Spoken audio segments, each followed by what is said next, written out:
Good morning, everybody. Hello, Vicki and Debbie. I can see you, and Anna. Can you hear me okay? Give me a thumbs up. Okay, great. I want to thank everybody. Incredibly, we have 135 people who have registered today. Evidently, some of them are not early risers because we're only at 42 on board now. So we'll take attendance and know that the 42 will get extra credit by the end of the day. So thank you. And I just want to welcome everybody. It's really a sign of the times that we're doing this. We do this regularly.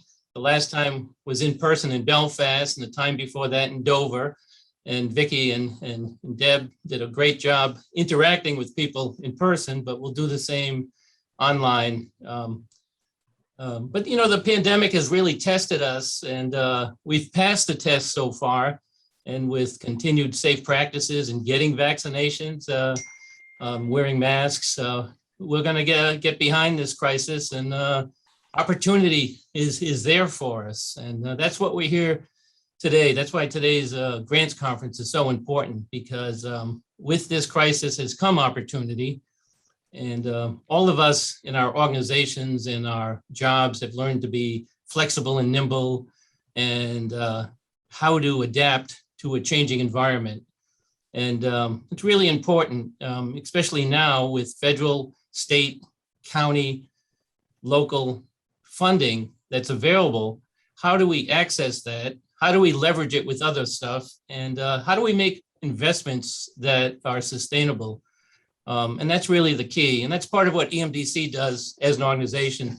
We work with other organizations and entities and towns to try to help determine how best to access and to leverage and to spend money so we all get the best bang for our buck.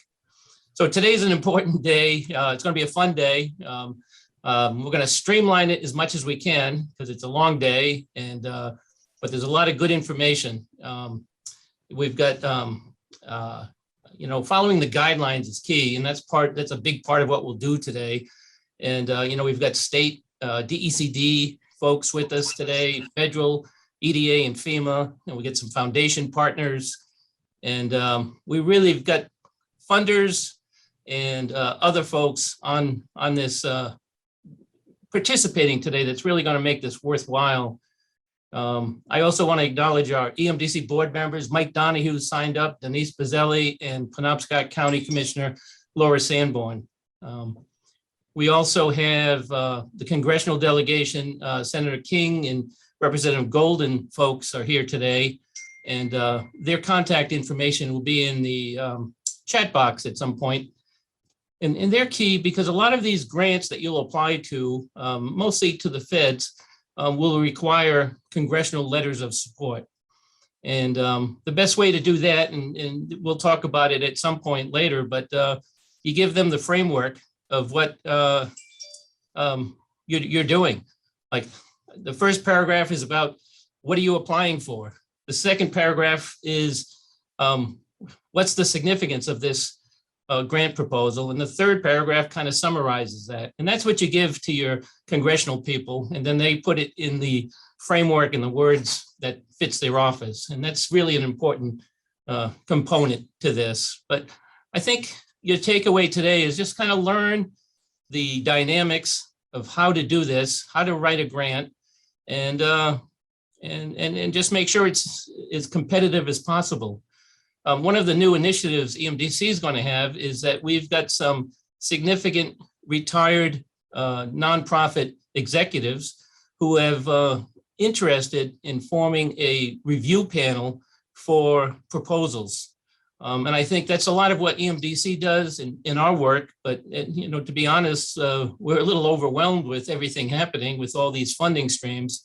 So we'll be announcing later this week a new service at a very low cost for different people who do applications to have a retired executive of a nonprofit organization who's been successful fill out review your proposal. And I think that's going to be another step and another value-added component that EMDC will provide. So with all that, I'm going to just introduce the are my colleagues who will be engaged with you all day, and they're going to make every step they can to streamline this. One thing I want to mention, there's a break scheduled mid-morning and for lunch. I don't have the agenda in front of me, but they're set times, and we're really going to stick to those set times. So if it's a 30-minute lunch break, eat your tuna sandwich and get back, and we're going to keep it streamlined. But today's presentation is going to be led by my colleague Vicki. Vicki Rusbult has been with Emdc for 11 years, and she's going to help with the framework. She's been very successful in working with state and federal and foundations in how to submit and competitive proposals. And with her is our colleague and friend from East Millinocket, Deb Browntree, who does a spectacular job day to day working with students. And she really has a keen understanding on how do you translate resources to the paper, to a proposal. And we're really lucky to have her as a colleague. Anna Stockman, who many of you know, I think there's 8 or 9 folks who have signed up who were part of the SEDS process. Anna is our planner, and that's kind of fun to say, Anna the planner. She is going to be doing a presentation and part of this all day. So you've got the A team with Vicki, Deb, and Anna, and behind the scenes, equally important is my colleague Ryan Grindle, who's going to keep the chat box rolling and making sure that all the information everybody needs is there for you. So I just want to thank our federal partners, our state partners, our congressional friends, and I just really think collective effort, working together and doing the right thing for the right reason. I think not only are we going to get beyond the pandemic, but we're going to become a better place, a better community and a better state. And I just want to welcome everybody and thank you. I'll be in and out all day, and just really appreciate the fact that so many people signed up. So with that, I'm going to turn to my colleague, Vicki, and everybody be safe, be vaccinated, and have fun. Thank you. Good morning, everyone, and thank you, Lee. So welcome. Very excited to be able to offer the Grants Conference again after a pause for a couple of years for circumstances outside of our control. But we're happy to have so many of you with us here today. I think the convenience of doing this virtually via Zoom is that because it is a day-long affair, you'll be able to leave if you need to step away for a phone call or a break of some sort and come right back into the conference. There are some who joined the conference to really hear directly from our partners at the federal, state, and foundation levels, and that will begin this afternoon after the lunch break. But this morning is really going to be going into, it's a deep dive into the basics. How do you find the grant opportunities? How do you develop a compelling grant? And some of the other pieces that go along with the grant project and in tune with that project development. A couple of housekeeping things. I wanted to introduce Ryan Grindle. Bring yourself up, Ryan. There's Ryan. Good morning, Ryan. Ryan is the Regional Development Coordinator at EMDC, and he's going to be monitoring the chat box all day. So we'll be watching for questions as they come through. Please feel free to share or ask a question at any time throughout the day, and we'll try to get those addressed as quickly as we can, particularly as it's relevant to the conversation that's being had at that point in time. As Lee had mentioned, we have a break scheduled for 10:15, and then we have a lunch break at 12:30. For both of those breaks, it's 15 minutes in the morning and a half hour for lunch. The screen will go dark, and then when we're about a minute before we're ready to start back up, we'll come back up and activate our screen again. So you can just kind of monitor that at the break times. The morning, as I said, will focus on the basics of the grant. So I think we can just go ahead and get going.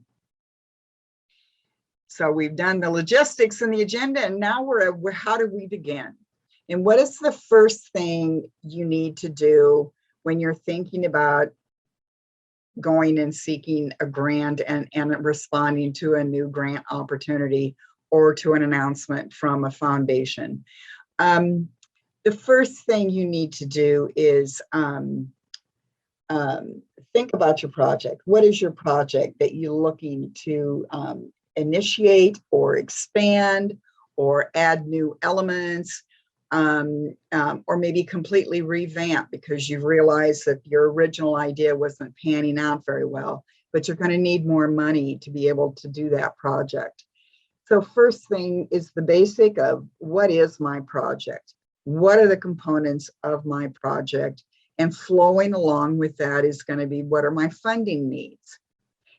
A lot of people talk about finding a grant opportunity and then developing a project to fit in within the eligibility requirements for the grant opportunity.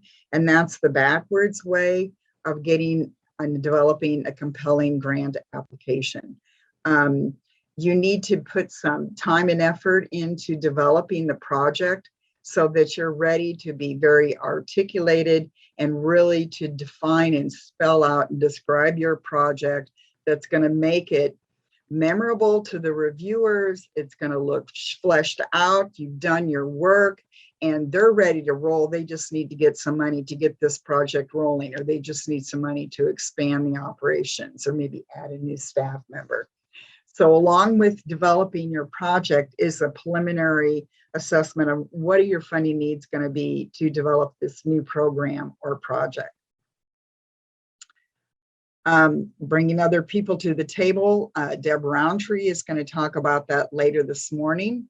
But bringing other people to the table is maybe one of those pieces, but getting people engaged as early as possible into the conversation is the best way to approach this whole application process. But then you have your project idea and you have your basic understanding of what the funding requirement's going to be. Then how do you find the right funding match? And that can be daunting as well. If you're developing this project and then you don't know for sure where to go to find the funds to support the project, what are the steps that you can follow? So the perfect match can be found at many different levels.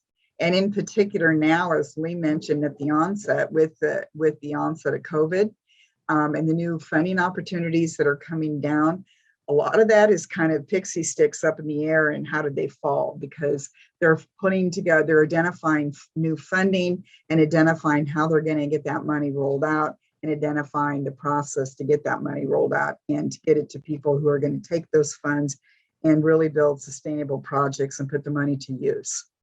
One more little comment about the program and project. You need to think about this project is not just something you will do for 1 year and at the end of the year it's going to be done and you move on to the next source of funding to keep your organization afloat. Your goal is to develop a project that is sustainable beyond the life of those grant funds and that you can build on and show outcomes. There needs to be results. So the perfect match could be found at the federal level. This afternoon, we're going to have representatives from 2 federal agencies that are going to describe some of their grant opportunities and the eligibility and the application requirements for those. There are state grants. We have someone from the Department of Economic and Community Development who will talk about state funding streams and how that might differ a little bit from the federal grants. And then we'll have someone from a foundation who is going to talk about what their standard requirements are and what they look for when they're reviewing grants to decide who to fund and who not to fund. One thing I will say is that I often hear, how can we apply for this grant? We don't quite meet the eligibility, but it's a source of money and we could maybe wiggle in by the way we describe it. Your best bet in these very competitive times is to find a really good match for your project where you're meeting the eligibility and the goals of that funding stream. You're probably going to not be in the running just because There are going to be so many applications that they're going to be reviewing, and they're going to really target those that perfectly match what their focus of funding and the priorities are for that foundation or for the agency. So there are different places that you can go to find those grant opportunities. You can go to grants.gov, and later on, Anna is going to be providing an overview of getting logged into grants on Gov and developing a workspace that you can use to fill out the required forms and load up all the information to submit the grant electronically. You can do a U.S. government grant search, which is an app that you can put on your phone. The grants.gov is also an app, and they put out notices on a pretty regular basis to say about new grant opportunities or changes to the process. So if you're going to be a serious grant seeker, I would recommend just downloading those free apps so that you can go through and have that at your fingertips all the time. Fundsnetservices.com is also a free service that you can go in and you can type what your funding priority, if it's education or tourism or direct care, social services. You can go through and do a search for grants, and you can find out more details about whether they're accepting grants at this point and how much you can apply for. Maine.gov will also, within separate agencies like DECD or the Department of Agriculture, Conservation, and Forestry, will post grant opportunities through their websites. And so that's another source. And then our congressional leadership will post grant opportunities on their individual websites, where you can go in and do a search to see if there's anything available right now. These are all free. And so it doesn't cost you anything to go out and really access those and search pretty thoroughly. You can go back again and again, and there's no cost associated. These next search engines, have a payment base. Many of them are going to be based on your annual budget, expense revenue for the organization. And then they'll have tiered membership levels so that you'll know exactly how much you need to pay for an annual membership. Grantwatch.com and grantstation.com are membership based, and they have a flat fee, but you kind of keep an eye out for those because they'll often do, specials or sales where they'll reduce the cost for a short period of time. The Grantsmanship Center is a national, and by the way, these are all national entities where you can search engines. The Grantsmanship Center is another one that is membership based, and it's got a pretty detailed, in-depth search engine that you can go through and search by priority, or you can search by region of where you live to see if they're doing grants in your area. And then there's a excellent search engine for private foundations through the Maine Philanthropy Center. Their website is mainephilanthropy.org. And I have a couple of handouts. You should have all received the agenda and the handouts for today via email late in the day yesterday. And so if you look at your handout, the very first few pages, it's actually 2 pages, shows an example of what you would see if you go on to the mainephilanthropycenter.org. And the Maine Philanthropy Center is one of those search engines that does base your membership fee on your institution, your organizational annual budget. But they'll show you directory resources. They can give you tips to do your searches. You can search by funding priorities.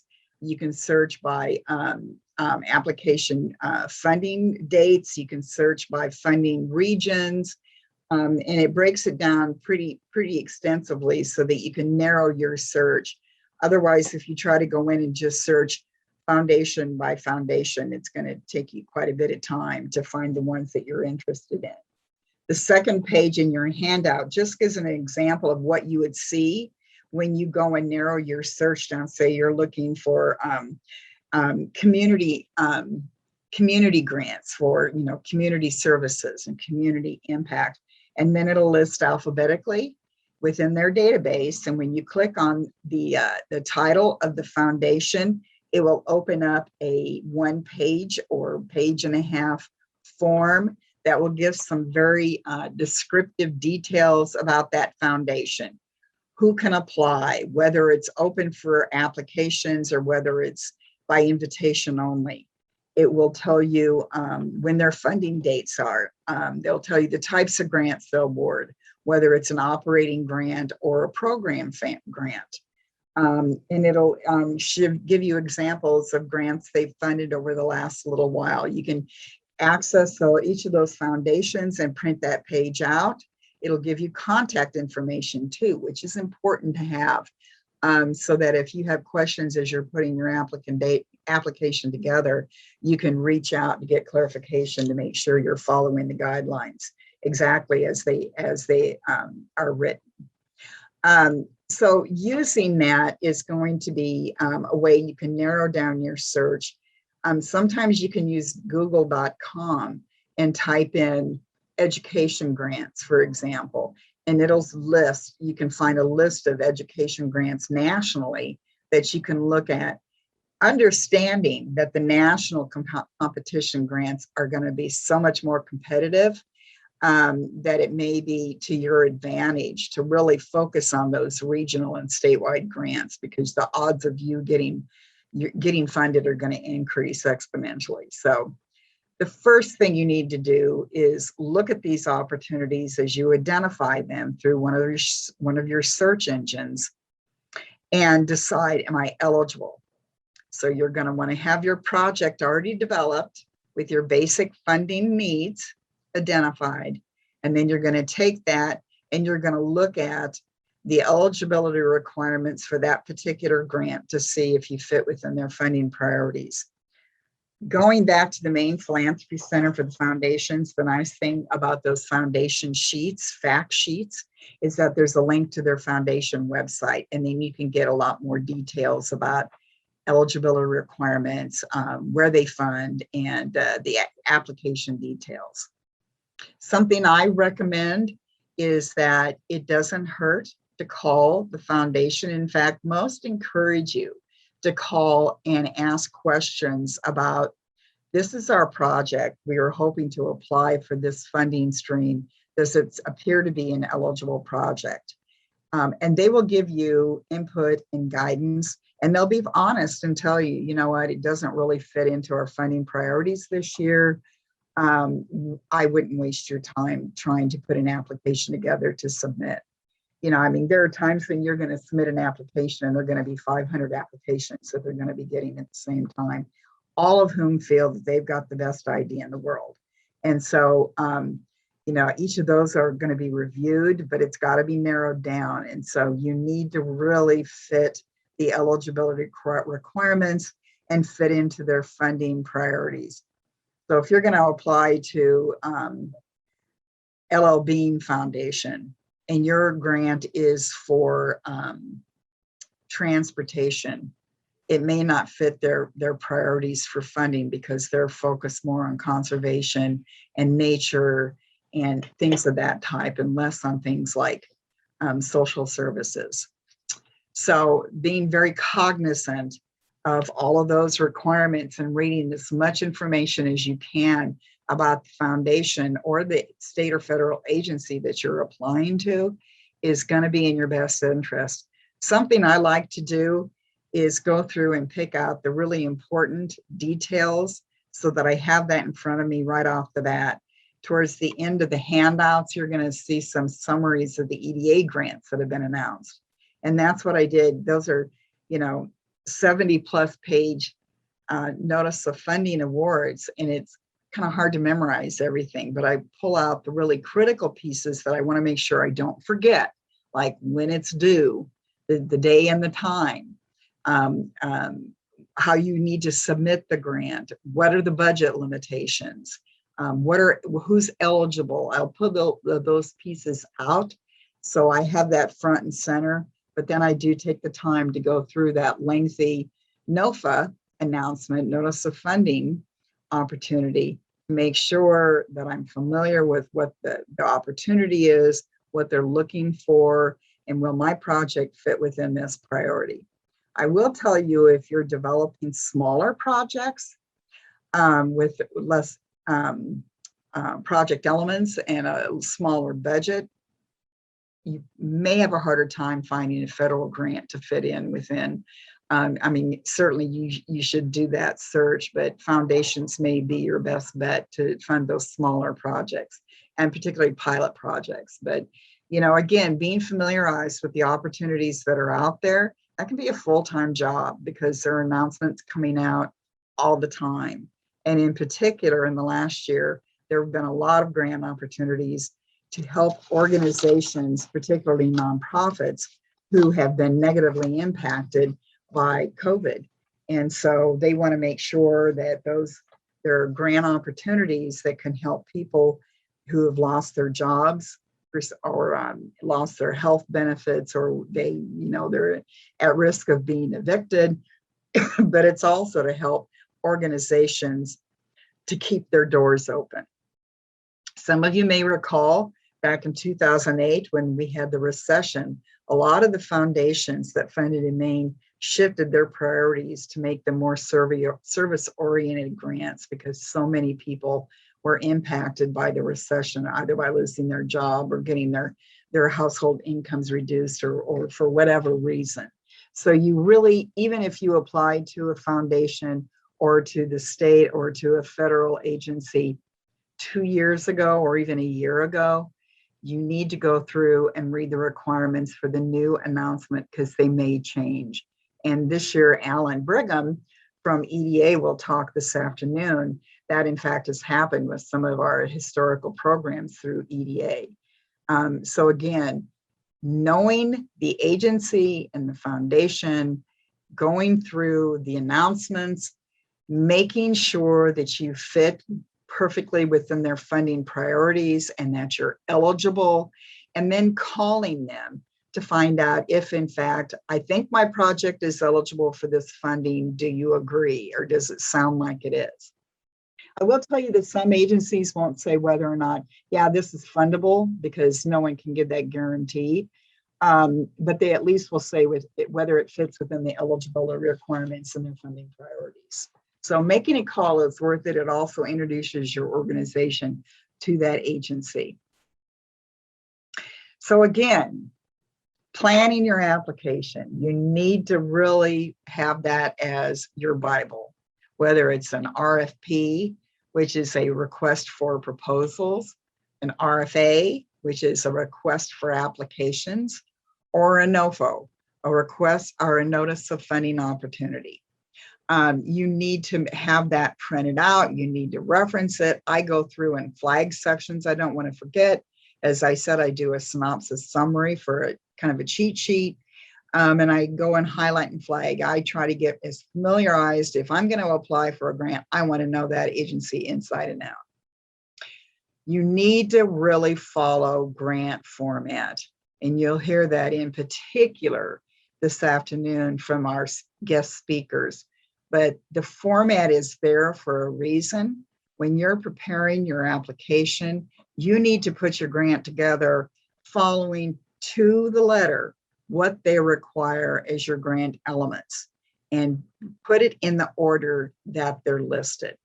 Don't be creative.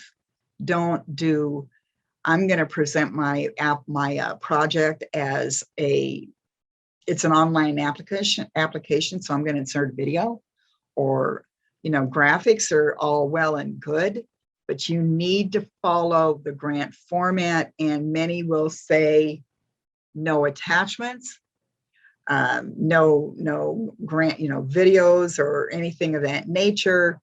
So they may, they are going to spell out exactly what they want to see when they get your application in their doors. And you need to remember, if they're reviewing 200 grant applications for one round of funding, if they have to go through and jump all around to find the necessary information because you didn't follow the grant format, you're likely not going to get funded unless your project is just so overwhelming that it's like we have to, even though they didn't follow the format.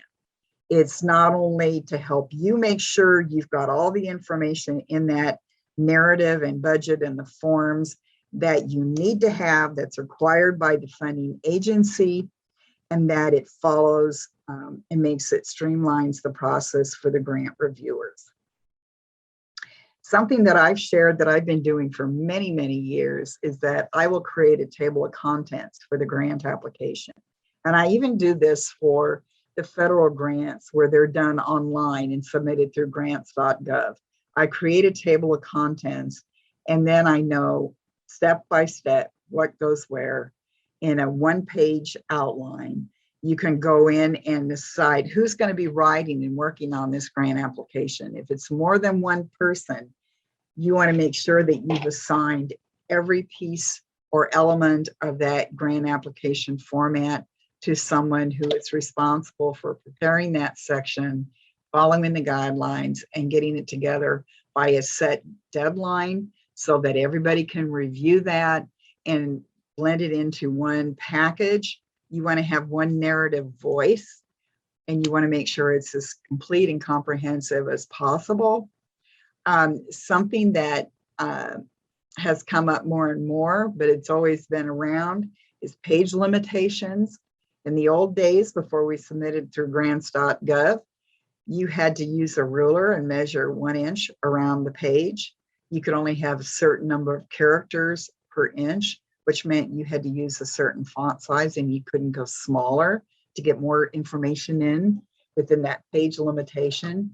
So you want to make sure that it's readable and that you follow all of the instructions. Many of the federal grants in particular, and the state grants, will say, here's some generic details about the application that you're going to be submitting, and that'll be the page limitation, the attachments that are required, and what will be allowed in addition to the required, the forms that are required, the font size and the font style and things of that type. So whether you need a table of contents, whether you need to attach resumes or whatever.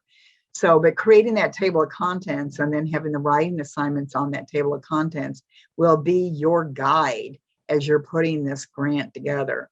Some of these grants can be very complicated. And so having that kind of a cheat sheet with the table of contents is going to keep you on track and make sure no one misses their deadlines. Everybody's fully informed. And it makes the process as smooth as it can possibly be. Grants are not easy to do, but this smooths it out a little bit at least. I mentioned about creating a template. And one of the reasons I like doing that is because you can take the NOFO or the RFP, and you can put the different sections pulling out from the guidelines for your grant application, and you can list it in the order that they need to appear in the grant narrative. And then you can insert the details about what needs to go in this section, and then add your narrative language beneath that.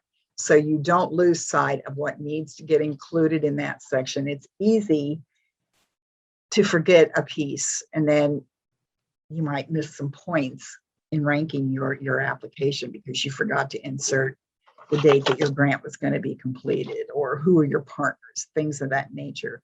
So I typically create a template with each of the sections. Underneath, I put in red font the instructions that came from the NOFA, the RFP, the guidelines, and insert that right there so I have it right in front of me as I'm creating that narrative section and including it. And then at the end, you can take out those the instructions in red so that you only have your actual application. But it's an easier way, rather than flipping back and forth between the guidelines and the actual narrative that you're working on. It simplifies that process to have it all right in front of you. Taking these extra steps up front is going to save you a lot of time in the long run. And so you need to think about that, because, you know, it used to be in the old days, you would have 6 months to put an application together, a year for an announcement coming out that you're going to have to submit a grant by this date. Now, sometimes you get a month or 2 months max. And so that's not very much time to pull this whole thing together, particularly for a more complicated federal or state grant. So what's going to help towards those narrow deadlines? Having your project planned out, having your funding needs identified, understanding the grant agency and their requirements and whether you're eligible in the first place, and then understanding all the requirements for the narrative and the grant format and how that has to flow. Over the years, I found that it's easier for me to get some of the required forms completed up front so that the rest of my time can focus on writing the narrative, explaining the project, and making it a compelling application. The forms are pretty standard.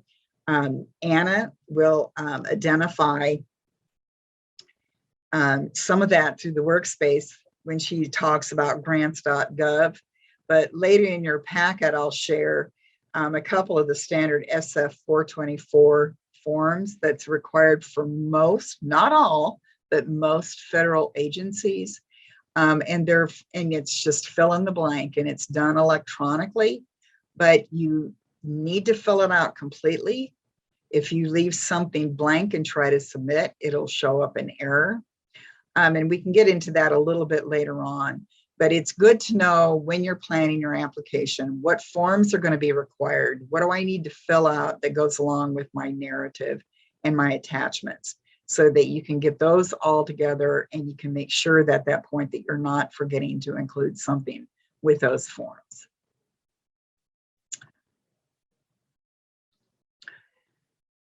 So stating your case. This is probably going to be the most important piece of your grant application that you're going to write and put together. And you need to think about this carefully. There have been grants that we've worked on here at EMDC where we've stated our case and worked on that case statement for about a month, just because we've tweaked it. We've made sure that we said the most that we could say in the least amount of words to clearly identify what we're proposing to do and why it's important.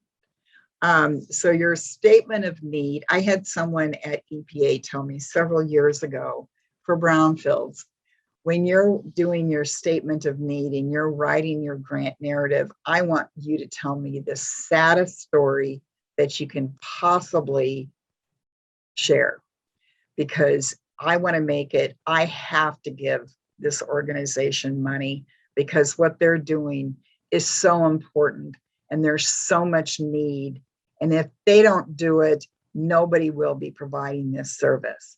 And so you really want to think about, how do you identify what the needs are, why it's important for them to fund your grant as opposed to others. And it's really the statement of need is really an introduction to the project. So, if you can talk about you're filling a gap, that maybe someone else is providing a similar service, but they're leaving a certain part of the population. They're providing a service for seniors and for youth, but they're leaving out low-income people that are in that middle ground that also have the same needs as the seniors and the youth. If you can talk about an agency closed down and nobody's been providing this help, and so we propose to close that gap again by starting up a service within our organization. Anything you can do to make yourself unique from what's already out there. Duplicating a service isn't quite as compelling as filling that gap. Introducing your clients, they're going to want to often know about the background. Tell us about yourselves. Tell us about your educational attainment. Tell us about your income levels, your poverty rates. Do you have a lot of seniors, your age ranges? What kind of, do you have a lot of people who have lived in generational poverty or persistent poverty regions, which we saw recently on a transportation grant? So I think introducing the clients is another important piece. And developing a grant writing team is a good thing. You have more than one pair of eyes reviewing the material and helping to write the material. And then you can work together to frame it to be the strongest presentation that you can potentially put together to grab the reviewers right out of the gate. You want to make sure you do your data searches. And I'll get into that in a couple of minutes, but you want to have as much data to back up what your statements are. If you say, we have a lot of poor people in our region or in our community, you need to back that up with some actual data that demonstrates, yes, they do have a lot of poor residents within that community. But you want to make your project overall, you'll hear about meaningfully unique. And that is just so key. And I can't say that enough. You really need to be sure that when you're writing your statement of need and when you're writing the rest of your grant application, you're pointing out what sets you apart. Are you being set apart because your organization is completely staffed by volunteers? It's a true grassroots organization. Are you providing a service that nobody else has done? Are you filling a gap from a business that shut down 5 years ago? And in that period of time, people have been lacking this resource, and it's made it a tougher living situation for those folks. You know, rural communities, we have a little bit of advantage because we have these inherent barriers, you know, traveling to work and traveling to education, traveling to healthcare, you know, opportunities for starting a business in a smaller community are more challenging, accessing revenue and capital. So, I mean, there are ways to make your project stand apart. One thing that I recommend is that go out and review some grants that have been winning applications. Take the time to see, how did they present their case? And was it because they filled a niche that was empty? Was it because they're going to ramp up the services to really move it beyond what's already available, but they're expanding what's going to be given? You want to set yourself apart from the rest of the crowd. You just can't go in and assume what we do is important. And of course, they're going to fund us, because everybody that applies feels that what they do is important. And certainly they're going to fund us because it's so important. You know, that's not going to be a given when they're looking at 200 applications. And so you need to make sure that you find a way, without, you know, making anything up, obviously, but you want to find a way that's going to make your project so interesting and so compelling and so important that they're on your side right out of the gate. So I talked about data resources, and in your handouts, I put together a front and back page called data resources, very clearly. So are there any questions at this point that we need to point out, Ryan?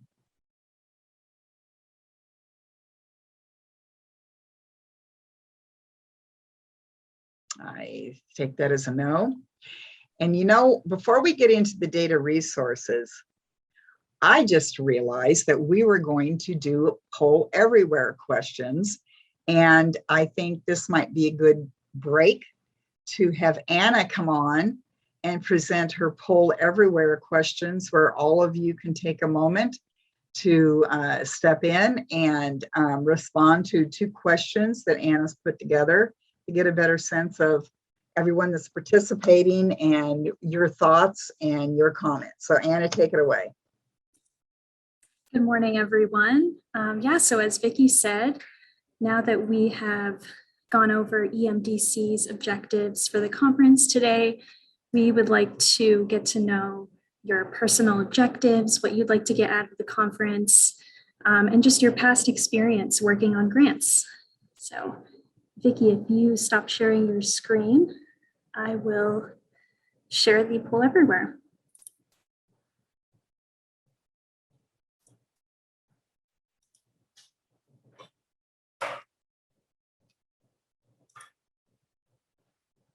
Okay, so this is an interactive survey platform, which will allow you to see the survey responses in real time. So as you can see, there is an option to use your computer, and you enter in that URL at the top of the screen to respond to this survey question. You can also use your mobile device. If you text the number 22333 and then text Anna Stockman 059, you can join the session and then type in your response, either A, B, C, D, or E. And the question is, if you wanted to submit a grant application in the past but didn't, what was the reason? And that could be staff capacity. You might be unfamiliar with grants.gov. Maybe you haven't completed a grant application before, or you didn't know where to start, or maybe something else. Maybe there was another reason. So I'll give you a couple of minutes to enter in your responses.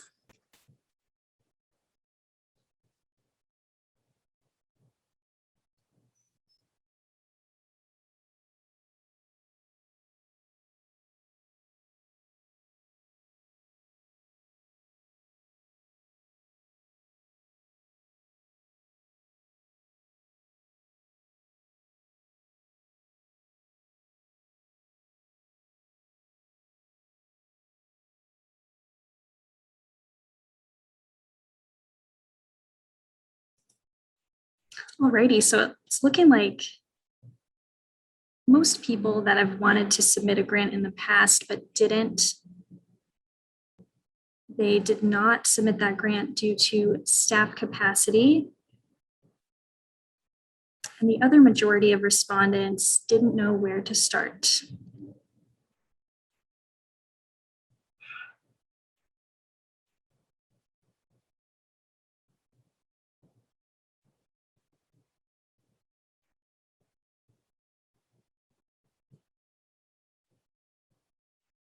Alrighty, so it's looking like staff capacity is our leading response here. Oh, match with didn't know where to start.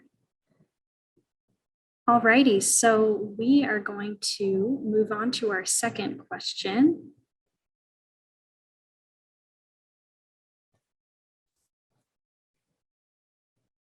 And our second question asks you to provide one word to describe the kind or kinds of grants that you are looking for.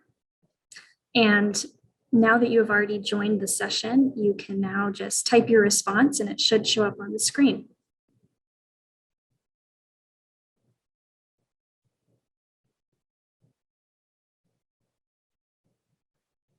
So far we have broadband, education, community, infrastructure, education, climate related, veteran, placemaking. So infrastructure, that's a big one.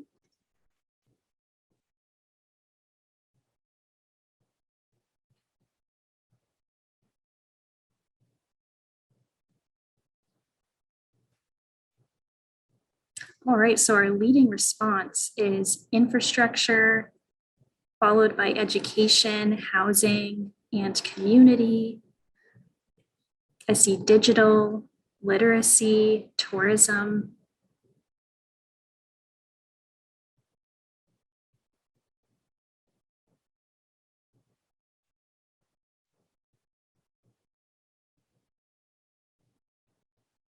Arts, that's becoming a big response as well.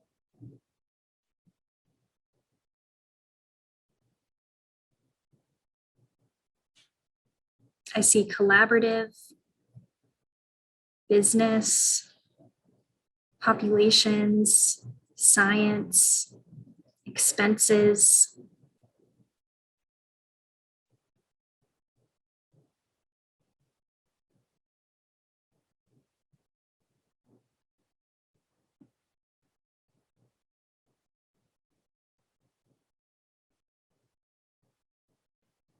Alrighty, I think it looks like most people have entered in their responses. So some of our big responses are infrastructure, community, housing, and arts.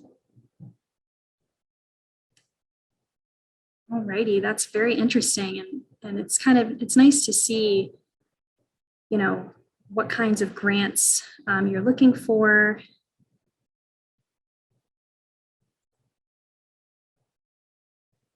Alrighty, I'm going to turn things back to Vicki Rusbult. I'm going to stop sharing my screen here. Thank you everyone for participating in that survey.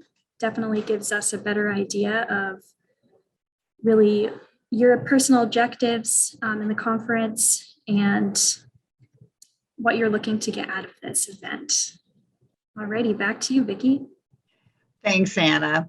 And I think what we plan to do when the conference is over is to send a copy of the PowerPoint and resend the handouts. We'll do a brief survey, and we'll also share the results from the Poll Everywhere questions. But looking at the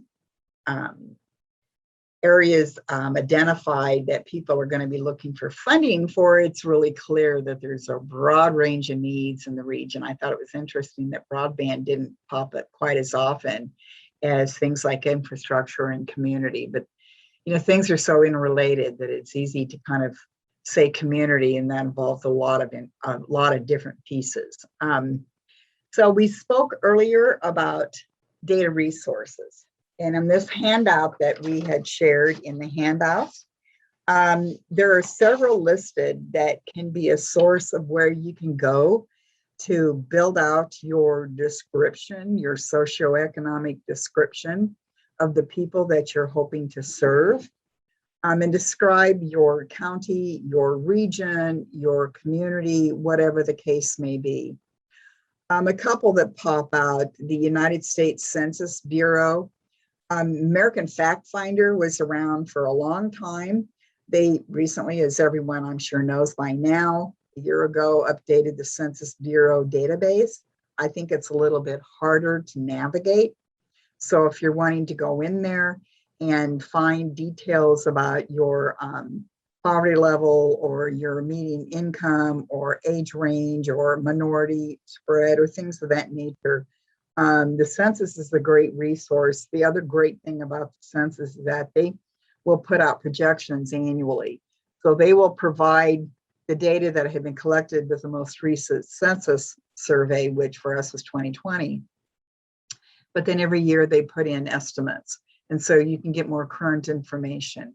And you're going to find that you need to get the information as current as possible so that you make sure you reflect the current events and state of your community or your region. Back when the paper mills shut down and we had so many people lose their jobs, and those communities that housed the paper mills were hit so large, their mill rates, changed, and they had foreclosures. They had people migrating away from the town looking for jobs. They had supply chain businesses and other businesses, reduce or shut down operations. But if you look by this 10-year census data, you would have never captured that information. So you really need to look at your data resources to get the most that reflects your region as it currently is. So the American Census, the US Census website at census.gov is one of those great resources to tap into. Another one, if you're not familiar with it, is Stats America. On the data handout on the back side, the third one down is Stats America. You can go in there and do a data profile. Unfortunately, they don't get into the very small communities, but you can look at neighboring communities that will probably reflect a lot of the same information as far as the demographics for the region. And then if you have, if you can go down further doing the US Census, then that's even better. But you can look at cluster information. You can look at regional information, you can look at county information, and across the US, organizations such as Eastern Maine Development Corporation and other agencies will submit information, including their comprehensive economic development strategies or SEDS plans. So all of that is banked with one location, and you can go in and access a wealth of information. So if you're wanting to go in and look at your statistics and compare it to another region to show how your environment may be the same, your geography may be the same, but the impacts to your community have been significantly worse compared to another average community in the US, you can do that. So I like to go in and play around and just look and see look at the databases and click through the guides and see what kind of information I can pull together. So you get familiar with these different sources before it comes down to where you really got to find the information quickly. The Robert Wood Johnson Foundation does county health rankings annually.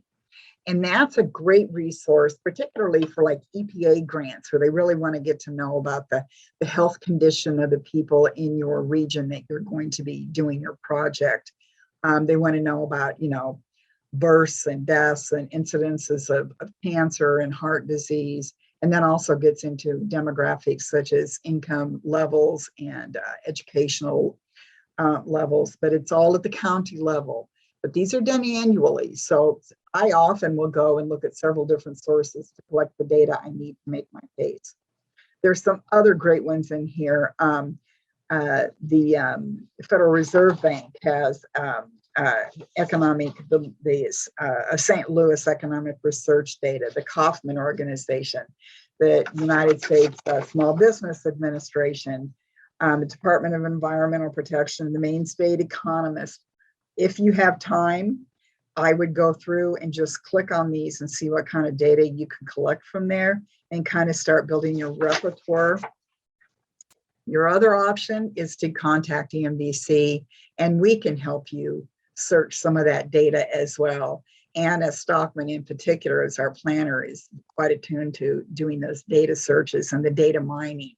And so reaching out to her is useful. I give an example here.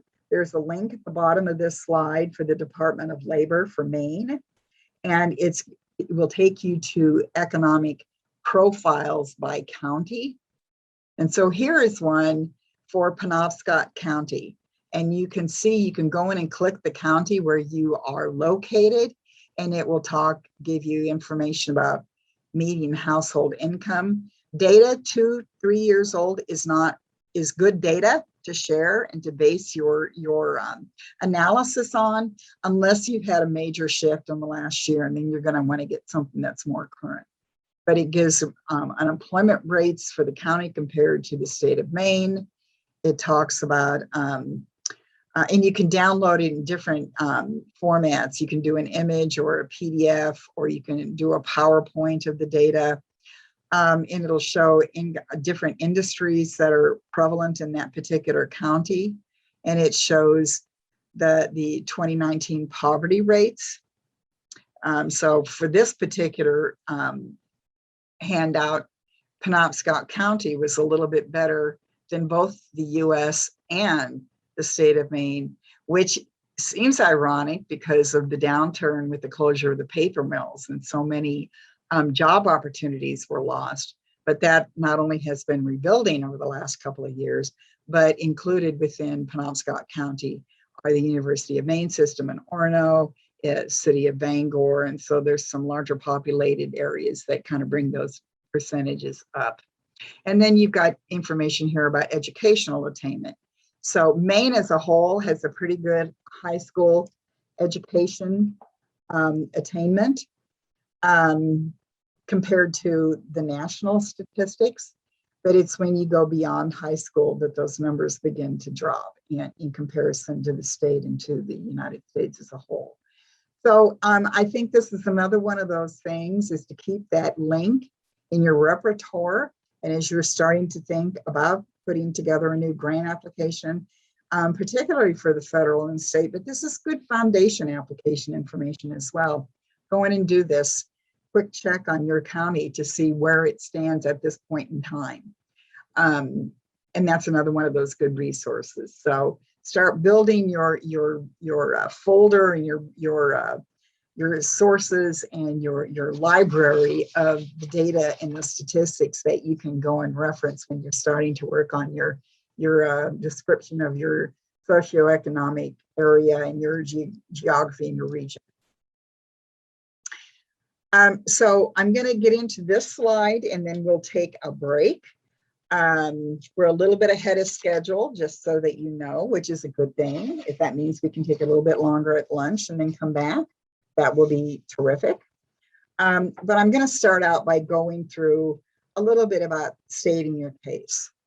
And so in the grants, you're going to want to show that if the foundation or the agency decides to award your grant, they're going to know that you've got the expertise and the experience in managing grant funds so that they know the funding they give you is going to be spent wisely and it's going to be spent as you described in your grant application.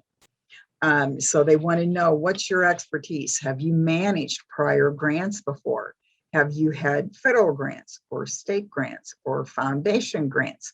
Were they completed successfully? Was the money spent the way you said you would spend the money? Did you reach your project objectives? Do you have someone on staff that is experienced with facilitating team meetings, partner meetings?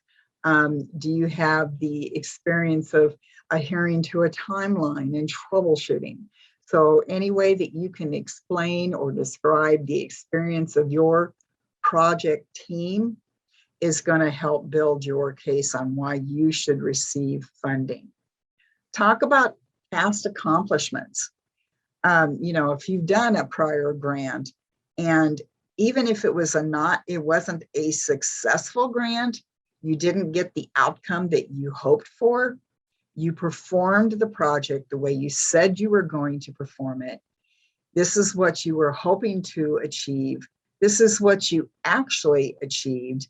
And why do you think you didn't achieve that goal? What were the barriers and what were the trouble spots that popped up as you were doing your study? That's all information that you have used, and you can say in your application that you used when constructing your next project or program to make sure you didn't fall into the same pitfalls. You may have identified a weak link with another partner agency that just dropped the ball and didn't do what they said they were going to do. And so you want to make sure that you point that out so that you can give the confidence to the agency that's providing the funds that even when you saw your study wasn't going to end the way you had predicted that it would, you followed it through to the end. And all of the money that was awarded was spent on that project the way you said you were going to spend it. Obviously, you want to build on the successes. And if you have projects that have kind of gone through a roadmap, so you did a pilot project and you completed that successfully and you completed it on time and you spent the money that you said, the way you said you were going to spend it, that led to the next level of a project where you opened it up to more people or you maybe added more services. That project was successfully completed, which led to the current project.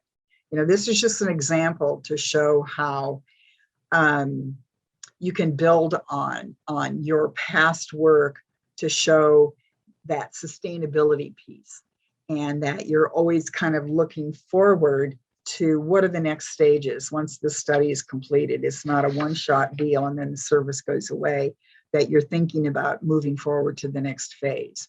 And showing that growth is important to show the funding agency that you really are committed to that program or that project. You're committed to the deliverables and the services that you're providing, and that you want to carry that on and enhance that, improve that moving forward.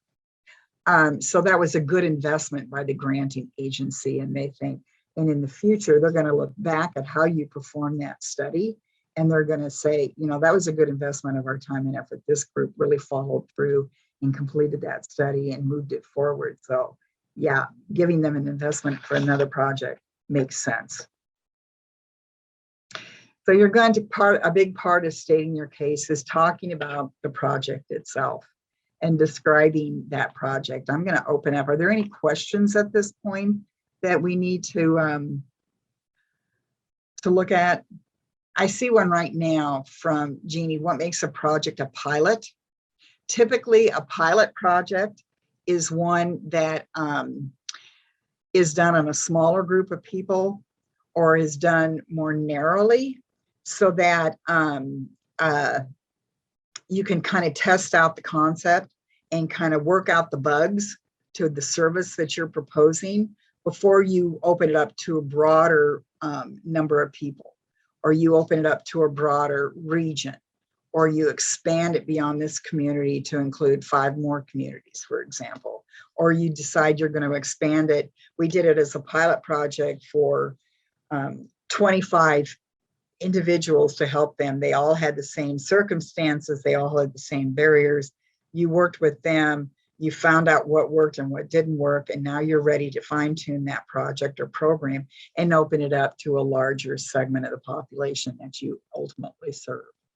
And so I think that is important. There was a question earlier, and Ryan, be sure to point these out to me if I'm missing any that you saw prior to one from Alvian Kimball, who said broadband is infrastructure. It definitely is.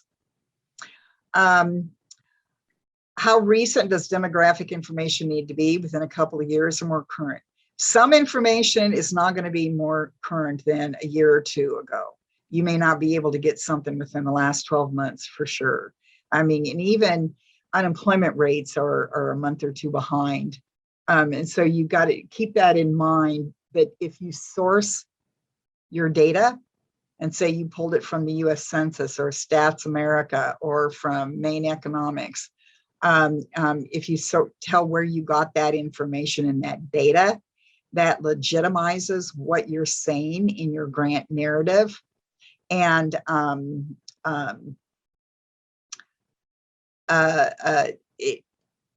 it makes it more reliable to the reviewer when they're saying, is this the current circumstance? What you can do if you can't get real current data is you can quote a news article or a news story and put the link into the article that says there was a recent closure that resulted in a loss of 50 full-time, good-paying, livable wage jobs, and it happened in this or these communities. If that's your most recent information, you could put a link to that. That will help you build your case to say the need is now, it's immediate, it just happened. And so here was our situation 2 years ago, but this is what's happened within the last 6 months or 12 months. So anywhere you can find that data source to build up your case is good. Even getting quotes from local businesses about the recent impacts is good to include in your narrative if you've got the space. Anything to personalize your story, to give it a little bit of human element to it, but to make it really relevant to the current point in time is going to make your application that much stronger. There's a question about the project experience have to be grant related, or can it be built out from other types of project-based work that went through a competitive bid, required specific deliverables. I can't talk right now. Met client needs, etc. I think that the project experience can be grant related, but it can be something that was done at the grassroots level and you all came together as a group of volunteers to provide something that was missing. I can give you a great example. There is a group of people called WIN, W-I-N-N, in Bangor that is working to help new Mainers, immigrants moving to this area who may not have a lot of knowledge about living in this region of Maine, and they don't have a place to live. They don't have a job yet. They may not have a deposit to put down to rent an apartment. They don't have that credit history that they're bringing them with them from another country. They can work with this grassroots organization, and it's pure volunteer, to help meet the needs of that particular person.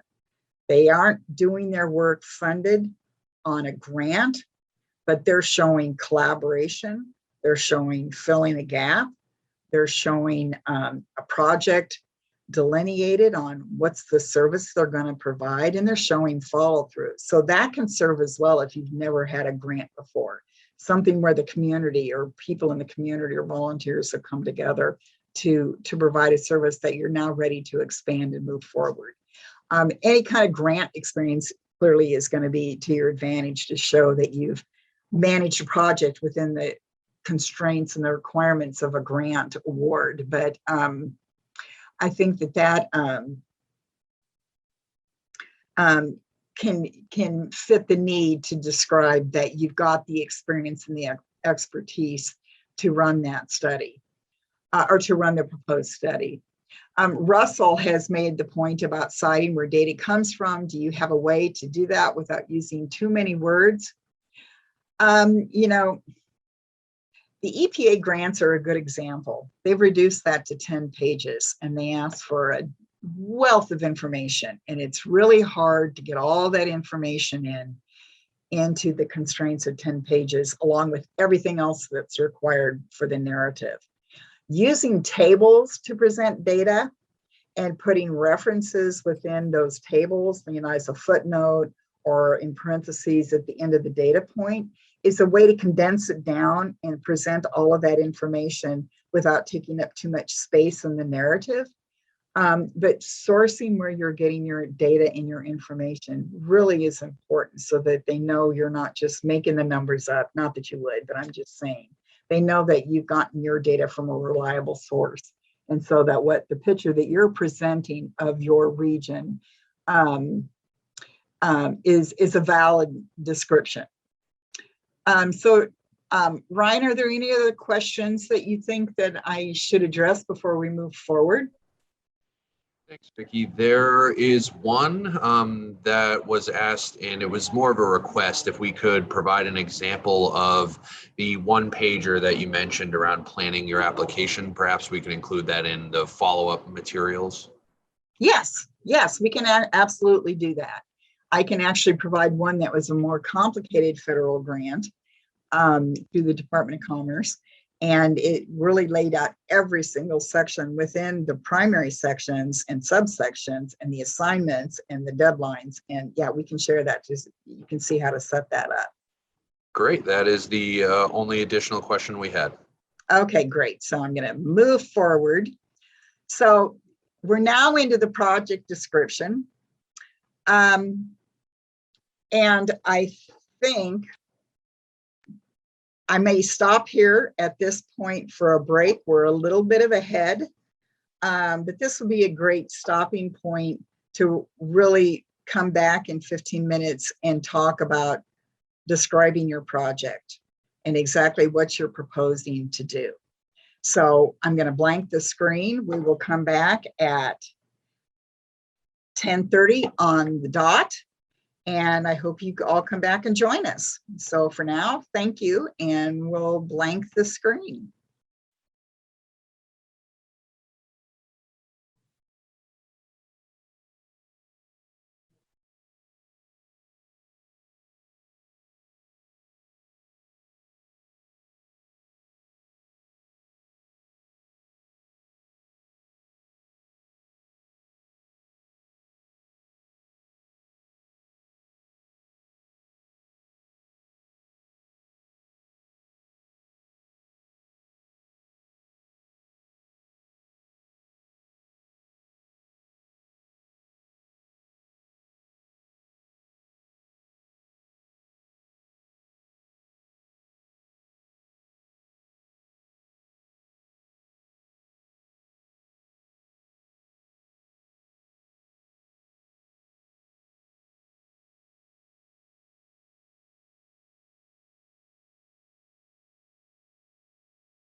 Welcome back, everybody. I think we're ready to get going and pick up where we left off, which is project description. So one of the first things you hopefully had accomplished from the very beginning was where we talked about developing your project and identifying your funding needs. And that's where this is important.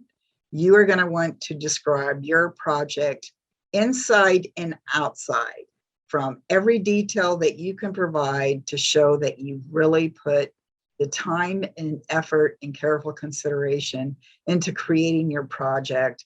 And so what you're proposing is not just sort of a, oh, I have an idea, let's ask for money to do this project, but it's a well thought, well considered project. And as I said earlier, Deb Browntree will talk about building your partnerships, which is something that's becoming more and more common when you're creating particularly federal and state grants, but even foundation grants. It's just important to show partnerships. But what you're going to want to include in this project description is what you're proposing to deliver. Is it going to be a service? Is it going to be a product? Is it going to be money? Is it going to be counseling or mentoring? Whatever your project consists of, you want to be able to describe that from beginning to end. That includes marketing and outreach. How are you going to get people to come and use the service? They're not going to just understand that it's there and, oh, they probably offer it, so we should go check with this organization. Often people don't look at your website. So you have to go above and beyond putting out an announcement on your website or word of mouth. Word of mouth is a great way to get the idea or the project out into the community and into the region, but you need to have a plan. So describing that outreach and marketing plan is going to be very critical so that the foundation or the funding agency is going to know that you're going to reach who you say you're going to reach. So it may be doing Facebook and social media. It might be putting posters up and flyers around the community. It might be going and presenting the program or project to different groups within the community, like church groups and at the school system and things of that nature, other social groups. Might be going to senior centers to talk about services that people could access. But having a well thought out plan for attracting participants into your program or project is going to be key to how successful your project is going to be in the long run. So identifying what you're going to do for marketing and outreach, identifying who's going to do it, and identifying how you're going to do it. Are you going to start it within 30 days of getting the grant award and starting that and kicking off that project? Is it going to be done throughout the entire life of the project? Is it going to be done at the beginning and see where you stand, and then you're going to go out and do another push to get more people on because you want to meet that expectation that you identified in the grant, that this is the number of people we hope to serve with funding for this project. So you need to identify that plan. And then you're going to need to say, how are we going to evaluate that what we did was successful or possibly not successful? And as I said early on, even if you find out that your project isn't turning out the way you thought it would, you need to complete that project because you were funded and given money to complete the proposed project. So good information can be gleaned out of a failed project when you're going to the next stage to make sure you don't fall into those same pitfalls or make those same mistakes. And make those nuanced changes to the service to make sure you're getting the biggest bang for your buck for the program or project that you're proposing. So laying out the steps of the services, talking about how you're reaching out and hitting the target audience, talking about what factors are you going to evaluate? Are you going to look at how many people participate in the program? Are you going to evaluate how many people completed the program, which is different than people starting the program? Are you going to talk about how their lives changed because they participate in your proposed project or program? Talking about the narrow impact to the individual and the broader impact to the community or to the region, to know that these services are available. And it might be going and interviewing people and sharing, you're going to collect stories. You're going to go out and talk to people about, was this service helpful? How did it change your condition or your life? So you need to be able to articulate every project and every application should be outcome driven. And so you need to be able to successfully measure the impacts and the outcomes and share that with the granting agency. And this afternoon, we'll get into, now you've had the grant awarded, what are the deliverables and how do you report out?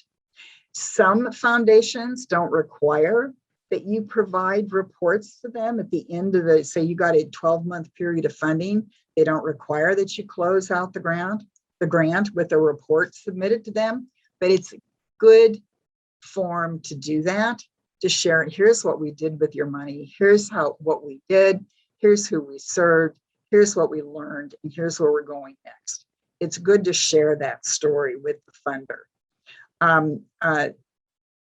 The Maine Community Foundation requires that you submit that summary of what you found out from your funded project, and they'll consider that when they're going to be funding you or considering you for funding in the future. So again, have other eyes look at your project description, because what you may think seems very clear may not be to an uninformed reviewer, where I don't understand how you get from this step to the next step. I don't understand how you're going to reach these people from what you say you're going to be doing for marketing and outreach. How are you going to make sure you're getting to these pocket of people who may not have computers and may not have transportation to go to some of these meetings? How are you reaching them? So, I mean, getting eyes on your narrative as you're putting it together to make sure that there's no weak links for the project description, that you thoroughly described it. You've talked about what if scenarios. If you find out that something isn't working well, are you going to be evaluating it throughout the course of the project to make sure that everything is on following as you had expected? And if you need to troubleshoot, how will you identify that and how will you plan to fix that? You need to describe that pretty fully.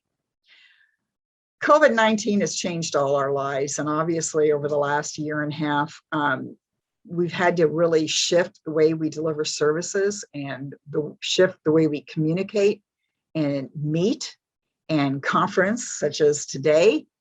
And so addressing COVID-19 is an important feature for your narrative that we never had to think about in past applications. But you need to be able to share and articulate how you can do this project, even in the face of difficult times where traditional methods may not work. Methods of going out and meeting with groups may not be the path to take right now because of the COVID-19 status and the Delta variant and so forth. And so you need to say how you can shift your project to continue delivering the service you're proposing in the event of something that adds some instability to the environment where we're working. And I think it's specifically talking about COVID-19 and talking about assuring that you're going to protect and preserve the health of the people that you're serving is now an important piece of the narrative that you're writing. So you need to think about talking about that and articulating what your organization is doing, what you have done and what you're doing now, and how you're going to continue that moving forward with this particular program or project.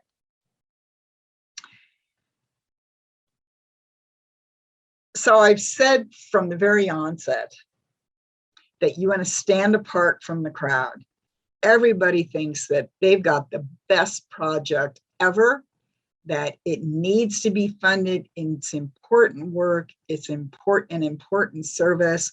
And clearly the funder, the agency, or the foundation is going to understand they need to give us money so we can do this work. But everybody thinks that. Everybody thinks that they're unique, that they stand apart. So you really need to put some time and effort in thinking about that. That's whatever you can do to set your project and your grant apart from the rest of the field being reviewed. So, and it could be the population you're serving. It could be the region you're serving. It could be the inherent barriers that you have to overcome that may not be experienced in other areas. You know, whatever you can identify that's going to set you apart from the crowd is going to be another one of those steps and hurdles to get you closer to getting actual funding for your project. So we talked about describing the project step by step, and if it's a whatever the time frame is, most of the funding agencies want to know how long is it going to take you to complete this project with the money that we give you. So you need to lay out what you plan to do during the life of that grant award, and you need to describe the participants who's going to be participating in delivering the service, whether it's staff or it's volunteers, and what their roles are going to be. If you're partnering with other agencies or community nonprofits and partners or churches or schools, you need to identify them and explain what their role is in the overall project description. You need to talk about how you will overcome barriers or problems that arise during the performance of the project, how you're going to reach your audience and get them to the project, and talk about your outcomes, outcomes-driven, outcomes. So I think if you really focus on those pieces, as well as talking about, you know, what makes you a little different. Could it be the people that are delivering the service? This is usually delivered by these professionals, but now we're going to take it a step beyond that, and we're going to train volunteers to reach more people, to talk to people that live in the community where they live. You know, anything that kind of makes it a little bit unique is a good thing. So the next thing is the budget. And I will tell you, when I'm developing a project, and I've done this with Eda Grants in particular, the budget is one of the first things I work on because it helps frame the project and it helps guide my narrative when I'm describing the budget, or when I'm describing the project, and to be sure that I don't leave out any important elements that I'm asking for money for. So your budget needs to be complete and comprehensive. You need to put down all the costs that you can think of that you're going to want to request funding for. And the budget narrative, I'll get into that a little bit more in a couple of seconds, but the budget narrative is going to be very critical to show we're asking for this amount of money, and this is why we need that amount of money and what we're going to use it for. Federal and state grants may require a match. It depends on the agency. Some require it and some don't. Alan Brigham will talk this afternoon about needing to have match for EDA grants. Andrea Smith from MBRC will be doing the same thing. And actually Deborah Johnson as well for the state grants. So, I mean, foundation grants don't always ask for a match or an investment, having some skin in the game, but you are going to have that consideration for the larger grant opportunities. Match can be in the form of cash or in kind, and you need to really pay attention, again, to the NOFO or the request for proposals to determine what is considered acceptable match. For infrastructure projects, construction projects, they typically want to have a cash match. They want to see that the total project is going to cost this amount of money. We're requesting a certain amount. We're requesting $2 million from EDA for these pieces of the overall project budget. And then we're getting money from cash from other sources, non-federal sources, that's going to meet a requirement for match to the investment on the federal side to get to the total project costs. And you're going to want to articulate what's being paid by federal funds and what's being paid by your cash match. For projects that are more delivery of services rather than actual infrastructure, building a building, doing broadband, things of that nature, you can provide in-kind match, but you're going to need to show some details about that in-kind match. Whose hours and time and effort are you going to count? What is their rate? How many hours are you going to meet? So you're going to have an advisory committee formed to oversee the management of this grant project. Each project advisory committee meeting is going to occur on a monthly basis. And it's going to be an hour and a half in length. And then you take attendance. And then you can count that up when you're proving that cash match when you're doing your post-award reporting. But you need to estimate up front to be able to fill in that gap when you're listing your match to make sure if they require an 80-20 match, that your 20% match is fully accounted for. And I will say a couple of things about match. You cannot use match that has been spent prior to the award of a grant.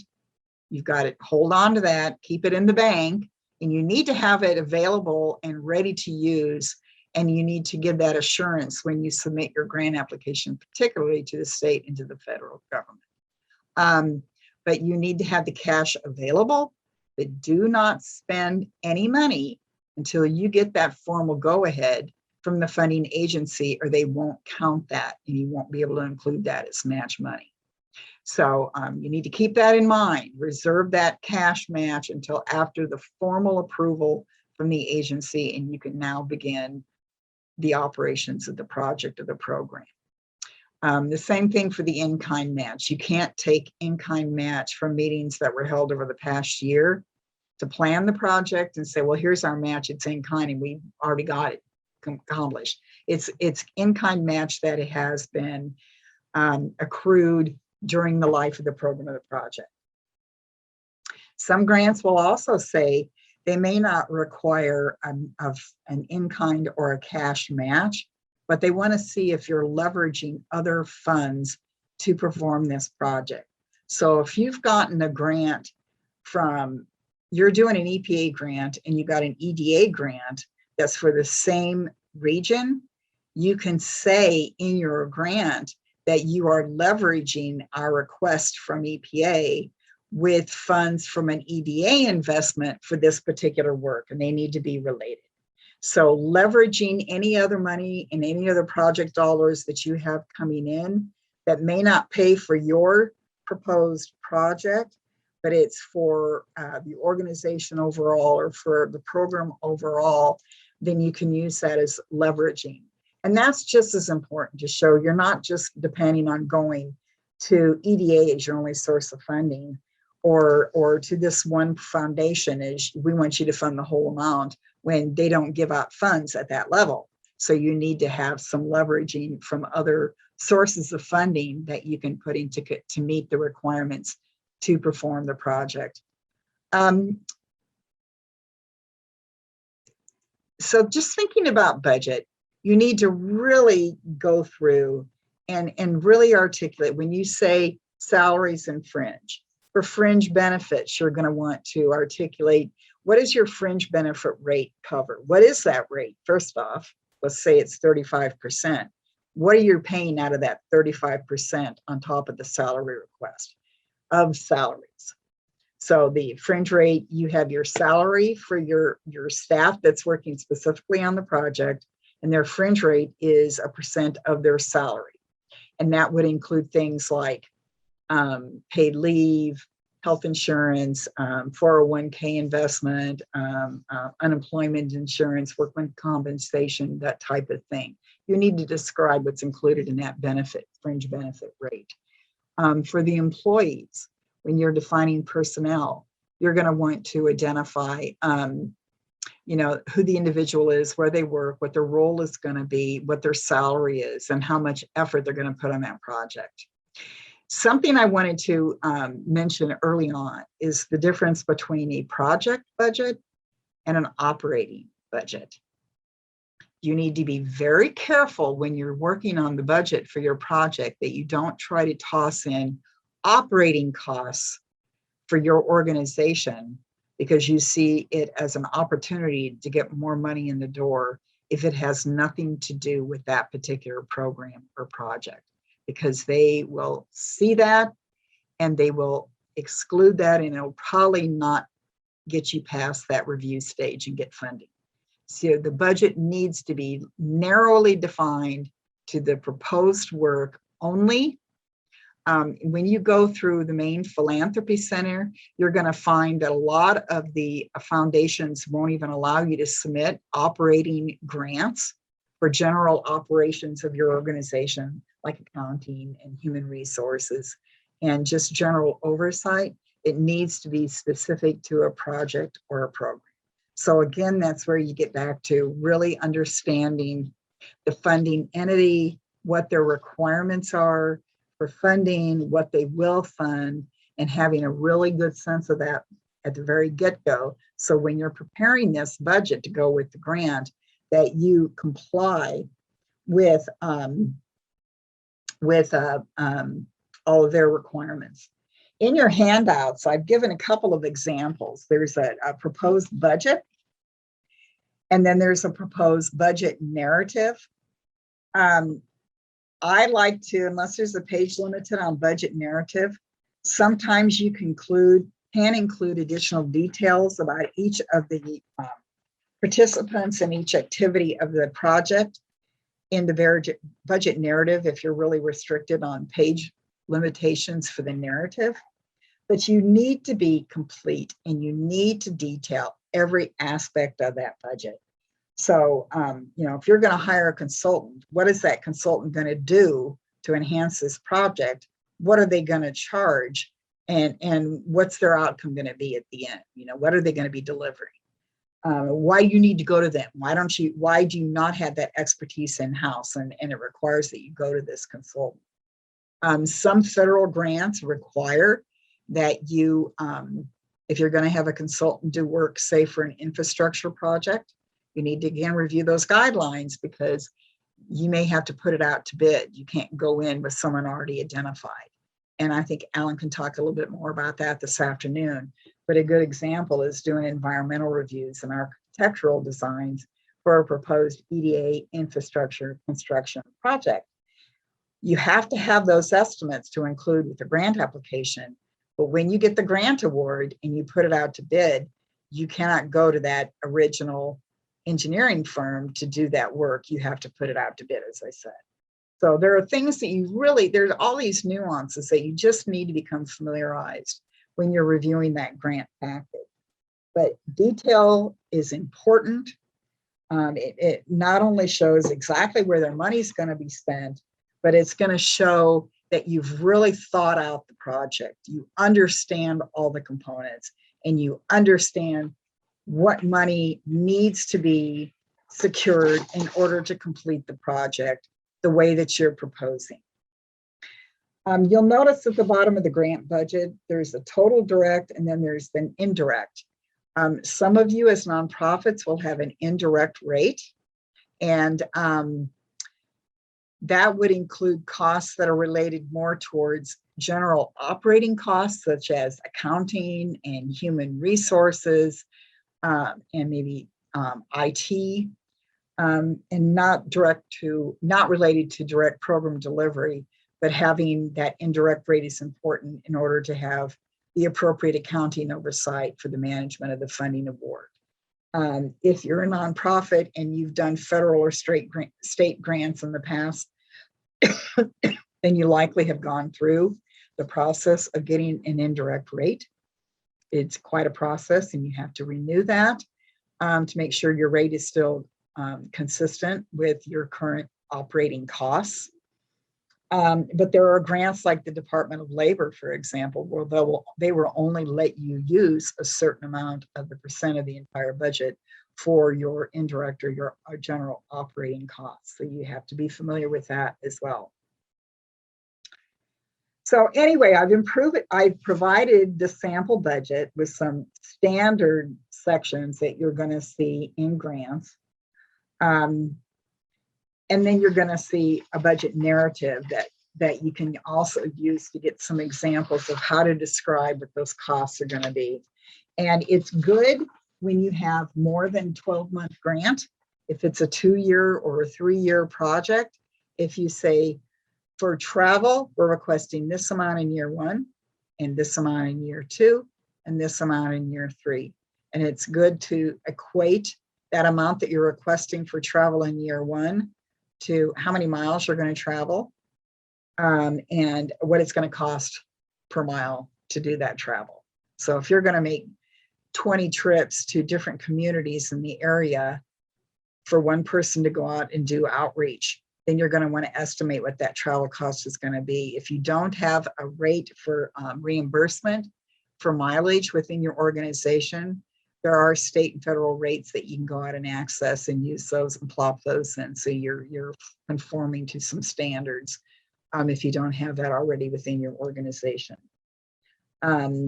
It's better to break that out so that you show you're not just asking $5,000 for travel, that you actually are tying your request to the amount of travel you're going to be doing.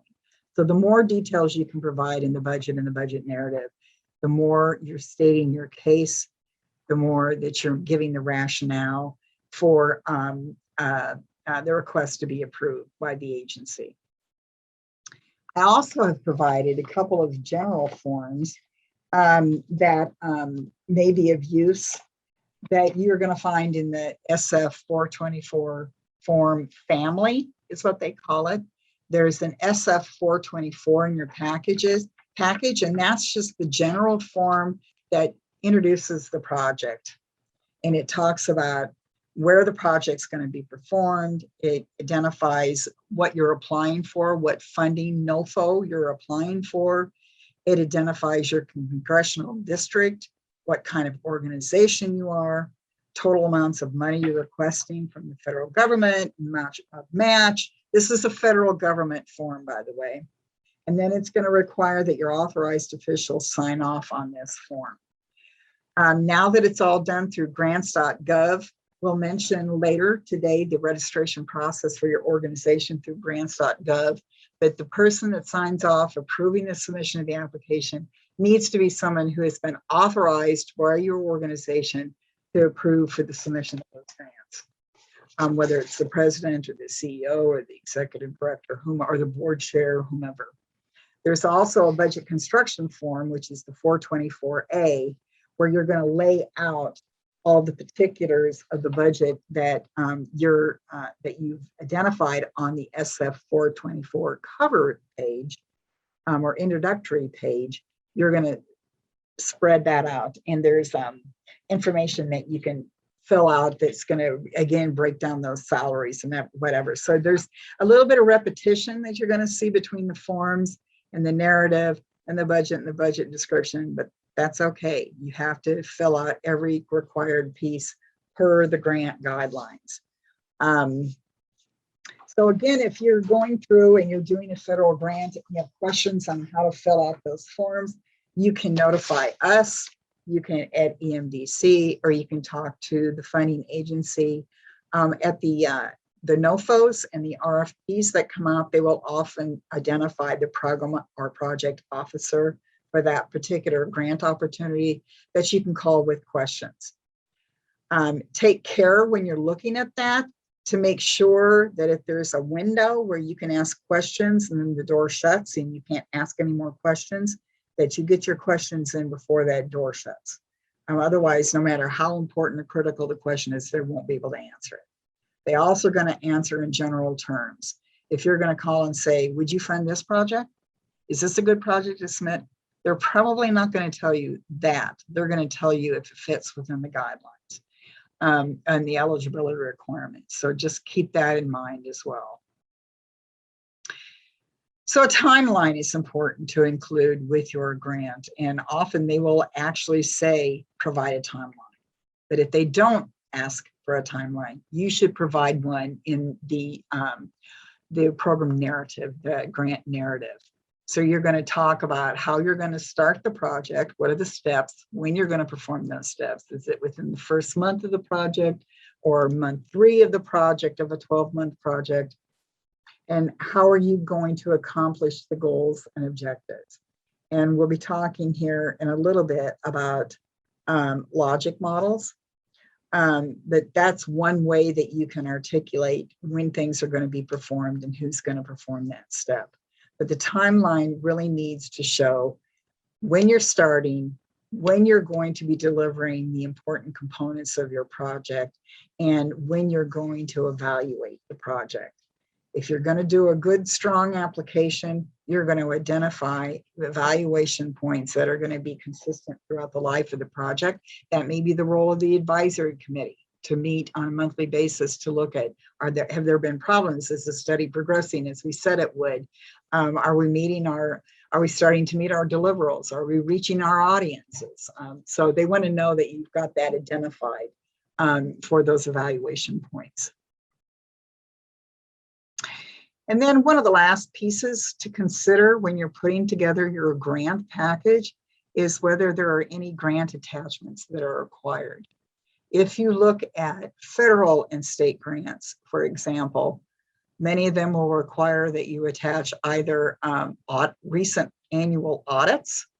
If you have an independent auditing firm perform an audit of your organization, they're going to request a copy of that. They may want to have a copy of your the balance sheet and revenue and expenses and so forth, your financial statements for your organization as a whole. They want to make sure that they're going to be providing investment to an organization who is financially stable and has those processes in place, and that you can account and separate out to track the funding award from this federal government or the state to make sure that funds are spent the way you propose that you would spend them. They may request job descriptions. And so you're going to want to attach resumes for each of the key staff on the project. And it could be staff within your organization, and it could be your partners who are going to be participating actively on the project. Look at the requirements in the grant narrative, because it may have a limitation on the number of pages you can have for resume. A good rule of thumb is 2 pages. Make sure those job descriptions are current and they have the current role of that individual within your organization. You know, it's an easy thing to forget to do when you get a new job, is you start at your new place of employment and you don't update your resume with your current job.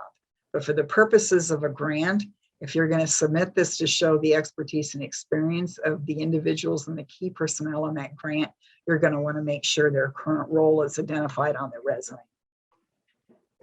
And then job descriptions is going to include, they may require both a resume and a job description, or resumes for people that have already been hired and a job description for the people that you're going to hire after you get the grant award.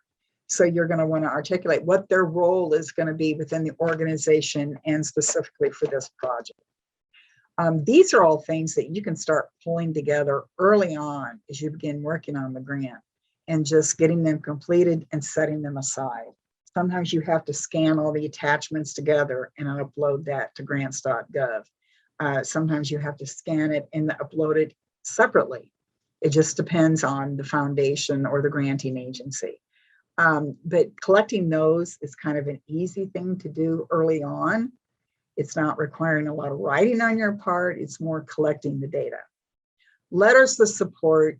When you decide you're going to go for a grant, and letters of support or letters of agreement or memorandum of understanding, all of those need to be requested early on, because your timeline and deadlines aren't the same as everybody else's timelines and deadlines. And going the day before to ask for a letter of support, you likely are not going to get it. So you want to make sure you prepare to ask for those letters of support. They're strategic letters of support. So it could be your local municipal government. It could be the county government. It could be the state. It could be partnering agencies. It could be an organization that sees a lot of the people that you're going to be targeting with your new services. But having some thought put into who should we get letters of support from to say why this project is important.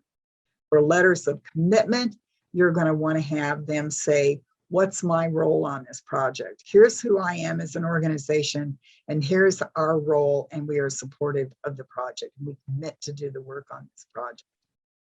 A memorandum of understanding or Memorandum of Agreement, they're called MOU or MOA, are usually more forms in nature that are filled out and delineate all of the responsibilities for the primary agency and what the responsibilities are for that particular partner that is then signed off and dated. And sometimes it needs to be notarized or witnessed. Again, go back, reference your grant guidelines. But what I typically do is prepare a general draft that will lay out the letter, it will describe the project, and it will describe, I may even be able to put in what that role is going to be for that particular agency, but then let the agency put their on their letterhead and then describe their agency and what they do as an agency, sign it and return it to you so that you can put it with the grant package.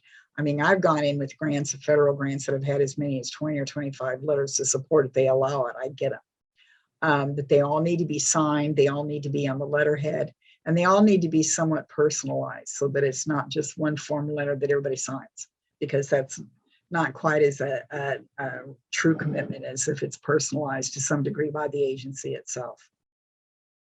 Any graphics or maps that you can put together that's going to show a depiction of the region you're serving, or maybe a depiction of a tool you're going to use during the life of the project to deliver the service. That might be pictures of the community. If you're going for an infrastructure grant, it might be a picture of the property. Give some careful thought to that. Again, it's what's allowed by the grant guidelines, but those would be included in the attachments. And often with the table of contents, you're going to want to list those attachments. And when I send out with the packet tomorrow that has a sample of a table of contents, I will include all the grant attachments on that draft table of contents with the assignments to make sure that we don't leave any out. Any data that you can provide that you've collected from the US Census or Stats America or the Maine Department of Labor profiles, or maybe you've contacted Anna and she's been able to do some grant mining for you to get some graphics, some tables or charts that describe your population in a little more detail. You know, make them nice and readable and include them as an attachment if it's allowed. And then, of course, any mandatory forms, like I said, if they require a copy of your audit, if they require a copy of your articles of incorporation and your current bylaws for the organization. Often for nonprofits, they'll ask for a list of your board members and what their role is. Are they Joe Smith, who is a business owner in the community? In Penobscot County, for example. So you need to really be familiarized with all those mandatory attachments. And again, like I said, included on that example table of contents, it's going to be your guide to pull together the grant. Grants are complicated. A lot of people, the number of times I have heard that, you know, I'll just do a grant. Grants are easy. Anybody can do grants. Well, you know, they're really truly not, because you need to know, you need to get that familiarity with the organization that you're working with, the requirements of the grant application, the details of your project, and how do you best describe it? How do you stand apart from the crowd, getting that realistic budget together with all of those minutiae and the details for the budget to justify your request. Getting all that pulled together takes time, and it's even tougher when you're dealing with restrictions for content. USDA Rural Development, if you've ever done something like an RBDT grant, they have a form, a toolkit that you fill out, and there's a limited space and number of characters or words that you can put into that form to be accepted and to pass the test to be submitted. And so you need to, and foundations are doing that too. And so you need to, I usually write the narrative in a Word document, get it fine-tuned, make sure I'm within the character or the word requirements, and then I cut and paste it into the actual document that's going to be uploaded electronically. That way you can see it easier. It doesn't cut off the bottom part while you're reading the top part, and it allows you to go in and tweak. Sometimes you'll be off 3 words to get in with that 200 word limit, and it'll allow you to view it entirely on a Word document and make those little adjustments and then load it up to your online application package. So again, it's really taking into consideration all of those pieces. If you're doing an electronic grant application, I would recommend that you go in and open that up right at the start. So you know what they're going to be looking for, how you're going to have to submit it, what are the limitations, and you get very familiar with that so that you're not surprised at the end you've written a 2,500 word description, which is beautiful. And then you go and it says there's a 1,500 word limitation. And that changes everything. And then you're scrambling at the end to get things adjusted to make it to fit within the space limitations. And that's when mistakes happen. So again, getting as many people recruited to be reviewers is helpful. Paying attention to those formatting requirements and those limitations on the narratives and forms, it's a process, and it's can be done overnight or in the course of a couple of days. It really needs to have you all prepared and ready to go and to begin working on it as soon as you possibly can, so that you're not leaving anything to the last minute, and that's going to potentially bring down the points on your application that you submit. So you're always going to be reviewed looking at your application in comparison with other applications that have come in. They're going to look at you individually, and then they're going to rate you individually, but they're going to take you into consideration in comparison to the other grants that have been submitted, particularly at the state and federal level. But the foundations do that as well. So these are all important pieces to think about when you're working on grant applications. And so if you're new to this, you've never done a grant before, doing your homework is going to be the difference between being successful and not being successful. Getting people recruited to help is going to be key. Getting those all important reviewers to make sure everything makes sense is going to be key. And really doing your work to get all the data and the background and the justification to show this is important. This is why we need it. This is why we are different from the other proposals you may be receiving. And this is all of these reasons are why you need to fund us. So are there any questions at this point? We do have one question, Vicki, and I think you might have touched on this, but maybe further clarification is needed. Can state funds be used for federal grant matching? Often they can be, but you have to go back to those original guidelines. Andrea Smith will talk this afternoon about the Northern Border Regional Commission, and they're one of the few federal grants where you can use another federal grant up to 80% of that award as match to an MDRC grant.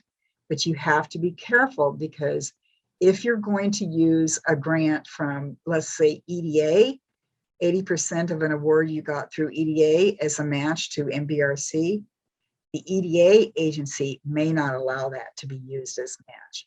So it's not only what's allowed by the funding agency, but what's allowed by the match agency too. You need to be very clear that it's allowed.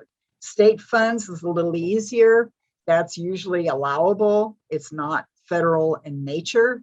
And so you can use that as match. But again, I would double check.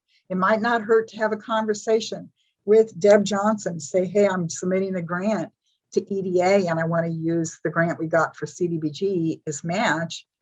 Is that okay with DECD?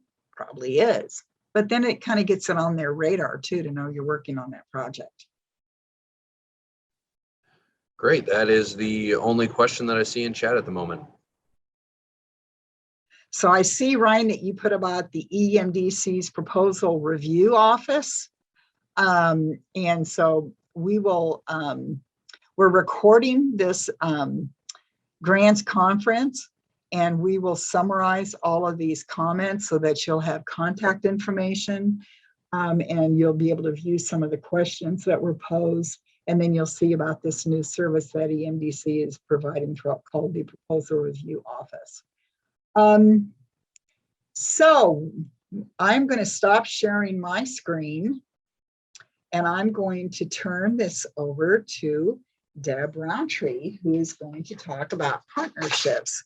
And I know that Lee introduced Deb earlier, but I'm going to just give a little bit of a recap and talk about Deb. She's the Associate Academic Dean with Eastern Maine Community College, representing the Katahdin Higher Education Center, who has been a partner of the Grants Conference series since it began 6 years ago. Deb's an innovative educator that loves to create an engaging community environment, along with building relationships with local businesses and organizations. Hence, she's a great one to talk about partnerships on community-based projects. So Deb, I'm going to stop sharing my PowerPoint and I'm going to turn it over to you.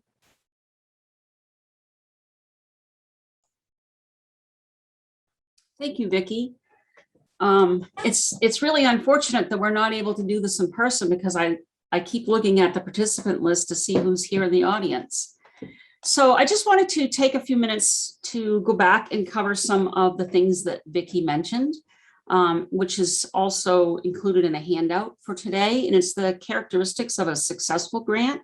I sent this document to Anna, just outlining, about knowing the funder that you are going to apply for the grant, what type of projects they will fund, the research that is needed before you finish the project to submit the grant, and the proposal itself. I think this one pager is really good to include in this, grants conference.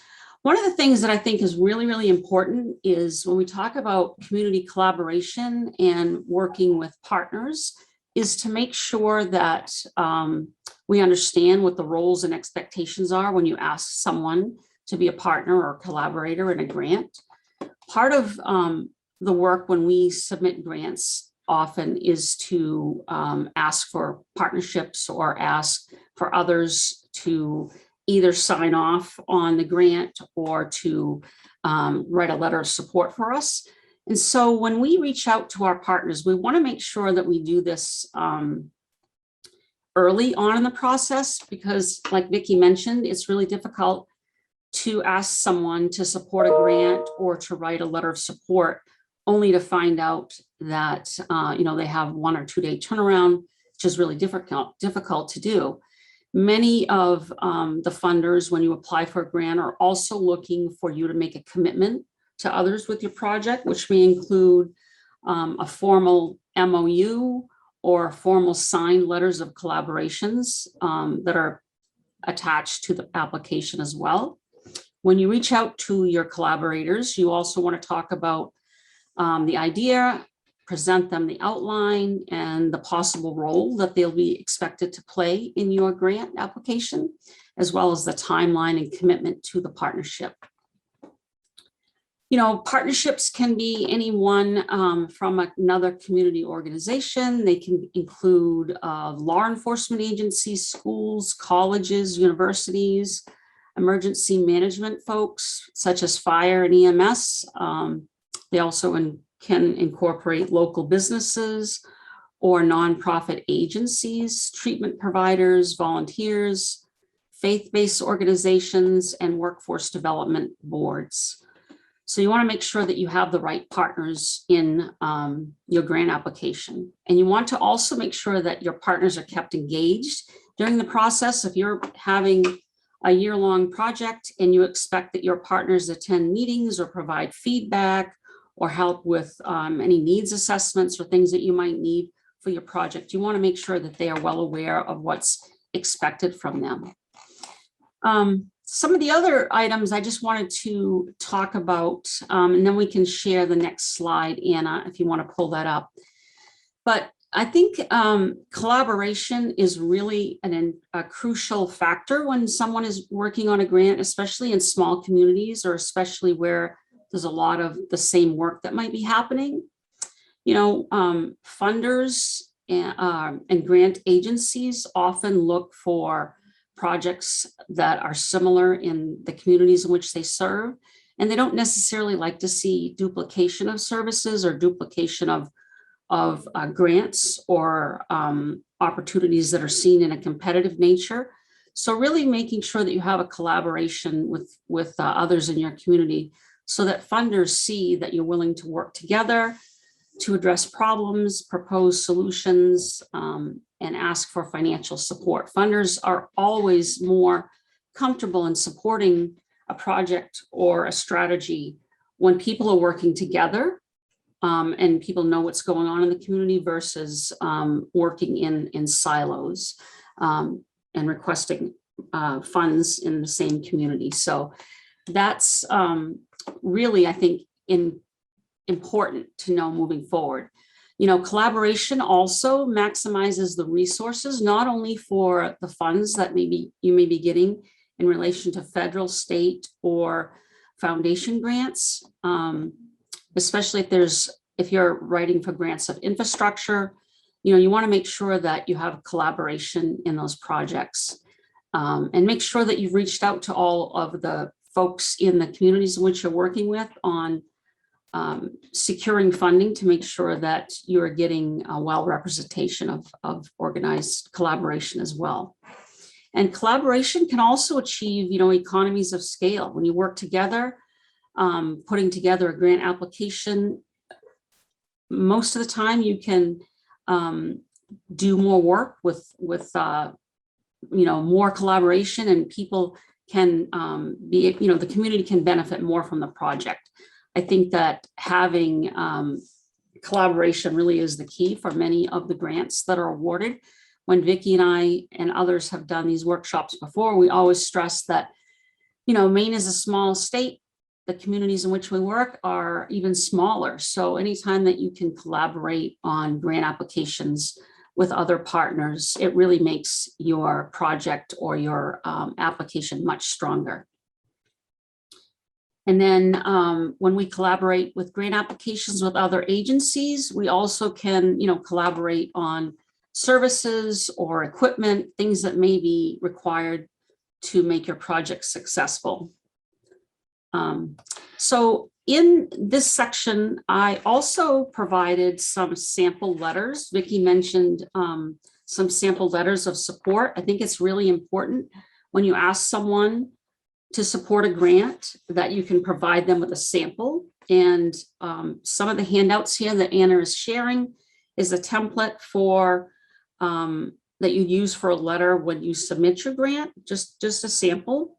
And the second letter is a cover sheet for signing a partnership or a memorandum of understanding between two organizations or agencies when you're working on a grant together.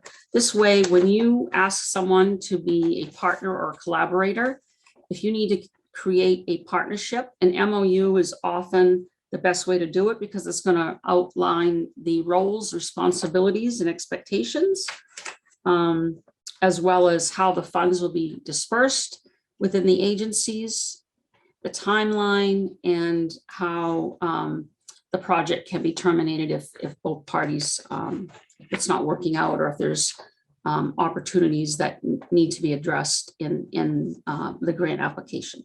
So I enclosed copies of those as well. And I think we have a question here. So Janine asked about if these will be shared. Yes, Janine, I did incorporate these letters and these samples with Anna's presentation. And I think that those will be shared after today's presentation. So are there any other questions that I might be able to answer? Deb, we did have a request, if it's possible for you to maybe zoom in on some of these documents. A couple of people have indicated that they might be a little hard to read at the moment. Okay, so that would be, I think, Anna that's doing that right now.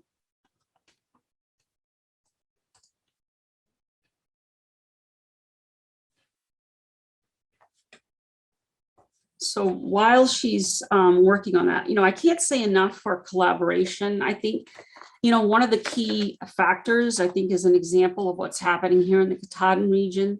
There's so much energy and so much opportunity that I think grants that come into the region, the most successful ones are created with partnerships. And I think that when you have partnerships with other organizations or parties in writing a grant, it really makes your grant stand out much more to the funder. And it makes the funder realize that people are all working in the same direction, working towards common goals, as opposed to it being a competitive nature. And sometimes that happens in communities where there are multiple parties applying for the same funds. And instead of partnering together, we see duplication. And that's really difficult, I think, for funders to understand why that happens. So it's really, I think, imperative for you to know others in the community when you apply for grants. It really is a good indicator that you're willing to work with others for the benefit of the project and the community. Were folks able to see those handouts a little better? And if there's no other questions, I think that I'm finished with my presentation, Vicki and Anna.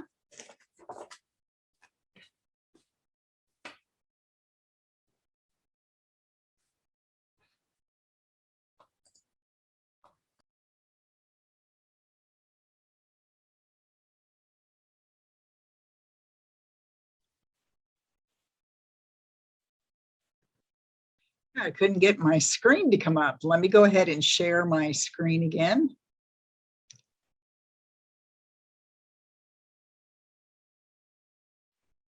So now we're going to talk about logic models. And if you've ever attended a grants conference in the past, you will recall how I go on about how I hate logic models.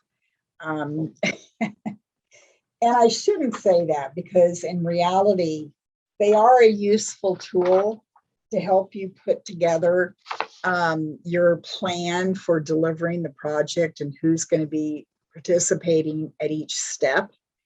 And it tells you the different activities and what you will have as a result of those activities and what your endpoints or your outcomes are going to be.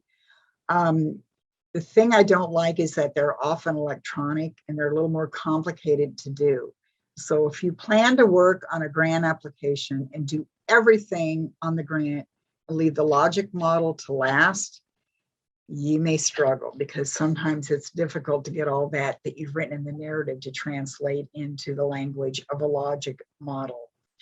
So a logic model is kind of a name for a logical framework of how the project is going to be carried out to reach the goals and follow through on the objectives that you've identified in your grant narrative. I have an example of a logic model included in your packet. This one happens to be for healthcare, but the basic elements are pretty common across all different kinds of logic models. And if you go online and do a search for logic model, it will bring up scads and scads of examples that you can use and look at when you're developing your logic model. But keep in mind that some foundations and agencies will require that you use the logic model framework that they've included with their grant announcement. So again, going back and being familiarized with that application package is just so key throughout the whole process. So as I said, this matrix, this diagram, is used to describe the project, its development, and how you're going to perform it and how you're going to evaluate. And many of them will include another category that says who's responsible for this particular task or this activity. So in the exam, so some of the basic standard categories are inputs, activities, outputs, outcomes, and impact. And then again, some will require the participants. And some also will add another column that will say date to be accomplished. So again, you have to just kind of go by what your grant guidelines require. So for inputs, you're going to talk about what the step is. So it might be here, if you look at the logic model that is provided as an example, the very first input is consumers, providers, and payers to participate in the governance process for this particular proposed project. So the input is what work is going to be performed. What is the overall objective of this step? And then you're going to lay out the activities and the outputs and the outcomes. But this is the step. You want to have these folks participate in the governance process. So the activities, it's going to talk about the actual steps. What are you going to do? Are you going to have meetings? Are you going to, what are you hoping to achieve by these meetings? What are the activities? What are the roles of each of the activities that you have proposed? And you could have more than one activity or output or outcome per input. So it doesn't necessarily mean, like this particular logic model kind of has it spread across all common areas. But I've done logic models where I have a project that is working to serve low income and tell them about options for transportation. One would be recruitment, and all of the activities and the outputs and the outcomes would relate to the recruitment of participants on the project or the recruitment of participants to get the services. And then they're interrelated with the rest of the project, but they're distinct activities to that particular input. But you want to be able to articulate what those activities are going to include so that your description of each step is thorough and logical, hence the logic model, and that it follows through on a flow of the project for its performance from start to end. So the timing of that particular step is going to be important as well. So there may be inputs that are going to happen at the beginning of the study that are going to be completed before you're halfway into the study. And there are going to be other inputs that aren't going to kick in until the second half of that 12-month project. And so they would go later in the flow for the logic model as the primary input. So we're going to list those activities. So if for example, you talk about marketing and outreach, the activities are going to be social media announcements, methods to announce the project, and how they can join and what it's going to require from them to participate, who's eligible. Those are the activities. Then the outputs are going to be the actual work. So you're going to see there's going to be increased participation by people in the community who need this particular service. And it could be that you're going to, for this, the logic model I've included as an example, it talks about consumers, providers, and payers serving on the governing board that seeks support and achieve common goals. So for this particular one, they want to recruit people into the governance process. They're going to do outreach and activities that are going to recruit those people to participate in the governance process. The outputs is going to be the identification of the people who are now recruited and included in the governance process. And the outcome is now, as a result of all that work and the recruitment process, this is what we've achieved. We have deemed our governing board to be inclusive and accountable by the community stakeholders. Or in the case of marketing and outreach, we have gotten the word out about our particular project and services, and we're now recruiting participants onto the projects. So what's the overall impact then going to be? The impact is going to be, for this one, for your example, it's improved health status. For another project that we talked about, marketing and outreach, the impact is going to be improving the lives of the people we serve by providing this service that's new to them. So you really kind of have to sit down, and working on this as a team with other people that's working on your grant process is the best way to do it. so that you can kind of, it's very easy in this process. And the reason I don't like doing logic models is that it's very easy to get steps confused and overlapped and out of order and overlooked, and not included in the logic model, maybe not included in the right activity. And so spending a little time and effort on putting together this logic model also provides you with a built-in roadmap for delivering the project if you get the funding from the agency. So that's, I think, the intent from the agency and the foundation and the state and the federal government, is that you've laid out all the components of your project, what you're going to be doing, what the work is going to be for that particular activity, what's the result going to be after the performance of the activity, what's the outcome going to be? Is the project going to be strengthened? Are you going to get more participants? You're going to get the word out to a broader audience? But overall, what's the impact going to be? It's an improvement in the condition and the quality of life of the people that you're serving, or providing new services to people most in need, things of that nature. But that can be used then as your roadmap as you go through that study.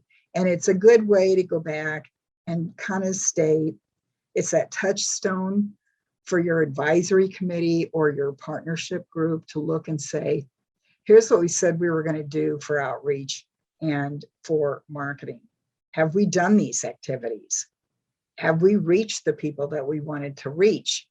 Does it look like we're increasing awareness? Are more people, when we go out in the community and talk, are more people aware of our project and what we're working to provide? And the outcome is, are people being served? Are people being recruited to the study? And that'll help you follow through on each phase of your project. And this is particularly useful on those more complicated projects that have so many steps to it and have so many components that may or may not be related, and they're performed by different people. And it's good to keep everybody on track of the project overall and how it's progressing. And one aspect of the project may be struggling while the others are moving full steam. It's good to bring everybody back to reality, bring them back together. Let's go back and look at the logic model. What did we say we'd be doing and where we'd be at this point in time? And then, we can kind of do some adjustments and troubleshooting at that point, so that you don't allow the project to get out of control, get completely off track. And then when you finally realize that you're not progressing the way you said you would be progressing, it's not too late to make corrections and take that action to get it back on track and complete the project as you proposed. Whether it's a successful project or not, as far as the outcomes that are the outcomes you proposed to show, the fact that you've used this logic model as a guide to help you complete it the way you said you would complete it, and that you're looking at it throughout the life of the project, and you're troubleshooting and you're overseeing the staff that are assigned to the project. That's why I like to see that additional column that shows the participants, because it might be individuals that you identify. You might have one who's the leader for that particular activity, and then other staff that are working to help with that activity. It could be an organization and all of the partners that are going to be participating on that particular activity. It could be the consultants that might be brought in at this point to work on this particular piece, and nothing else on the project, just this one piece, a survey or data analysis or something like that. But so they're hard to do. They kind of make you readjust your thinking hat about the project description. But in the end, it most likely will end up being a benefit to you and your partners to make sure that you keep your project on track. And for a 2 or 3 year project, this could be critical. And so what I've told some people is that if you aren't required to do a logic model and you get the grant awarded, you might want to think about doing one at that point, just to make sure everybody stays on target, nothing slipped, none of the steps slipped through the cracks, none of the objectives are overlooked or missed or left out, and that all of the goals that you hope to achieve are going to be reached by the work that you're going to be doing now that this grant has been approved. So again, as I've said with other pieces of grants development, go out and look at examples. Something else that you can do with some agencies is ask for a copy of a successful grant. And in particular, I'm thinking about EPA. The Environmental Protection Agency will provide copies of winning grants that you can look at to see, well, what did they do that I didn't do that could get me closer to getting that funding? And that's a great way to help guide you as you're working on your application, particularly one that's going to be asking for a lot of money and if you've had no experience. Some of the agencies will do that, some will not, but you can only ask. And you can also, through the Maine Philanthropy Center, look at some of the foundations that you plan to submitting a grant to and look at the list of awardees and what their projects were, and then go to their website and see what their project consisted of. And they might put in some description about what the project was and what they did. And that kind of can give you some idea and get the juices flowing. So, always build on what's already out there. Don't start from scratch and don't work in a vacuum. And call up other agencies. Hey, do you have any tips? Call us at Emdc or call other nonprofits. How did you do this particular activity when you were working to get your funding? What did you find useful for the preparation process?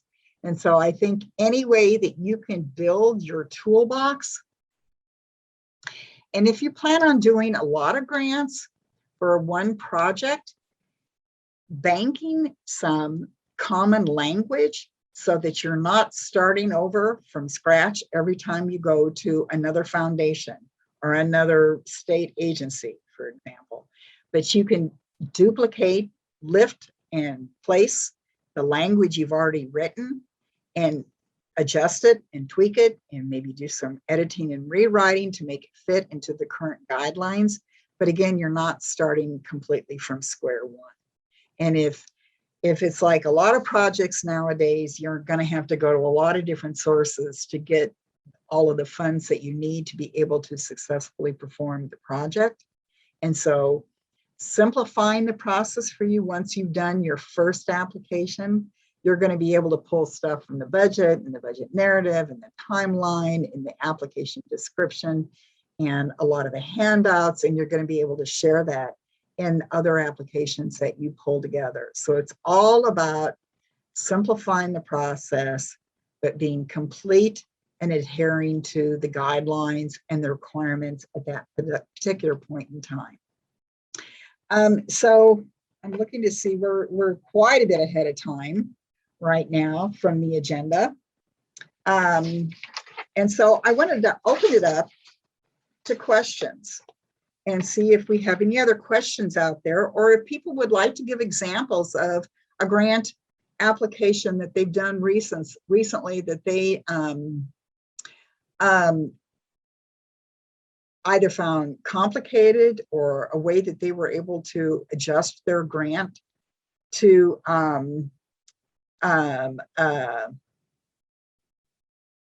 make it more a successful, a winning application. Please feel free to share that. I think it'd be of interest to the other people who don't have as much experience. There's a couple of comments that I'm looking at in the chat box here. One is a great comment about Deb being an outstanding professional colleague and resource for the Katahdin region. That's great. Russell has not commented that I noticed in the sample logic model that the outcome is vague, improved health status. Does it make sense to define it more clearly in the logic model, or since it's clear in the other parts of the grant, you don't need it here? I think that the primary outcome, the impact, where it says improved health status, is your overall goal for why you're doing the work. It could be finding safe housing for people in rural communities. It could improve the health status for people who are low income. It could be finding jobs or connecting people with education and skill building to find jobs. there's a wide range that you can use for your impact, but that is more broad in nature. And it is somewhat vague because you're providing the details to get to that impact in the inputs, activities, outputs, and outcomes. So, I think it's just more of a restatement of the whole point of your grant: improve transportation for people in rural communities. That's going to be the impact of completing this project. So it can be vague for that impact, as opposed to everything else in a grant application where you don't want to be vague. You want to be very specific. But for the purposes, impact, I know, is a vague term, but you'll see that again and again and again. And again, you need to look at the guidelines for that particular grant opportunity to make sure those are the headers and the key components that they're looking at for the logic model. You just kind of have to play it by ear depending on the grant and your project. But it is vague, and that's for a reason, because you're given the details already throughout your grant application. So I'm hoping that answered your question, Russell. From Theodore, is it worth hiring a professional grant writer? I think you need to play it by ear. Sometimes you're not going to get that information from the heart. If you're not using people that live there, and people in the community, for example, or people that are delivering the service and talk to the people in need, you're not going to get that aspect into your grant. And you want your grant application to provide facts and to provide data, but it should provide heart as well. You want to talk about, the human condition. You're going to talk about what it would mean to your community, what it would mean to seniors living in your community if you were to provide this service. What impact would it have on their lives? And a professional grant writer is probably going to have to come to you to get that. So I think it depends on the complexity of the grant. Sometimes for the more complicated applications, like federal grants, where they're requiring grants.gov online submission, they require extensive research, they require all these forms that need to be completed, you need to get all the letters of support, and if it's just you in the town office and you've been charged with putting in a grant for this, it may make sense to get some additional assistance. It can get pricey, but you can also check around and you maybe can decide, we can do all the grant, but we really need help on this piece and this piece. And so maybe you can hire a professional that can help with just those particular components. One of the things EMDC can do is our new service of a reviewer is we can point out, what, you need more help on this, or you need to beef this up. But also at the very beginning stages, if you look at the guidelines and it just, I've never done a grant before, I don't know what I'm doing, I really am going to struggle with grants.gov. It may make sense to make that investment and hire a professional writer, but you just can't say, here's the grant, here's the project, improve transportation, and step away. You as the community or the nonprofit or the volunteers have to be engaged throughout the process, because you're going to know those heartfelt details that a grant writer is not going to have that experience with, particularly if they don't live in that community. So that's something to be considered for sure. The Maine Philanthropy Center does have a list of consultants and grant writers that you can access if you have membership. And you can go in and reach out and get pricing through the list of the grant writers, but you can also contact us at the Emdc, or you can contact the congressional staff to see if they might have suggestions too. Chris Ha has asked the question, if our RFP guidelines require double-spaced text, how do you present logic model or timelines in a single page or readable size? And it says, to clarify, the logic model text is very condensed single spaced probably, and maybe smaller than font than 12 point. Would this conflict with the RFP guidelines which specify double spaced 12 point? If I'm looking at a grant application that requires a logic model or a timeline, and it says in the general instructions, your document must be double spaced, then I double space the logic model in the timeline. And you hope that they will accommodate that in the format, the page limitations, or often they will have, here's the page limitation for the narrative, which does not include the attachments, the logic model, and the table of contents, or the timeline. But you've got to go back and look at those instructions again to make sure. But if they specify double space, then I double space, and I don't make the font any smaller than what they will allow in the general instructions. So it might look cumbersome, but one of the things to keep in mind why some agencies require that double spacing is that for the reviewers, a lot of time they recruit your colleagues and peers across the country to participate in the review process. And it makes it easier for them, believe it or not, and this is kind of a carryover from the old days, when they're looking at that double spaced grant, it's easier for them to read and it's easier for them to make notes on the document in between the lines, for them to do the review process. And it's the same logic for the logic model and the timeline. So yeah, you do need to double space it if that's the requirement in the general instructions.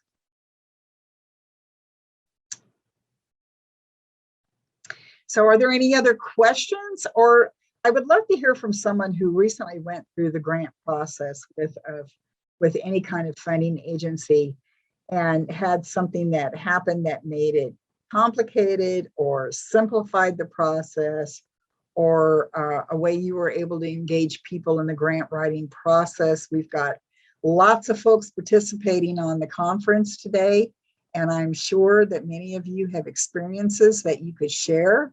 Some of you may have never done a grant before, but I would venture to bet there's a lot of folks that have quite a bit of experience that could share some of those tips with our audience. So anybody that would be willing to speak up would be terrific. I'm going to stop sharing my screen for the moment and bring the panel up and kind of open it up for any other types of questions that might be out there, or anybody can offer comment or input or additional instruction.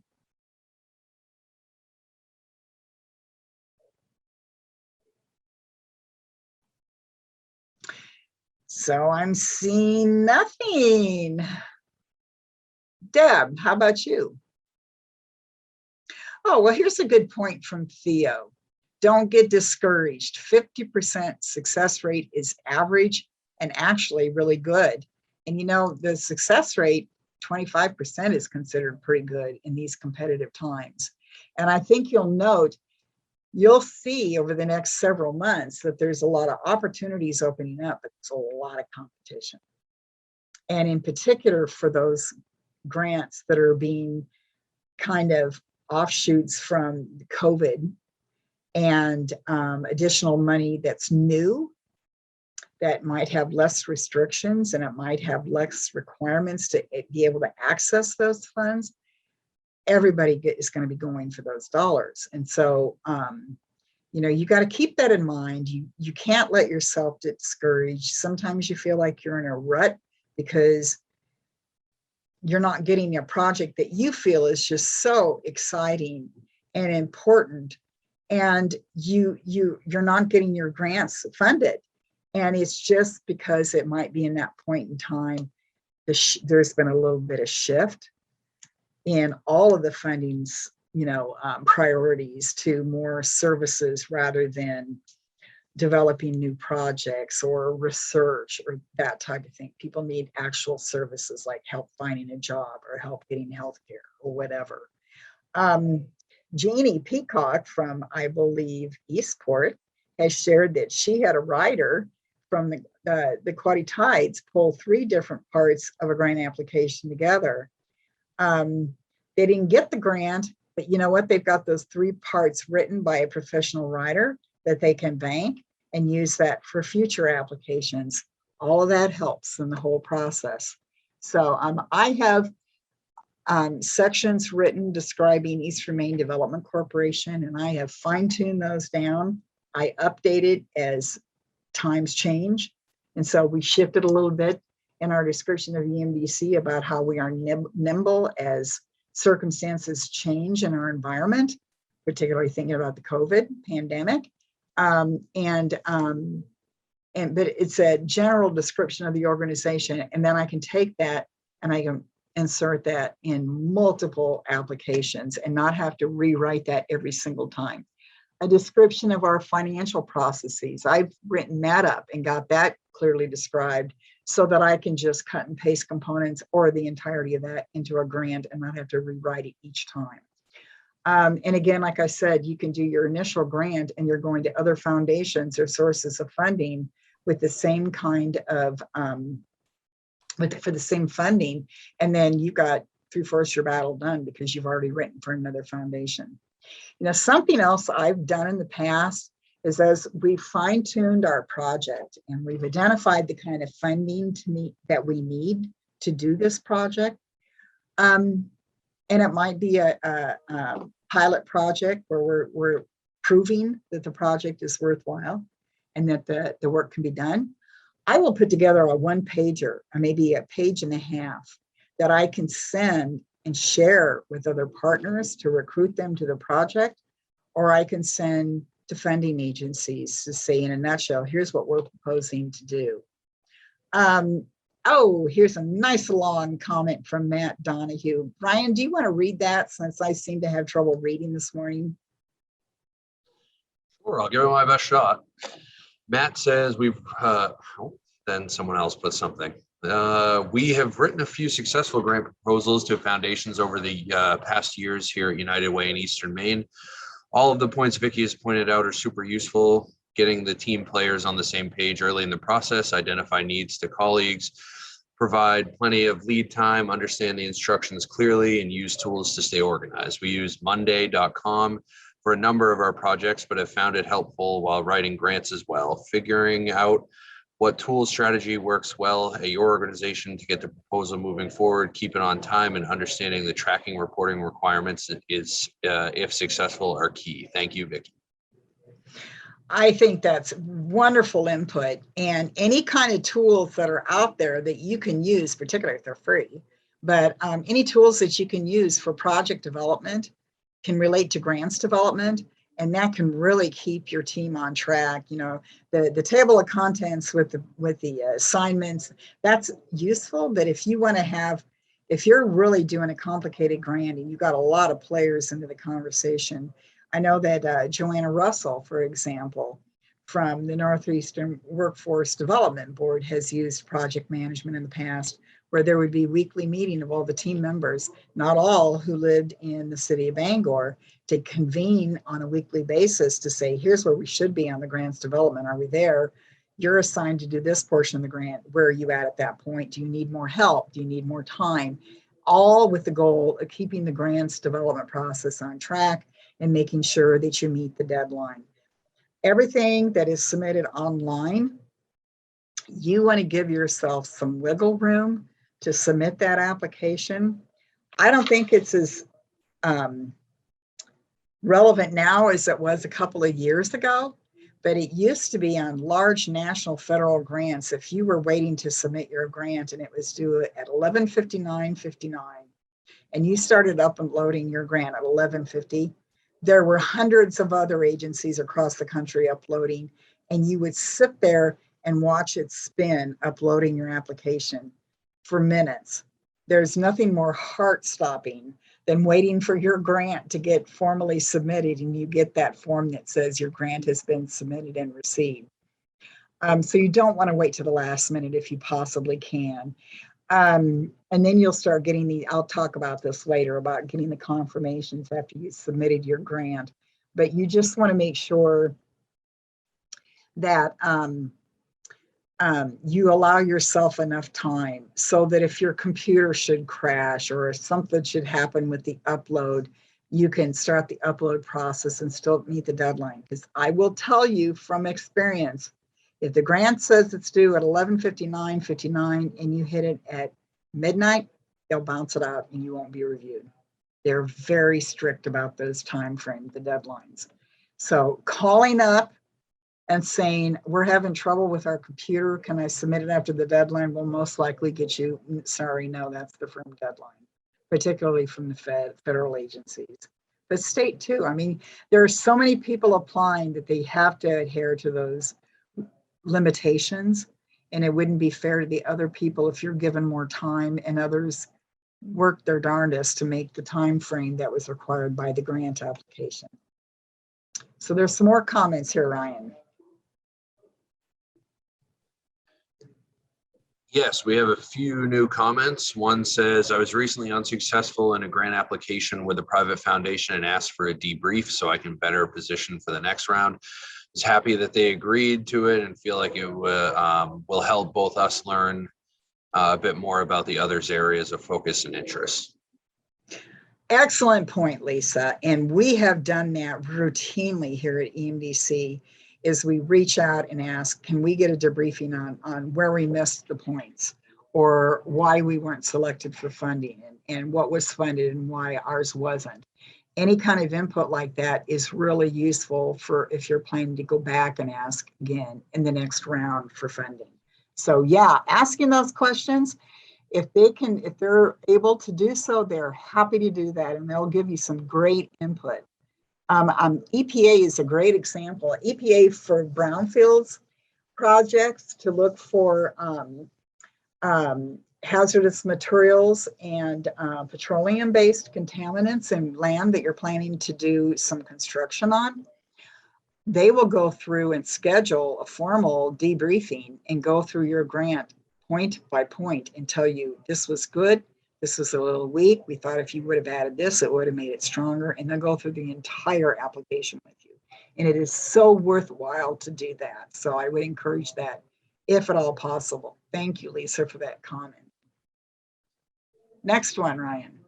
We have another comment indicating that the organization has a large sum of money from the federal funds that are coming out currently, asking if it makes sense to get an engineer and flesh out details of infrastructure projects with that funding to then go for a larger grant. Well, I think if you're planning to use this money, this is the $154,000.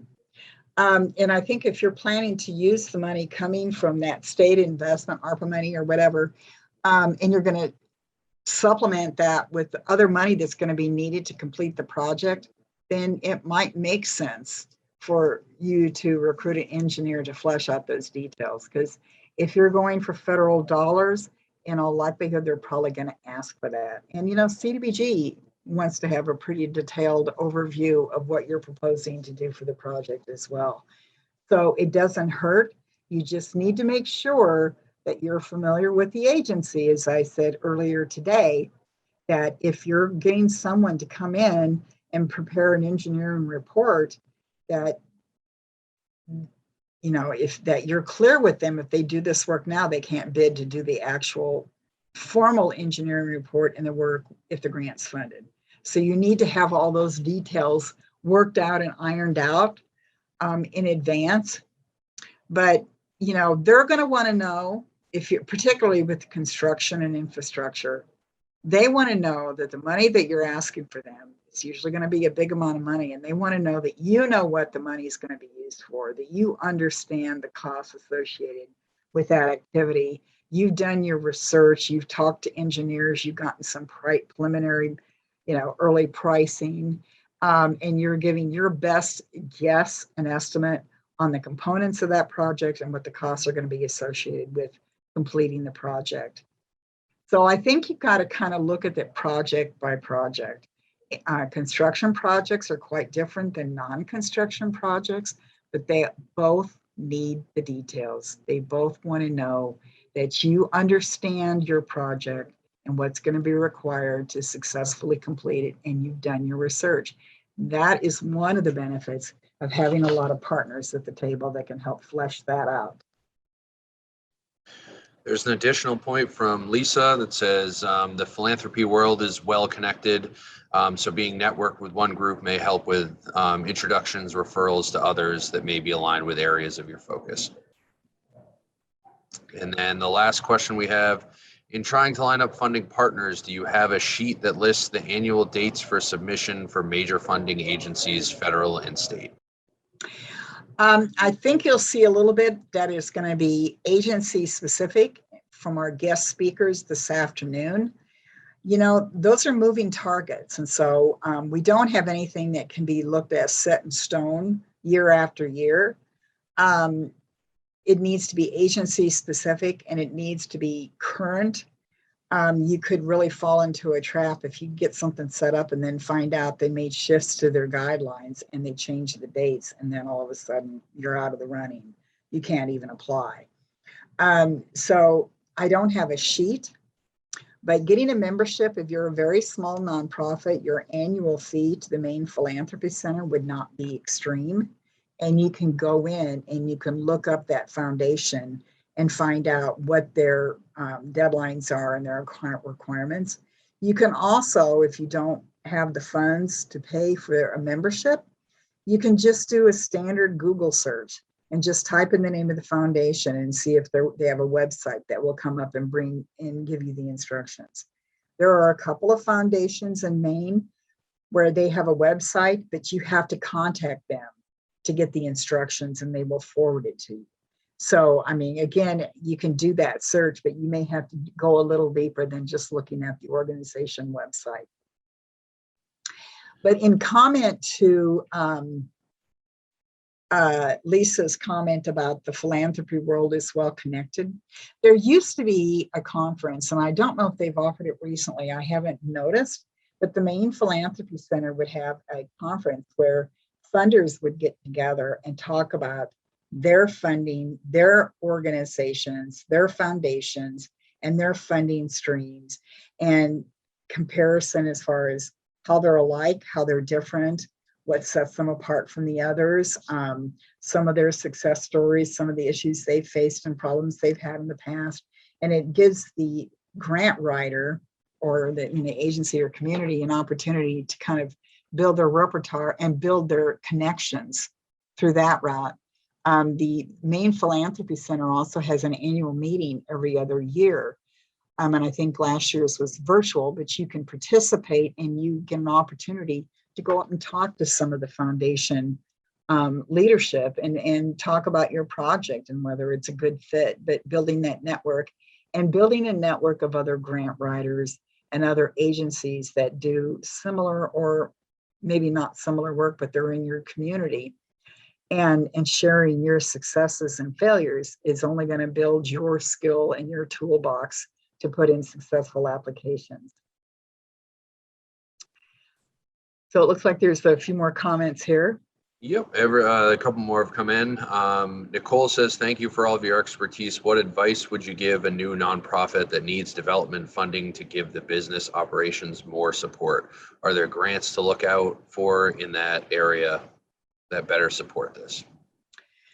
So you're talking about operating funds, startup funds. A lot of grants are focused on project and program only. And they will say specifically in their guidelines, they do not give operational dollars or startup dollars. And there are some foundations that will even say, we do not fund startup organizations. You need to have been in operation for a minimum of 2 years or 1 year, whatever. So you have to do your homework. It's all about doing your homework. But I think I wanted to go back and look at that question again. Where was that question?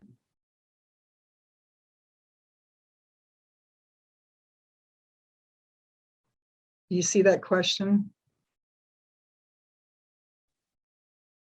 Which one would that be? Oh, the one about the operating. I wanted to make sure I responded to all of the comments that she had, that Nicole had. So again, that's where I think calling a foundation can come in, to call and ask them, would you provide funds to us as a new startup? And we're trying to get that development funding. to get this business started. That kind of conversation would probably save you a lot of time, but looking at their instructions can help with that as well.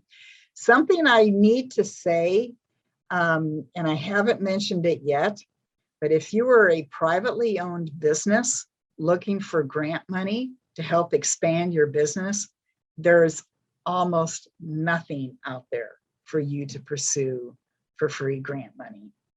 And I get a lot of calls all the time with people wanting to buy, say, a piece of equipment, but they're a for-profit business, which means any income earned would be going into their pockets, their company, rather than a service that is invested back into the company to expand services to help more people in need. That's the differentiation between a nonprofit and a for-profit.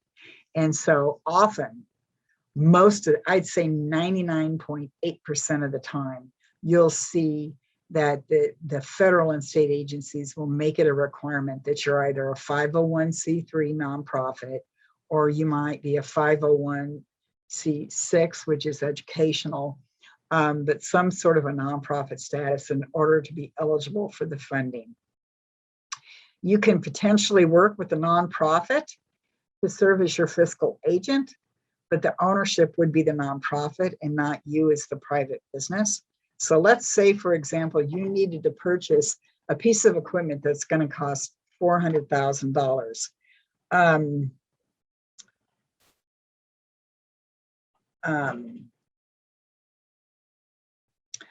You're going to need to, I'm sorry, I just got a note here, sorry. It's going to cost $400,000 and you're a privately owned business. It's going to help your business grow, and it may create more jobs, but the ultimate goal is making revenue and not necessarily to invest back into the business. You need to pay your wage, you need to pay your employees' wages, but it's really a business entity and it's privately owned. You could work with the nonprofit as your fiscal agent, and you could have them serve as the applicant, but then that equipment would likely be purchased and owned by the nonprofit. And then there would be a buyback scenario so that there was leasing of the equipment by the privately owned business until that money was expended, and then they would own that piece of equipment. So that's one of the few limited ways you could get funding that's limited to nonprofits. But that's even kind of sticky too. I mean, I think the USDA Rural Development will periodically have grants that are focused for, say, small business owners or agricultural-based business, where you can put in a grant requesting equipment for a piece of energy efficiency equipment that's going to reduce your overall costs, and it might allow you to hire another employee. Those will periodically pop up. But in general, it doesn't matter what kind of work you do. If you're privately owned, you're going to have a tough climb to find an agency that's going to fund you.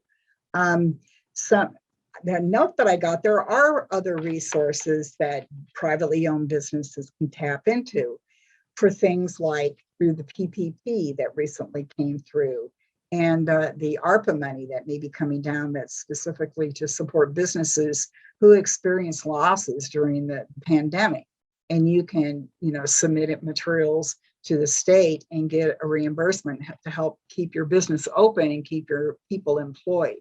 There are those opportunities that are likely going to be coming out over the next year, but those aren't necessarily traditional grants from federal agencies. This is CARES Act and ARPA money, and that's handled differently.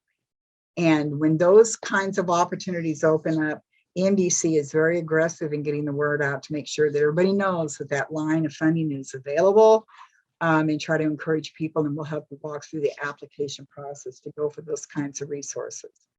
The other thing that's available for private businesses are community impact lending resources. Emdc is a lender where we can sometimes help businesses that may not be as fundable through a traditional bank, And we can work with that, but that would be a loan package. So we're talking grants here today, but I'm just kind of trying to throw out other options in case you are looking for something that would help a business.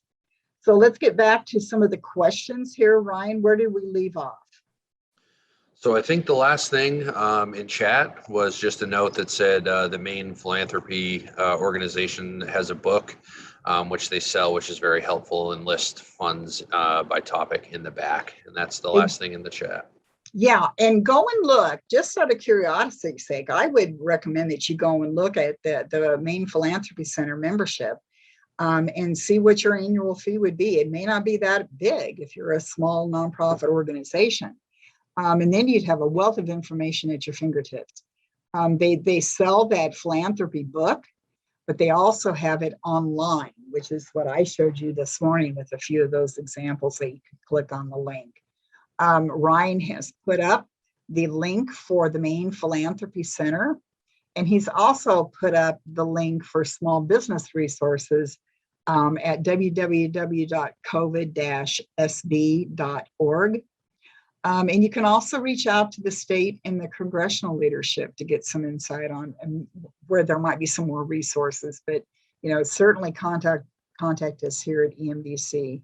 At the end of our conference, we're going to be providing the handouts, and the last will be a page of contact information so that you'll know who to get in touch with after the conference is over with. So do we have any other comments? Do any of the panelists have anything they would like to share before we break for lunch?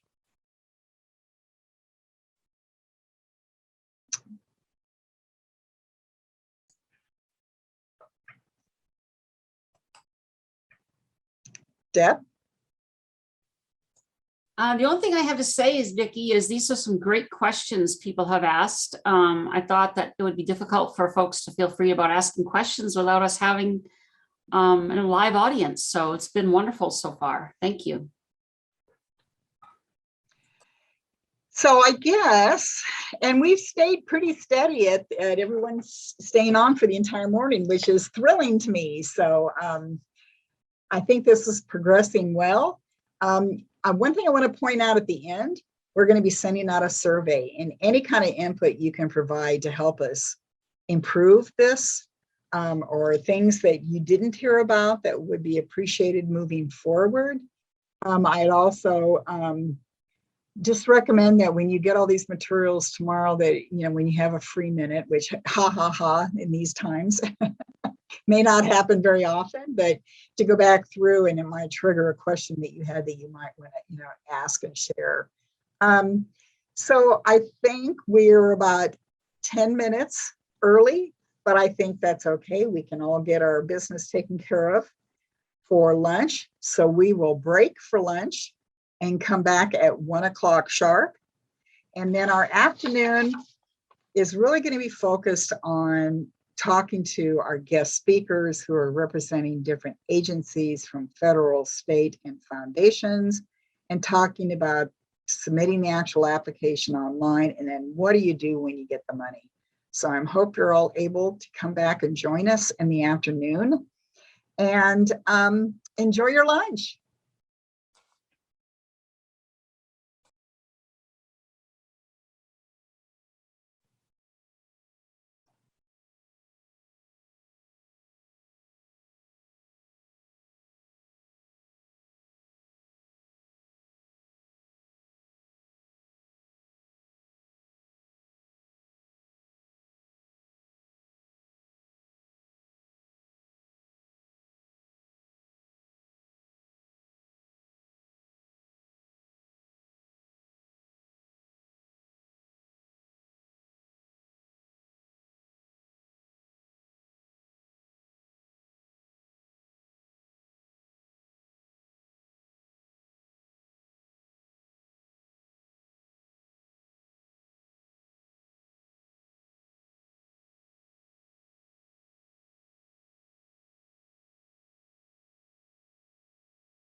We'll give it another minute or two to allow more people to get back on, and then we'll start back up.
Well, I think we can go ahead and start back up. I hope everybody had a chance to go out and get a bite to eat, wolf down a bite to eat like I did, and take your breaks and do a little bit of business, and we're back at it now. So we'll start off this afternoon by a brief overview about applying for federal grants in general.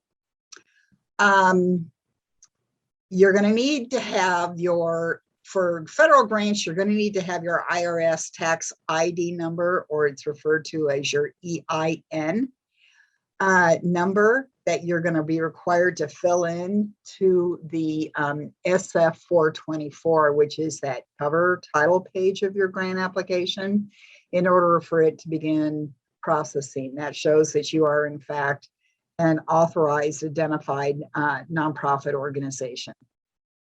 If you're not a nonprofit, then you're going to need to share, if someone is acting as your fiscal agent, then you're going to need to use your fiscal agent's numbers to go through the process of applying and submitting a grant through the federal government.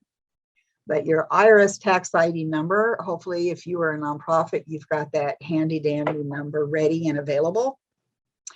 And then your DUNS number. And if you've submitted a grant through grants.gov in the past, you are required to get a DUNS number.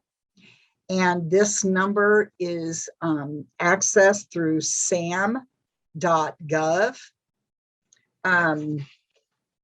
And so in order for you to, and sam.gov is that agency that acknowledges your nonprofit status, that you're an active nonprofit, and provides the steps in order for you to download and access funding once you've been approved to receive grant dollars.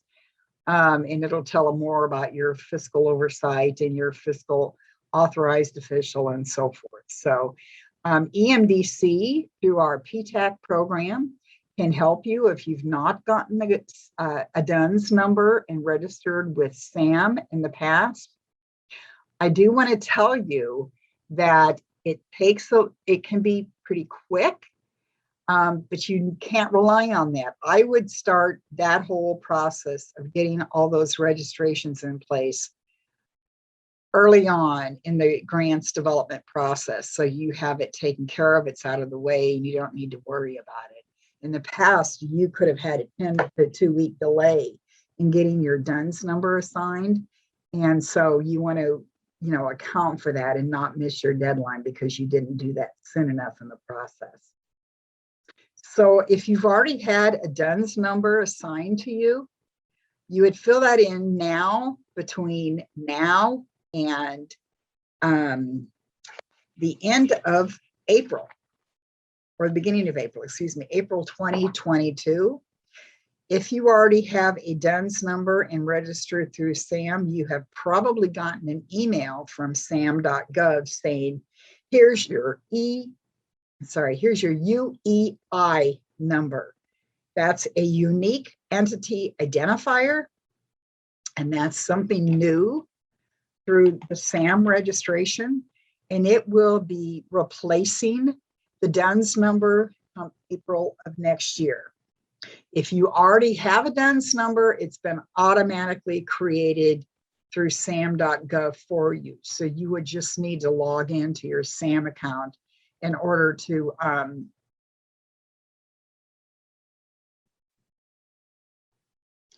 okay, I just was reading the question, so sorry.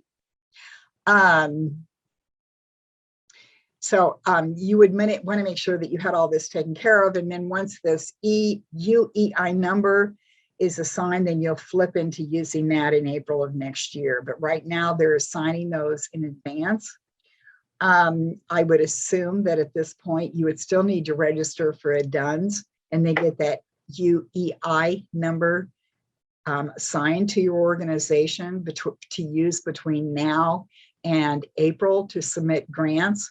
And that's going to be an important step to go through, because the grants you're going to hear about this afternoon are going to be requiring that DUNS and the EIN tax number, the DUNS number, and potentially the UEI number.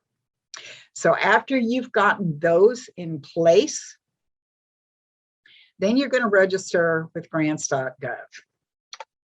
And you can go to this page in grants.gov. I did a screenshot to show, but when you log into grants.gov through your search engine and you come up to this page, you're going to want to click on applicants, and then you can bring up registering an organization. That will be one of the options under applicants. So you're going to need to do all of these registrations for your organization before you can actually log in to grants.gov to access a grant application package. Registering for grants.gov is relatively instantaneous. And you just would need to be ready to provide your DUNS number and your EIN number and provide that identifier information as they request it. But it's going to ask you to submit a unique username and then password. And you're going to get notifications from grants.gov about every 60 days asking you to update and change your password so that you can keep that that control over your password and not allowing anybody to tap into your accounts. And the login information is going to also be important, because once you submit your application through grants.gov, then you're going to want to be able to access to see how it's progressing. Has it been validated? Has it been picked up by the actual agency where the opportunity is housed? Have they approved it, or was it not approved? You can follow the progress of your application through that portal, through the workspace that you create. So, these steps are relatively easy. It's just that you want to make sure you get them out of the way right out of the gate. So then you don't have to hassle with that as you're getting closer to actually filling out the forms and submitting your application. And I like to work, and Anna's got to get into more on the workspace and give more tips on that. But I like to create my grants package right off the bat, even if I've pulled the notice of grant award from another source, like maybe I've gotten it from the EDA homepage or something like that. I want to still open up that grant application package, because I could start filling out some of those standard forms and getting those all completed. You can check it to verify that the form is correct and complete and save it. And then you can not worry about that. It's all ready and set to go when the rest of the package is together and loaded up. So I think what I'm going to do now is stop sharing my screen and flip it over to Anna, who's going to talk about the grants.gov process in a little more detail. So Anna. We do have one quick question, Vicki, if I could Oh, I do. sneak that Okay. in Sorry. first. Yep, if you are collaborating with other organizations, whose EIN, DUNS number, et cetera, is needed? All organizations, some organizations, what would someone need in that situation? Well, it needs to be the lead applicant. And there might be situations where there are co-applicants, and then you would need to provide that information for both. But you routinely, it's the lead applicant who's actually formally submitting the application. If you're working on a grant and someone is your fiscal agent, then likely they would either be submitting the grant, but it would be their identifier information that you would fill in for the tax number, because you obviously wouldn't have one if you're not an approved nonprofit. Perfect. That's all I had for you. Okay, great. So Anna, I'm going to turn it over to you.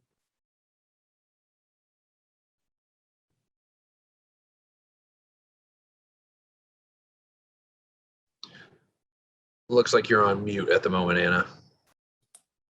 Thank you, Ryan. All righty.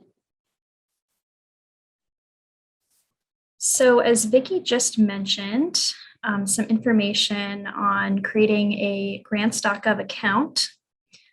Today, I'm going to walk you through how to use Workspace, which is a collaborative tool where you can collaborate on grant application forms with other members of your team. And using this tool allows you to create a custom workflow that works best for you and your team. And it really helps you and your schedule in meeting your grant deadlines. So the first thing you want to do is log in.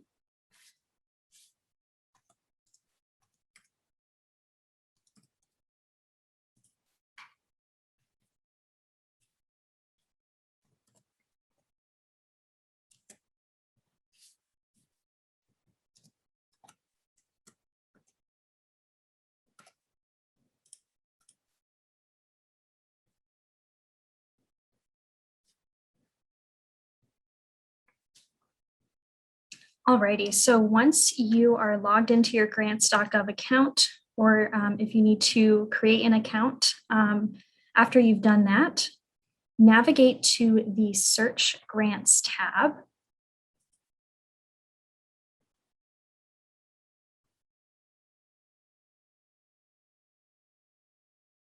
It looks like my internet is just taking a second here. Alrighty.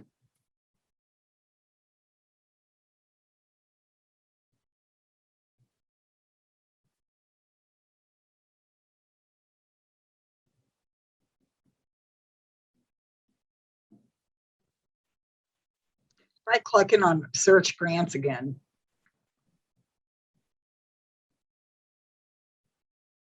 Looks like my page is taking a second to load here. Alrighty, here we go. So once you are on the Search Grants page, you are going to want to select a funding opportunity that you'd like to apply for. On the left, you can see different opportunity to select a grant that's right for you, from the type of funding instrument to grants you are eligible for and the category and agency that you would like. So say I'm looking for a funding opportunity that's already been posted on grants.gov. So I'm going to want to keep posted selected. Then say I am looking for a grant. So I'm going to select grant under funding instrument type. And then in terms of eligibility, say I am a nonprofit organization that has 501c3 status. I'm going to want to go ahead and select that.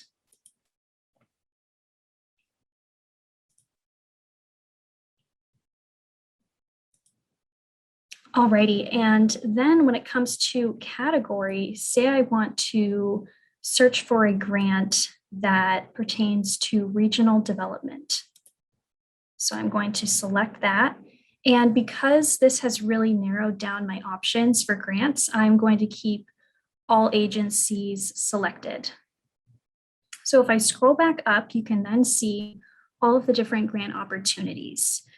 So say I'm interested in the STEM Talent Challenge program offered by the Department of Commerce. So I'm going to select that grant opportunity. And then that opens the View Grant Opportunity page, which provides a synopsis of the grant, some general information here. You can also view eligibility and also some other additional information about the agency of the grant you are applying for. You can also look in related documents, which includes the NOFO. It's good to have that in your resources. And it also includes the package as well. So once you've reviewed all of this information and you and your organization decide that you would like to apply for the grant, you then navigate over to apply. And now on this page, you are going to want to fill in an application filing name. So that's something that you can identify the grant by. So in this case, I'm going to enter EDA STEM grant example. So once you've done that, you will then click Create Workspace.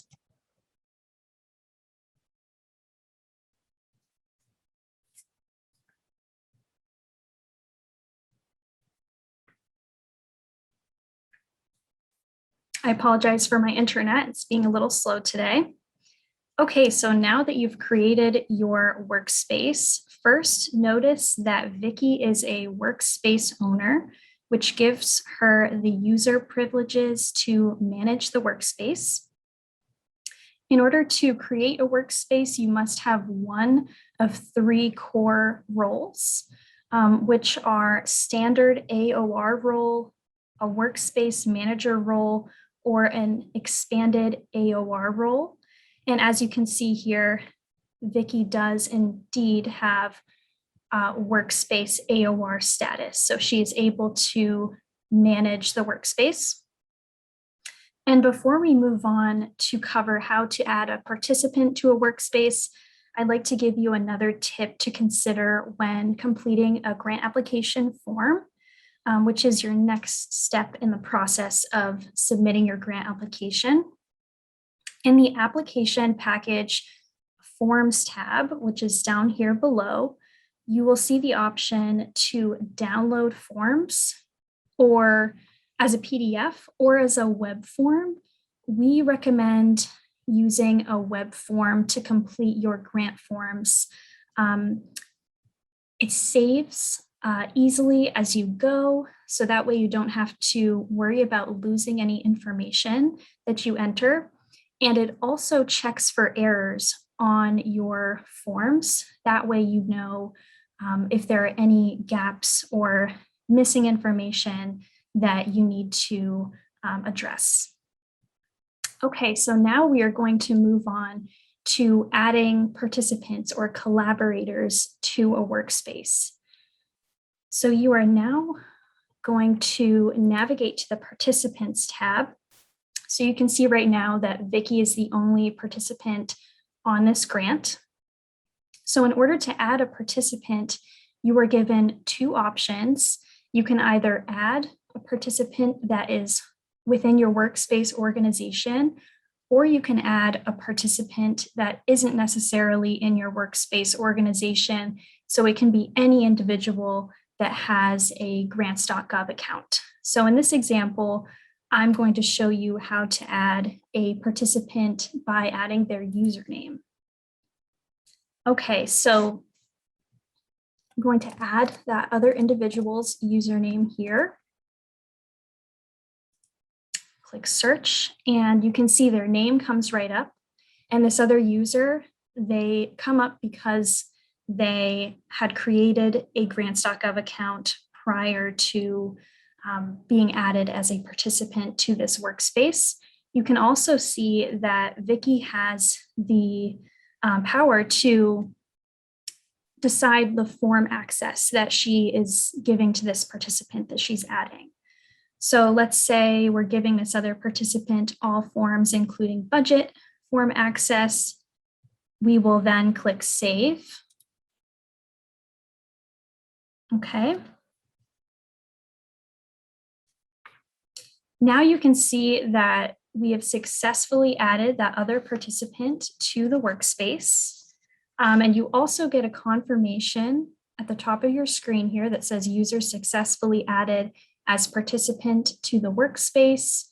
And that participant will also get an email directly in their inbox that notifies them that they've been added to that workspace by the user of the workspace. So next, with that, you are ready to begin filling out forms. As you can see here, you've now created the workspace.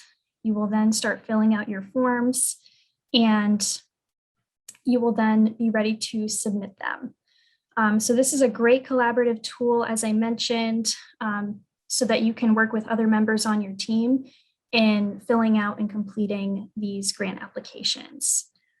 If you have any questions, grants.gov has a number of great educational resources on grants.gov. So if you actually go to Learn Grants, you will see that there is a Grants Learning Center, which has a bunch of great resources like Grants 101, checking for your eligibility, policies, systems, and there are also some great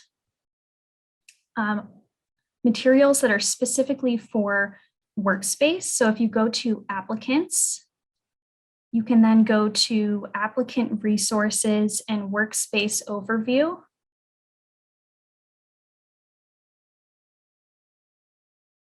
And once you get to that page, you will see other educational resources on how to work on a workspace application.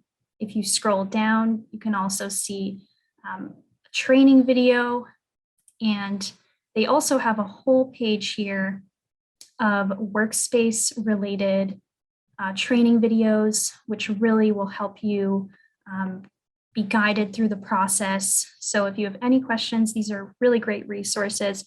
And as a reminder, we will be incorporating a handout which goes through all of the steps that I just walked you through on how to create a workspace and how to add participants to a workspace. So you can save that and refer back to that whenever you need to. So we will be sharing that after the conference today. Alrighty, so with that, I will stop sharing my screen and turn things back to Vicki, who will be introducing our next speaker. We actually have a question and a question and answer, if you wanted to look at that. And it says, go ahead, Ryan. So Russell asks, is there a glossary for terms used in the search? Doesn't know the difference between cooperative agreement, grant, procurement contract, for example. I assume many people on the call may echo these same thoughts. Sure, there are a lot of terms that I don't know. How do I learn them? Anna, do you want to take that, or do you want me to answer the question? Vicki, I think if you might be the best person to ask and answer this question. Okay, so a cooperative agreement is different from a grant, although you can kind of see it interchanged a little bit. But what a cooperative agreement really means is that it's an agreement between the federal government and an agency who's the lead applicant, who is sort of a pass-through for funding from the federal agency to other entities doing the work. So here's a good, clear example that I can give you. Back in my youth, I worked with a cooperative cancer research organization, and we received cooperative agreement funds through the National Cancer Institute. As the headquarters lead applicant agency, The money was awarded to the agency where I worked, but Southwest Oncology Group, but it was predominantly pass-through money to go to other institutional teaching hospitals who were a member of that cooperative group. So we had things like Fred Hutchinson Center in Seattle, and we had the University of Arizona, and we had the University of Kansas, and we had San Antonio Health Sciences Center, San Antonio, I love saying that. They all received funding institutional grant awards through this cooperative agreement, but we didn't take a take of their portion of the money. As of the lead agency, it just passed through to these other partners on the project. And that's a little different from a grant award where you have different aspects of this one particular project. The money is awarded to the lead agency, or it might be a co-applicant, but they're responsible for making sure that all the communications and all the funds are dispersed to your partners on this project. And you're responsible for making sure that everything is an eligible expense, and the lead agency will go and request reimbursement for funds that are spent on that project. So it's a little bit different. I think most of you will probably be looking at grants rather than cooperative agreements. And then the other example was the purchase. I want to bring your question back up, is the procurement contract. And I think that's more of a contract between the federal agency and the entity who's actually doing work. And so there's a procurement contract for that particular business to access funding to perform, you know, infrastructure work or whatever. So and Alan may be able to give a little bit more specifics, or even Andrea, or someone else might, one of our guest speakers, but that's kind of in a nutshell my understanding. The likelihood of you ever doing a procurement contract is going to be pretty nil. Forecasted means that they anticipate that this funding is going to be released soon, but it's not open and available with deadlines posted at this stage. So for example, if you have a grant that's released every year, like EPA brownfields, they release some form of brownfields grants, whether it's assessment or cleanup or revolving loan funds. Those are revolved every year, and they open up and take new applications. And so it might be listed as a forecasted, but it's not technically open to accept new applications at this point. So I think for your purposes, to narrow down your search as much as you possibly can, you can select the ones that are open and ready now, available now, and then you can select the actual department, whether it's Department of Agriculture, or it's the Department of Commerce, or whomever, and then within that, do your, you know, narrowing down to find the application package that you're looking for. So with that being said, are there any other questions? But I do think you can go and do a little search around grants.gov.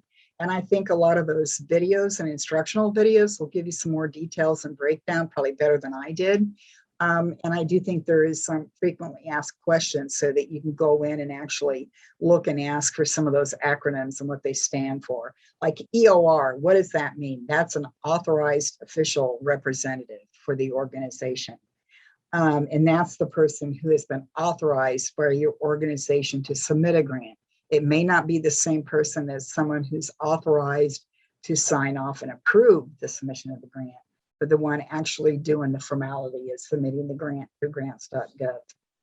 So I think with that being said, if there are no other questions about grants.gov, and again, like I said this morning, and like Anna said, the best thing is to go in early enough that you can play around, become comfortable with the website, get all registered for your organization and get all your information in place, and you've got your login ready to go. So when that package is formally released, you can immediately download it, and then you can download the formal final NOFO You can download the forms package, and you can download any other instructions that they might make available to you to help you put a grant application together.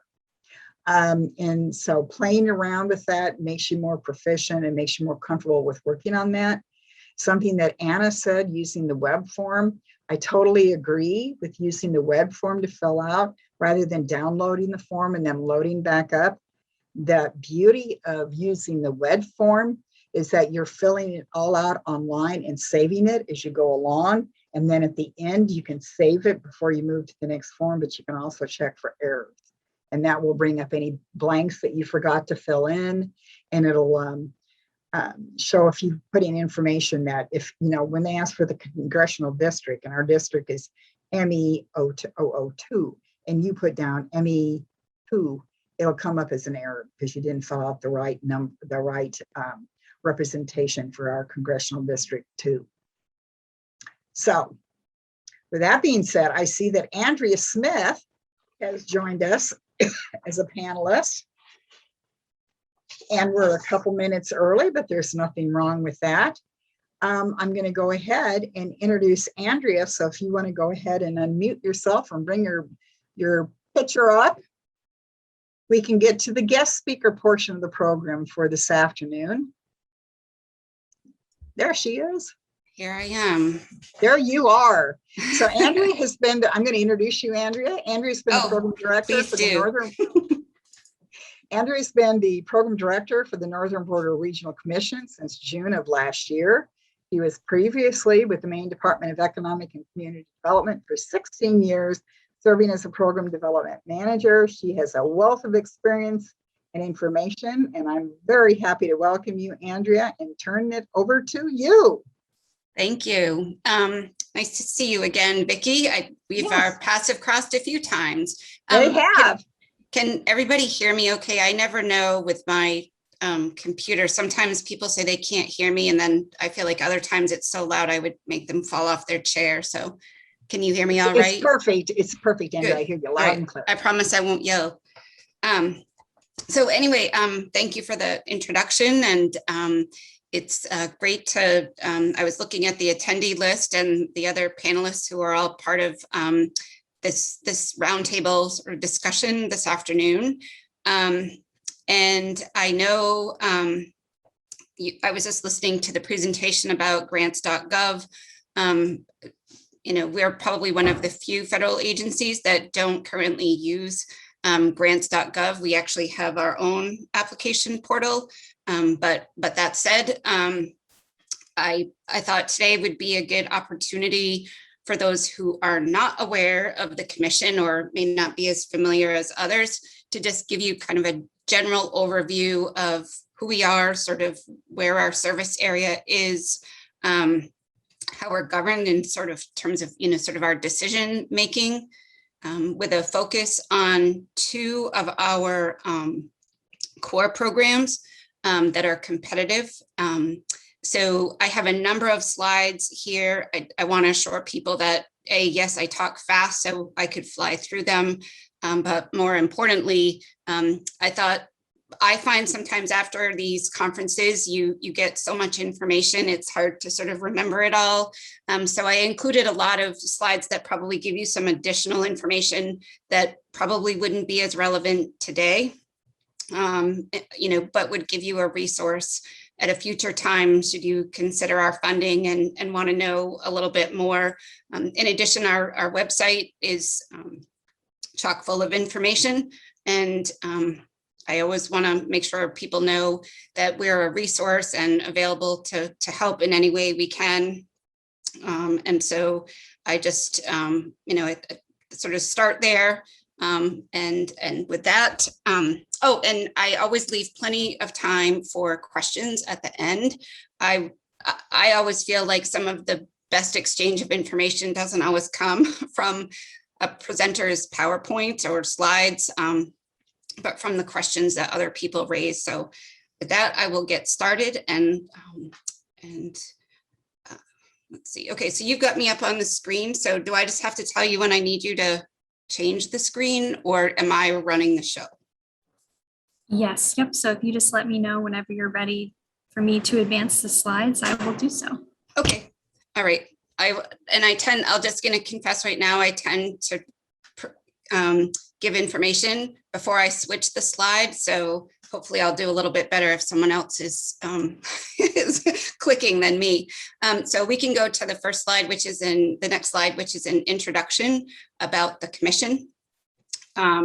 We are a 4-state, the commission. We're made up of parts of Maine, New Hampshire, New York, and all of Vermont. We were established in 2008 as part of the Farm Bill at that time. And our primary purpose is to fund economic development and infrastructure projects in our service area. And our model is really a federal state partnership, and it is modeled after the Appalachian Regional Commission, which has been around since the mid 60s. So we have utilized them a lot as we've built the commission up and around our programs. So there's a number of commissions throughout the country. Our model was specific to the Appalachian Regional Commission, and they've been a really important partner for us. As I mentioned at the outset, I wanted to go through a little bit of how we are governed. So we have a federal co-chair who is appointed by the president, and that person sits as a federal co-chair and as a voting member. And then the governors of each of the 4 states. So the federal co-chair and the 4 governors of each state are what make up the voting powers for the commission. The governors assign those duties to a governor's alternate. So our governors don't come to our meetings, in case anybody wanted to know. And I'll get into a little bit more about those roles, but in terms of how we're structured, it's pretty simple.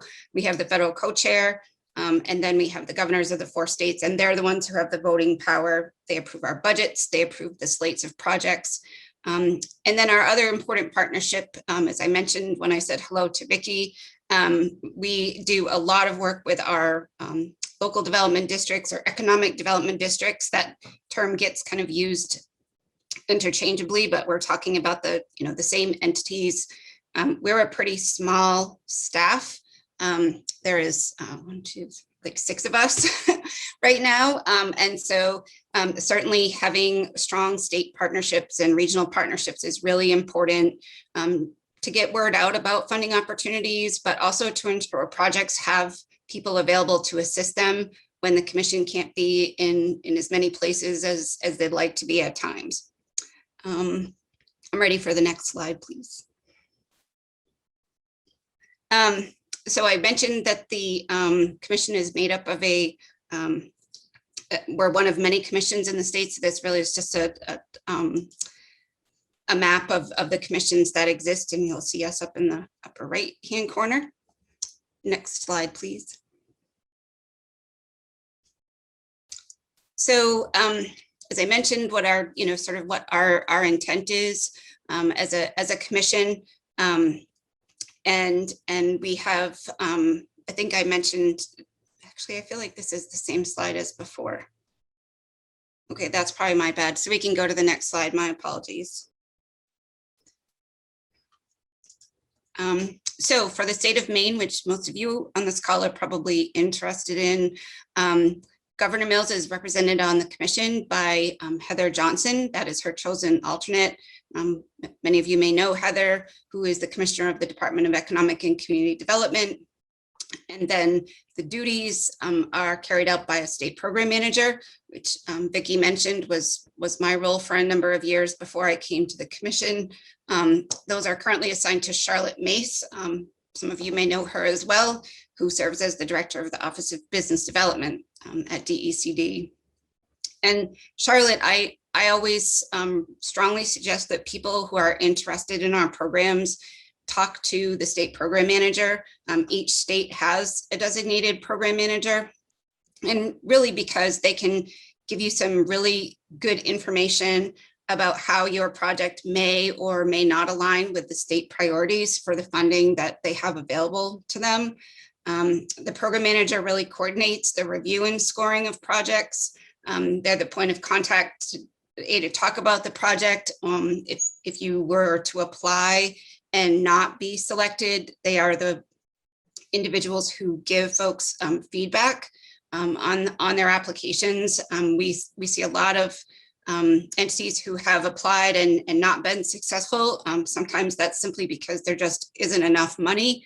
But other times it's maybe the application wasn't as competitive as it could have been, and that feedback could be helpful in helping that entity reapply at a future time and hopefully be successful in receiving some funding. Next slide, please. So I mentioned we're a pretty small staff. We actually just hired our most recent employee earlier this week, so she was lucky enough to make the slide. She will join us in October, but this is really just kind of a overview of who we are and our roles. Next slide, please. And then I mentioned that our service area, which is designated by US code. This demonstrates the counties in Maine that make up the commission. As I mentioned, we are in each of 3 states in New York, New Hampshire, and Maine, and then all of Vermont is located within the commission service area. So it's a pretty significant territory. Next slide, please. So most of you, this is pretty consistent with what you probably heard about other funding, but this is just the eligible applicants, like who is eligible for our funding. So in addition to the traditional sort of local governments and nonprofit entities, political subdivisions such as regional planning commissions are eligible, as are federally recognized Indian tribes, and then each of the state governments of the 4 states that make up our service area. So our eligible applicants is pretty standard, but I think that's important information because that's often the first question people ask is, am I eligible? Next slide, please. This is just a little overview of the funding that we've been fortunate enough to receive, and in our brief time, which it feels brief when we compare ourselves to the Regional Planning Commission in Appalachia. But anyway, in our 13-year history, as of this August, we've made over 300 grants, totaling more than $90 million across the 4 states. And this has primarily been through our core program, which is our state economic and infrastructure development program, which everything has an acronym. That's SEID. So when I use that acronym, that's the program that I'm referring to. And then we have other special initiatives, including our Regional Forest Economy Partnership Program, which we refer to as RFEP.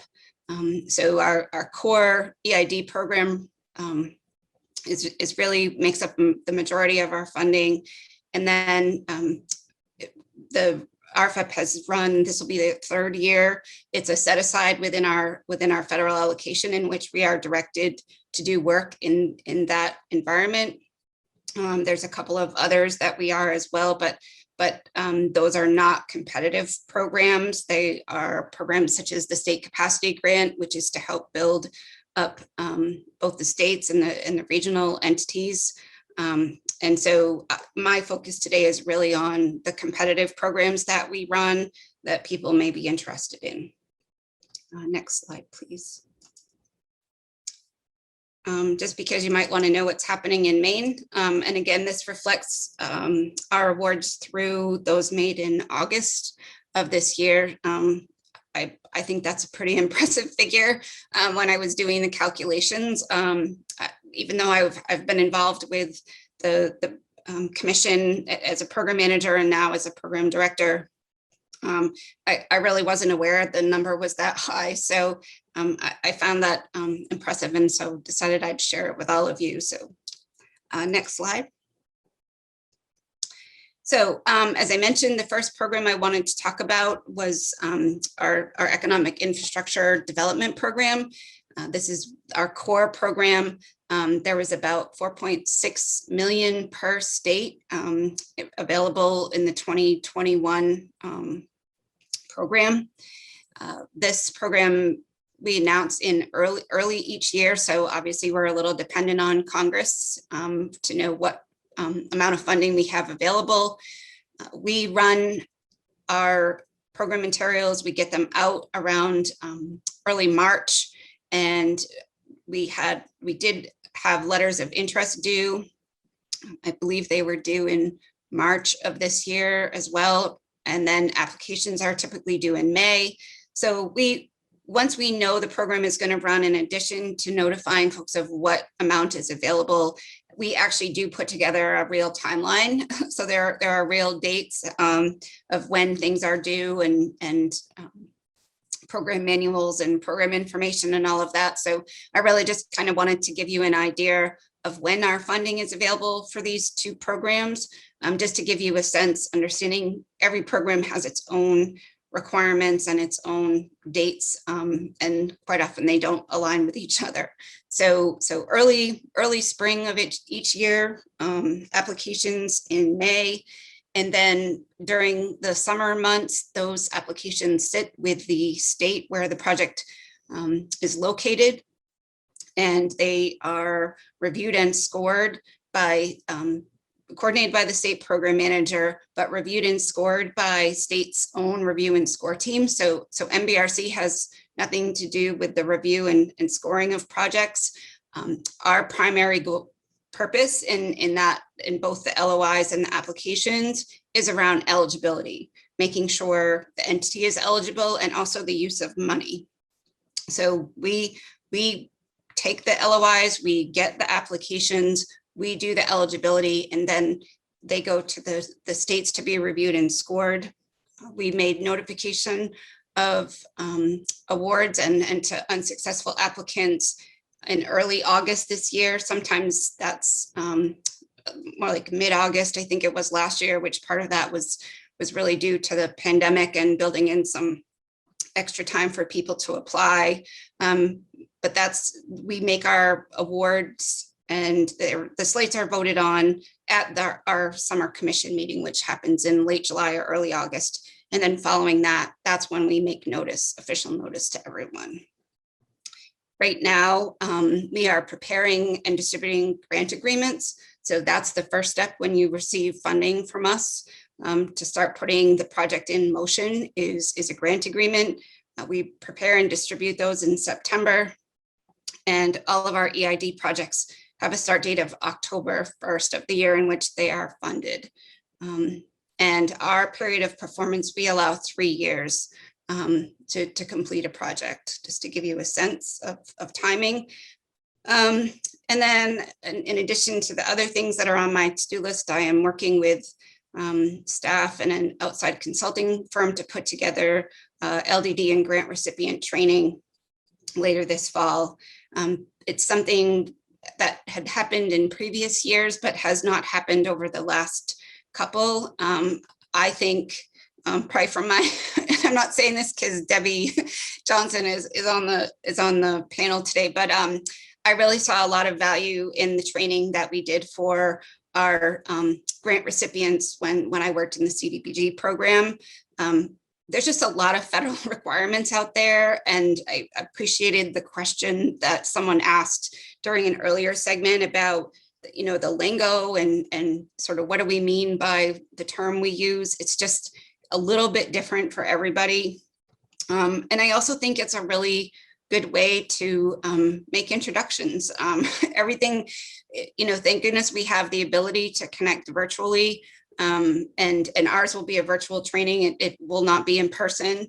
But I think people knowing sort of who they're working with, whether that's their LDD partner, whether that's someone at the commission, I just feel it's a really good way to sort of make a connection with our grantees, make sure they know who's available to help them. And then, set them up for success. So anyway, that's my little rant on training, but that is something I feel is really important. And it probably won't be quite to the level I would like it to be for this year. But certainly it's a place to start from and begin to offer that training each year. So I think and then just last but not least, if you're interested in knowing who has received SEID money, not just in Maine, but in any of the states, we have a complete list on our website by state. So it would tell you the year, who it was, the amount of the project, their MBRC award amount, and then just a little brief project description. So in case you're curious if what you're looking to do has maybe been done by someone else, or another entity, I should say, that's doing some similar work. I always say sometimes those are really good people to also tap for information. So there's a complete list on our website. Next slide, please. Let's see. So I think, as I said, I always do this. I start talking about what's on the next slide before I get there. But this just gives you kind of an idea about what I talked about MBRC's role in the review, the state's review.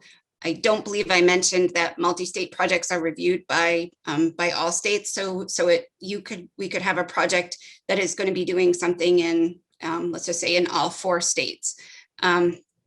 Each of the 4 states would review that project, and it is possible to select a grantee for funding or an entity for funding in one state and not another. So I think partly because the review and score criteria is different, each state prepares its own scoring priorities for the 50 points available to them. It's possible that a project could be really competitive in one state and not another, simply because of the scoring criteria. So it's not an all or nothing. You could be selected in one state and not another, and then we would work with you to modify your project budget to adjust to that change in the award. The state specific scoring criteria is updated every year. We made some tweaks to the MBRC criteria this past year, as did each of the states. That is all listed out in our program materials. So if you were interested in the program, you would be able to go to the program manual and see how your project will be reviewed and scored. It's 50 points are MBRC and 50 points are the state. And I just think it's good for people to understand how their projects are going to be reviewed and scored. And then when you have that conversation with us or the state program manager, it kind of gives some context to how they're prioritizing their dollars. The projects are presented to the commission. We vote on those. So it's the federal co-chair and the governor's alternates vote on those state selected projects. And then MBRC is responsible for the oversight and administration. So once those awards are made, they then become the responsibility of MBRC to provide oversight. We're the ones who administer the grant agreements and all of that. So funding categories for SERD, pretty straightforward. We have infrastructure, which again, in our program materials, we actually have definitions for the different categories of funding, but also for infrastructure itself. The easiest way for me to describe infrastructure and how we look at it beyond what people think about when they hear the word infrastructure is that it has a component of construction within that specific category. So if someone is actually doing some basic public infrastructure, it involves a level of construction to complete. And those infrastructure projects are eligible for up to $1 million in funding. Part of the reason the amount of the award for infrastructure is so high is that we are directed by Congress to spend 40% of our funds on public infrastructure. So it's a core piece of why we were put together as a commission in the first place, but also really is a requirement that we have to meet every year. So as our funding goes up, the 40% goes with it. So you will see when you look at funded projects, maybe you're aware of some in Maine, there's a heavy focus on infrastructure, and a lot of that is driven by the requirement that we have about our funding as it relates to what Congress gives us direction to do. Next slide. I don't expect you to read all these, but I thought it would be helpful for people to just know some of the public infrastructure projects we've done in Maine over the last dozen or so years. going to say straight up, this is not a complete list, but some of them were awarded in our most recent round of funding. But this is just an example of projects where we have done some public infrastructure work. Next slide, please. And then obviously, if you have infrastructure, then you have non-infrastructure, which really is the work we've done in workforce training. We've done actually a lot of work in the outdoor rec arena. I think our funding has become quite popular for tourism and outdoor rec type projects. We have not done as much in the basic healthcare arena, but one of our partnerships in this last year that we were directed to do was around rural healthcare. And we didn't get the money, but we were directed to work with HRSA to around rural health across the 4 states. So I would be surprised if we don't see a little bit more in the way of applications in that sort of basic healthcare field. And again, we provide a definition to what we mean by these different categories within the manuals that we publish. So if you want to know a little bit more about what we mean, I would encourage you to review those materials. Next slide. And then I thought it would only be fair to give you examples about non-infrastructure projects. You see Eastern Maine Development Corporation on that list. They were one of our 2021 awardees. But anyway, we've done a lot of work throughout, and this is just Maine. As I said, the website has complete lists of projects for all the states, so you can look beyond just what's been done in Maine. Next slide, please. So then we'll talk a little bit about our Regional Forest Economy Partnership Program. This is pretty new.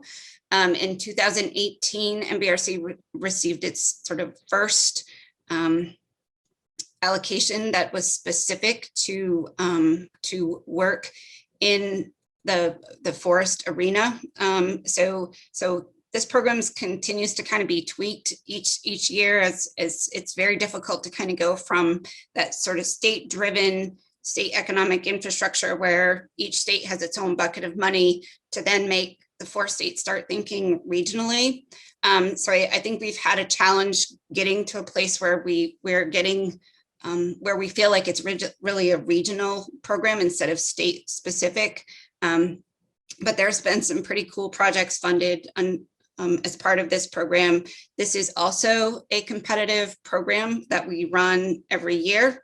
Last Friday was the deadline for the letters of interest for this year's program. The set aside is $4 million. So obviously a much smaller bucket of money dedicated to this program. And that $4 million is for all 4 states. So under EID, where each state had about 4.6 million in 2021, this program much smaller, 4 million for all 4 states. As it mentions, 2018 was the first year we had an allocation for this program, and we run this just after EID ends. So I think if we go to the next slide, I remembered to say next slide this time. Let's see, did I do them right? Yeah, okay. So I'll get into the timeline a little bit, but just to kind of talk a little bit more about how this program is different from our core program. As I mentioned, the emphasis of this program is for regional impact or to fund projects that have the ability to impact the entire region or projects that could be replicated. Perhaps they're happening in one state, but they could be replicated in another. And the infrastructure projects that we fund under RFEP need to directly support the forest industry, whether that's through research and development, new product development, transportation needs, that sort of thing. So unlike infrastructure under EID, where it could be sort of basic public infrastructure or broadband, for example.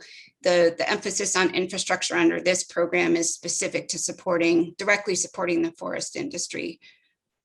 Next slide, please.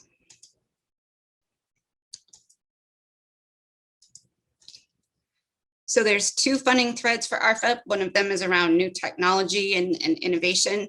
There is a heavy focus on research and development and really collaboration among entities, so that we can see where a project would have the ability to maybe it's happening in one of our states, but could be replicated in another. So one funding thread is really around technology and innovation. We give a couple of examples of what we mean, what we mean by that. Next slide.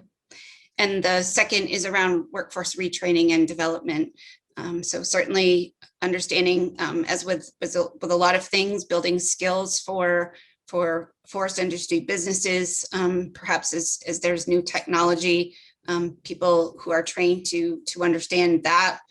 So a key component, obviously, of RFEP is around workforce retraining and development. Next slide. These are just some of the investment goals of the program. The two funding threads really kind of give you the broad overview, and then these are a little more specific in terms of aligning the investment goals of this program with what Congress has directed us to do. I think when you start looking at that list, you can see where a $4 million pot of money across 4 states might be really difficult to get to a place where you feel you've made regional impact. But this really gives us a real focus on how we're trying to drive these dollars, and again, how they differ from our EID money. Next slide. The timeline for this program, it overlaps a little bit with EID. We offer up the program materials in the summer, so usually in July. I mentioned the letters of interest were due last Friday. Under RFEP, those are required. So in order to be invited to submit an application, excuse me, you do have to submit a letter of interest. Those are reviewed and prioritized by an advisory board in coordination with our state program managers. And I'll talk a little bit about the role of the advisory board. But once the letters of interest are due, again, MBRC reviews those. We do the eligibility. They go to our advisory board. Then there's an actual invitation to submit an application. Those will be due in November. And then when our commission meets again in January, that is when those projects will be voted on. And shortly after that, we would be making the announcements to those who were successful as well as to those who were not. Next slide, please. Again, same entities are eligible for RFEP as they are for EID, so those are duplicate. So the slide is the exact same as the one for our EID program. Next slide, please. And then I mentioned NBRC's role, and then the advisory board, which is made up of two individuals from each state and one representative of the federal co-chair. Next slide, I think I get into the role of these folks. So the federal co-chair nominates one representative. That person is currently Mike Mishu, who some of you may know. So he represents the federal co-chair on the advisory board. And then each of the 4 states assign two members. So they're state selected members. The advisory board is coordinated in sort of their work by myself primarily, but we use the advisory board to market the program. They evaluate the letters of interest.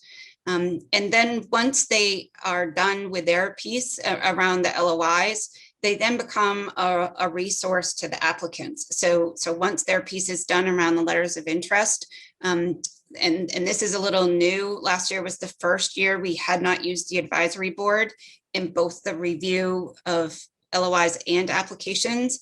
In talking with them, we felt some of the knowledge and experience that they have could be a really valuable resource to applicants as they put together their projects. And so last year was the first year, as I said, that we used them in this role, and that we're going to do the same thing this year. So I think that's a really important piece of RFEP too, is the resources that are available to our applicants. We list who the advisory board members are, their name, contact information is all listed on the website. So if you're interested in the RFEP program, I would encourage you to review that information. Next slide, please. And then here's a couple of the RFEP awards that have been made. As I said, this program is pretty new. So 2019 was the first year, 2020 was the second. So these projects were funded, I think the first three were funded in 19, and then Madison was funded last year. Next slide, please. So then I just, some helpful hints I always think are good to know, sort of knowing who your state and regional partners are, and obviously who we are at the commission. I think that's really important. As was mentioned in the previous discussion, knowing sort of what the deadlines are and what the requirements are, and what information you're going to need in order to be able to complete an application. We are no different. Everybody has their own forms. Some of them are pretty typical across all, federal funders when you get into 424s and budgets and all of that. But I think it's really important to familiarize yourself with what the intended purpose of the program is, the program materials, and then really the specifics around, the deadlines. I encourage everybody to ask questions. I think, I say this holding up the mirror. I always think I'm going to be able to figure stuff out on my own, but I've learned that as mighty as sometimes we think we are, there's just a lot of people out there who could be a resource and are willing to share the experiences they have had and the knowledge that they bring to the table.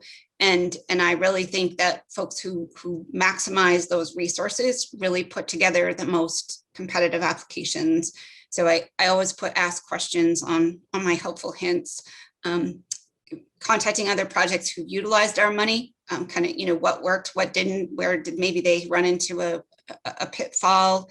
And then also that we're a resource. I derive a tremendous amount of joy from helping projects. It's one of the things I've missed during the pandemic, is actually being out in the field and meeting people and, just kind of, seeing what all that sort of paper pushing has done. Like, yeah, there's always a grant agreement and a contract and whatever, but really being able to see what those dollars have done. I feel like site visits are one great way to remind you of the work we do and how important it is. So I always encourage people that they know that MVRC is also a resource. And then the next slide is just contact information for the commission. We have sort of an administrative kind of general information email address, and then also my contact information is there. And the next slide is, we can go to the next slide. I'm ready for questions. All right, so we have a few questions in the chat. Okay. First one is, are trails, like multi-use trails such as the Down East Sunrise Trail, considered under transportation as infrastructure or under recreation? It really would depend on the nature of the project. If you're actually constructing trail, and actually, it's new construction often, then and you're connecting, and I should say sort of the PS is connecting that trail to something, then it can fit under the infrastructure, but most of them have fallen under the sort of the tourism outdoor rec, and because they don't always include construction. So most of them that we have funded have fallen under that $350,000 category. All right, and Someone asks, is the $1 million for all infrastructure projects in a year or for any one infrastructure project? So, so maximum award per project is 1 million. So under EID, for instance, the states have a $4.6 million pot of money. They can't award more than 1 million to one single project. So it's a maximum award per project. Great, thank you. And the last one that we have right here is, and I think you probably touched on this, but just for clarification, which counties in Maine participate as part of the NBRC? With at risk of forgetting somebody and slighting them, I know the slide that lists our territory does indicate which counties in Maine are part of the commission. The one distinction that I did not make in my slide that I obviously is of great importance, we separate counties by distressed and transitional. So every year we evaluate data to determine which counties are transitional. If they are a transitional county, then their match requirement is 50%. So it's a 50-50 with us. If it's a distressed county, then it is the 20% match requirement. So it's an 80 us, 20 the applicant. And on our website, we do sort of list out the distress criteria, like how we got to where we got to, the criteria that was used. But I know the slide earlier in the presentation does indicate which counties are participating, just not if they're transitional or distressed. Great. And speaking of match requirements, are there any other match requirements besides what you just mentioned? The only other one I always mention is that we can actually match other federal money. So I know that's not true of all entities, but I know Alan Brigham of EDA is someone who I've actually spent quite a bit of time talking about projects with, but MBRC can be involved in another project that has federal funding. It just can't exceed 80% of that total project. So federal funds, wherever they're coming from, can't make up more than 80% of a project total. So that's the only other one I always mention, in addition to the requirements that we have around 80-20 or 50-50. Perfect. And the last question that I see in the chat is, are 501c6s eligible for SEID and RFEP? Yes, they are, because they're, and the only reason I know that question, so whoever came up with that question, it was a good one. I actually had to look that up myself too. But they are considered nonprofit corporations. So yes, they are, is the short answer.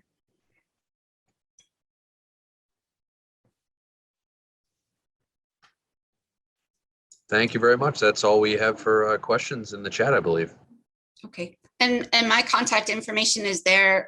I'm pretty sure Vicki and Anna said they would be, sharing these materials. But as I said, I know I talk fast and there's a lot of information here. So if anybody has follow-up questions, I'm certainly, happy to answer them too. Understanding sometimes those questions come up, at times when you're not sitting on a panel. So happy to help. Andrea, thank you for the review. This was very comprehensive and a lot of great information. And like we've been saying all day, go visit the website, dig into the data, dig into the guidelines, even if the opportunity isn't for a couple, 3 months, get in there and start looking now. One thing I did want to mention about the match is that Emdc has submitted grants where we have some counties that are considered distressed and one county that is considered transitional. So we have to use the formula that they provide in the guidelines to get to the actual match requirement that we need to do because of the difference in the status of those different counties. So it always helps to go and look and make sure before you finish that portion of the grant budget. Yes, that's actually that is very true. We have quite a few multi-county projects, and then that is the formula we use as we take them in combination to come up with what that rate is. So that's a good point. And I don't think I mentioned that in one of my slides either. So I'm glad you brought that up. And something else I'm going to bring up now in case Andrea has to leave us, which I hope she doesn't, but For the Post Award, there have been numerous times when EMDC, as the local district representative, has jumped on a call with the project manager and Andrea to kind of walk through the particulars of the budget or the project or the deadlines or that notice to proceed so that we're all on the same page, and then you can use EMDC as a resource or the LDD in your region if you're not from this part of Maine. But anytime you can get us all together and have us all in a conversation so that we're all coming from the same point of view, that's a good thing, so that you're getting good instruction and clarification on your questions. So no, Andrea, that's terrific. yeah, no, you're absolutely right. And we actually and we do have a waiver built into our processes. So like a state agency isn't required to use LDD for grant administration, and someone who believes they have capacity and experience to self-administer, they do have to go through a waiver process. We are directed by Congress to build capacity with our regional partners. And the way that we primarily do that is through those entities providing grant administration to projects. So if you are not a state agency and if you didn't get an LDD waiver and you got MBRC money, you will be required to contract with the grant administrator. It has to be, it's a MBRC eligible cost, so it needs to be in your project budget. And the executed contract is one of the required documents in order to get a notice to proceed. So if the conversations haven't happened before that point, most people are anxious to have them, because if they want their notice to proceed, which is MBRC sort of green light to begin your project, we feel having those contracts in place, it provides a resource from day one, and I think that's critically important if folks haven't been working with their regional partners, but that is definitely a good point. That contract is required by us to get that grantee to a notice to proceed. And I would say, having worked with organizations in the past, unless you have had a prior MBRC grant where you've had experience doing the paperwork and the financial reporting and the narrative reporting and updates, or you're a larger agency like university system or a school system or someone who has a lot of depth of staff and experience, you're most likely going to have to do that. But since it's an allowable expense and it's just a percentage of your total budget and reduces the larger your budget, so I think it's worthwhile to have that, again, that second set of eyes to help you through the process. Yep, I would agree, and I'm happy to sit tight, and in the event I can questions come up during someone else's presentation, I'm happy to sort of hover in the background, and that's helpful. Terrific. Thank you so much, Andrea. As usual, you've been a wealth of information. I try. Terrific. Have You're a great very welcome. day. So our next speaker is Deborah Johnson, and Debbie is the Director of Community Development at Maine Department of Economic and Community Development, or DECD. Debbie has worked with the state of Maine for 24 years and has a wealth of information to share with us today. And she's also currently the chair of the board of the Maine Development Foundation. And Debbie, I'm thrilled to have you here. I'm actually not the chair of the board of the Maine Development Foundation. I'm on the board of the Maine Development Foundation. Oh, okay. But I do chair the Maine. I promoted you.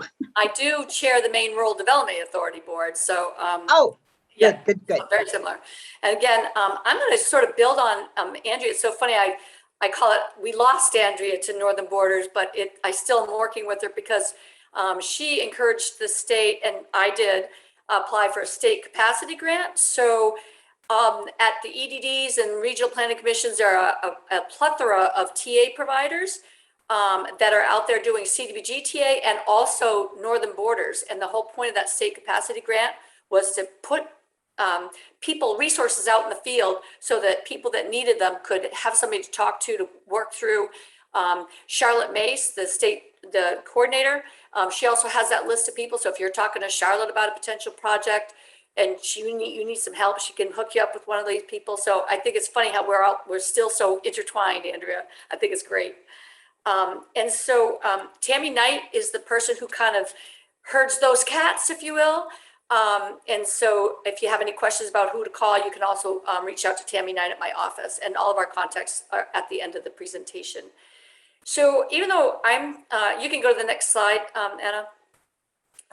So even though I'm going to be talking mainly about CDBG, DECD does have the Maine Office of Tourism, which does have its own grant program, and also the Connect Me, which has its a lot of broadband money going out the door these days. So, but I'm just going to focus on the CDBG program.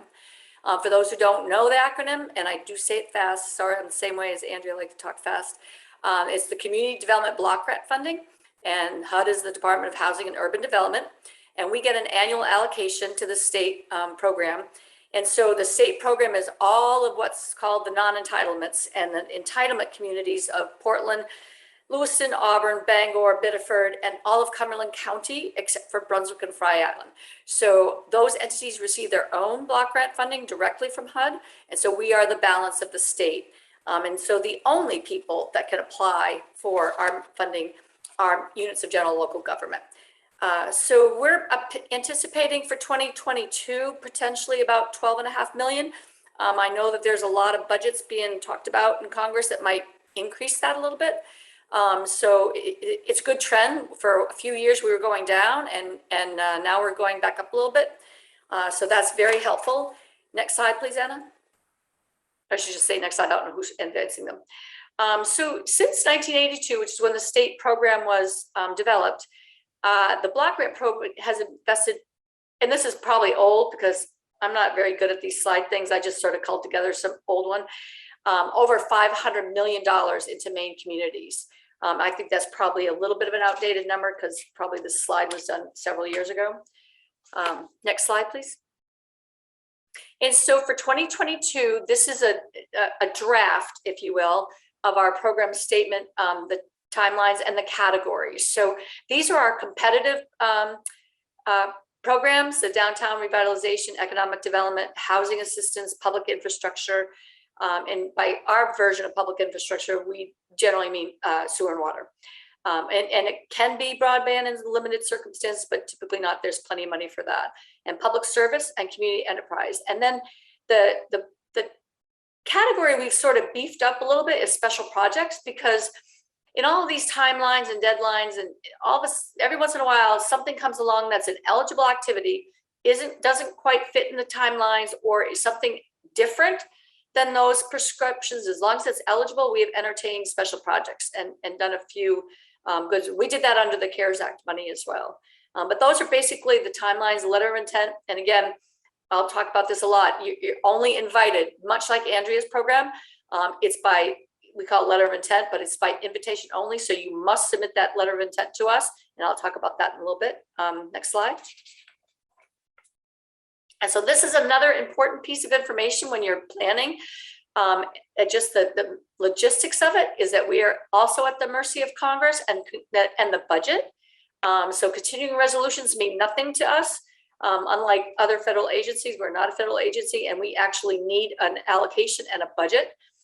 Even though our program year is January 1 and we take a letters of intent and we make awards, it's all waiting for that actual budget to be passed, and then our allocation, and then a grant agreement. And always, in fact, it has been every year for the last 15 years, it's never available. The actual cash is never available till after July 1. And this year, our actual cash did not show up until August. There's a pandemic. I guess we're using that for everything. Next slide, please. So we say the anatomy of a successfully funded grant. So it starts with a project, an idea developed by a community, a business, or other organization, a nonprofit. It doesn't start with, oh, look, there's money, I'll go think of something to do with it, because that's just not really how the best ones work. It really is something that is built on at the local level, or a business has a need, or a community has a need. So it's really important that you've got a project, and then you're going to look for funding for it.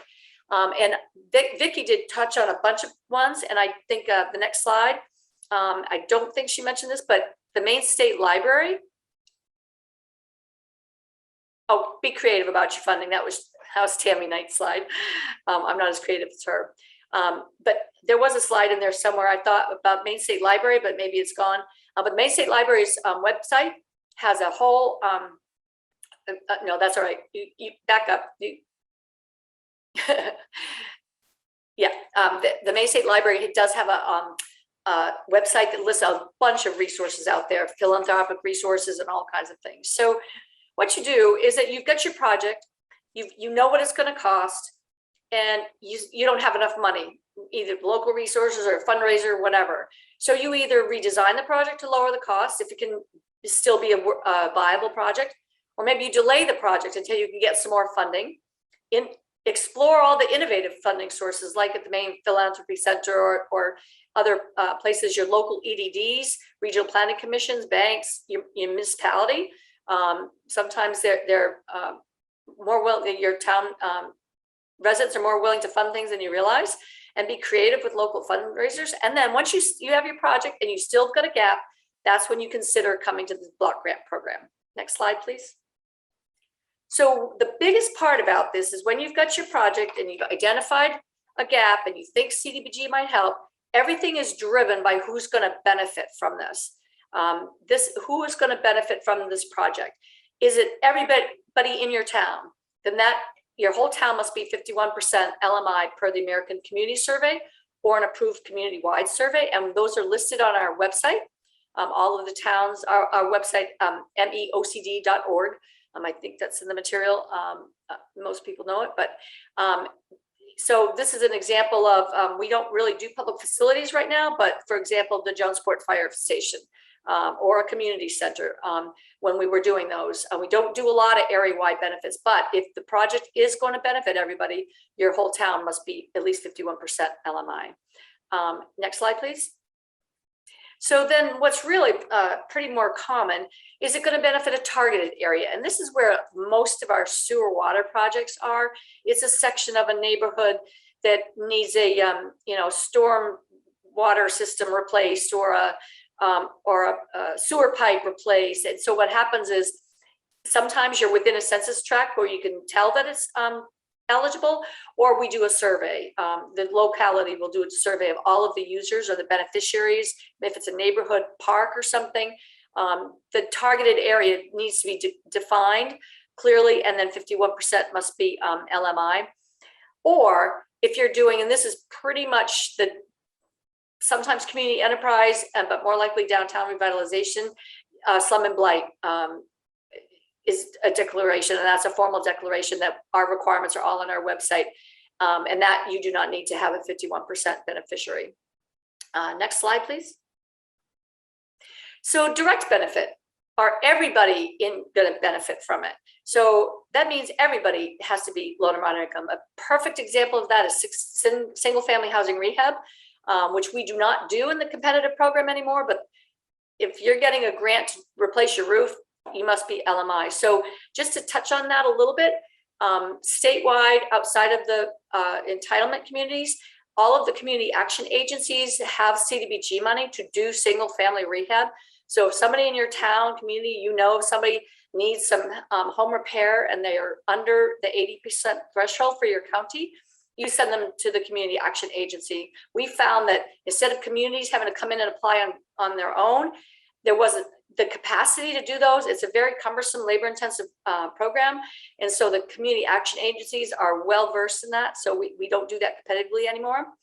Or let's say you're doing something that's going to presume 100% LMI, which is a presumed category. I'll have a list on the next one, but I'll touch on that. And micro enterprise is an example of it's going to be owned by an LMI person.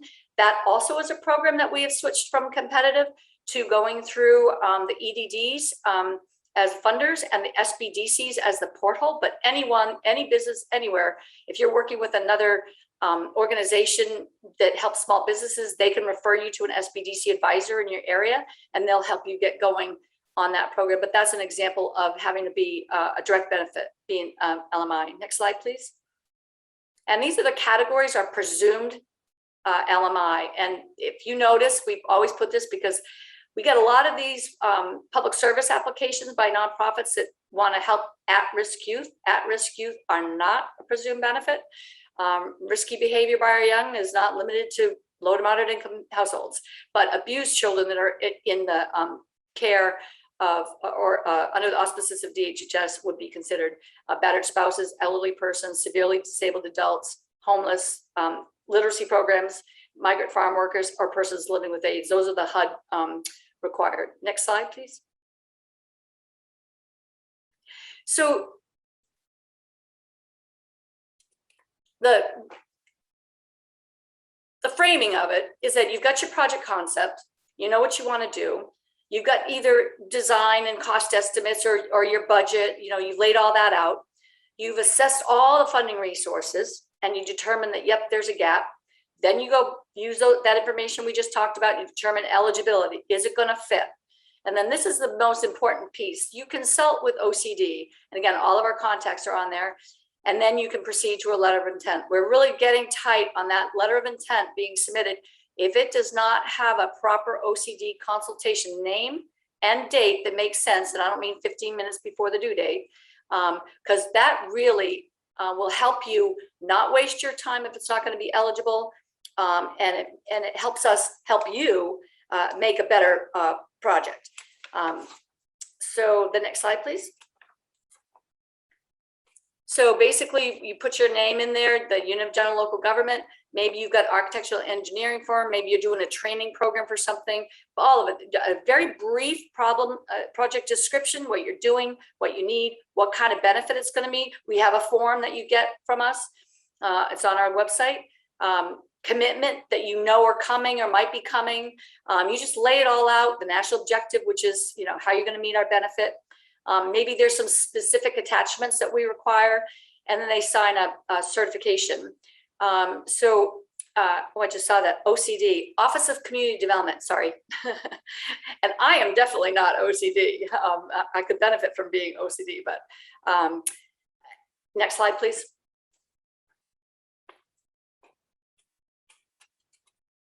So be aware of the submission deadlines. It's just an email, so you can submit whenever you want to. We won't probably, we try to get to them and email you back and let you know that you're invited, but just kind of be aware of that stuff. Next slide, please. And then we try within 10 days of the receipt, send you the applicant via email or snail mail, but we're going to all email, whether it's been approved or not, and when to submit a full application and how.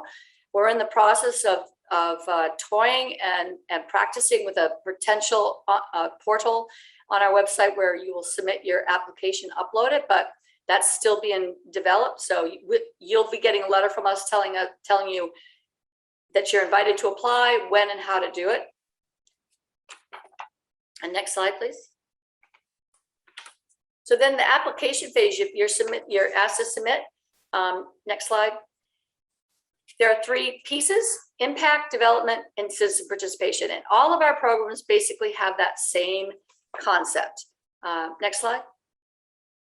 So what is the problem? How is it identified? Why is it necessary? Is it a priority? You know, why is it a priority? But we're not looking for Pulitzer level grant writing here. We try to make this as simple and easy as possible. Answer the questions clearly, concisely. And if you've got a real project that has real legs to it and it fits a need and it benefits appropriate people, you won't have any trouble answering those questions. Next slide, please. And your strategy, what are you going to do with it? How does it relate to the problem? And that's all we're talking about. Does your strategy help your problem? And a timeline. We asked, when will the funds be expended? Keeping in mind that the highest scoring projects are ones that are ready to go, have all of their match commitment ready to go. And sometimes that gets a little tricky because I know, and Alan is probably on or getting ready to come on from EDA. We do back and forth through a, okay, it's a, you know, chicken or the egg. Well, we want everybody else's funding to be committed and they want everybody else's funding to be committed. And meanwhile, we're all sort of holding our you know, gunpowder waiting. And so we have written letters of commitment to help the other funding source make their commitment as well. And once our award has been made tentatively, because we're waiting for those funds to be committed. Next slide, please. And citizen participation. So HUD is very big on citizen participation. So when we submit our action plan to HUD for approval, part of it is why, and a lot of you are familiar with our public forums. We started our first one for 2022 with the Maine Community Development Association meeting that we had in Gardner, hosted beautifully by Tracy Desjardins, the president of Maine Community Development Association. And so that was our first public forum on the ideas about our program. But same thing, that trickles down, drills down to local level, is that you're required to involve your citizens in your application. And you can't, we don't want the grant to just be somebody's idea and next thing you know, the public doesn't know, because trust me, we hear from citizens constantly. Why didn't they do this? I didn't get to talk about this. I think it's a bad idea or a good idea or whatever. So make sure that the more transparent you are and the more disclosure you have, even when it's a business assistance one, you're going to be talked about at a public meeting, because all of this is all public. The minute you submit a letter of intent to us, it is public. Everything you do is public, other than fiduciary information for financial information on businesses. So involve potential beneficiaries. The public hearing is going to have to be out there, even if it's virtual. What kind of meetings did you have and the relevance? You know, did you other resources, cash and in kind? How do they relate to the project? Next slide, please. So our application has a package directions, and we ask that you package it according to the directions. Don't add stuff we didn't ask for. Please have your firm commitments for match letters ready. Applications is not considered a cash commitment. And again, citizen participation is worth up to 20 points. So be careful when scheduling your public hearing. Make sure you use the right format, because that is a HUD requirement. Next slide, please.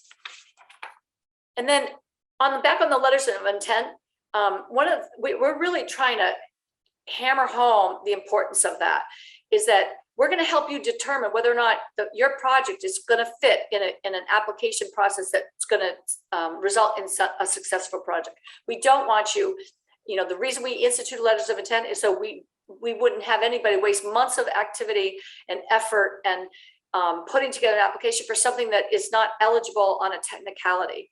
And if it's not eligible, or we say, no, you know what, don't even submit a letter because you're talking to one of my staff and they go, oh, you know what, this really doesn't work for us because we can't find how it would meet a national objective. We'll recommend other funding like USDA or Northern Borders or EDA, whatever that is, because that's important. At the end of a project or the beginning of the project, we have to make sure that your project will meet one of our national objectives, which is the vast majority is low to moderate income or slum and blight. And that's the only way we work, and we never set you up for failure. So that's why we do that. So next slide just reiterates the LMI. And if I could have known how to swap slides out, I would have, but I didn't know how to do that. So it just went. So, and then contact information at the Office of Community Development is the next slide. And any one of those people you can talk to about your project. Like I said, we've really narrowed it down to some pretty simple categories that are the competitive categories. And I mentioned the set-asides, which is the home repair network and the micro enterprise. We think that we're going to hit more people.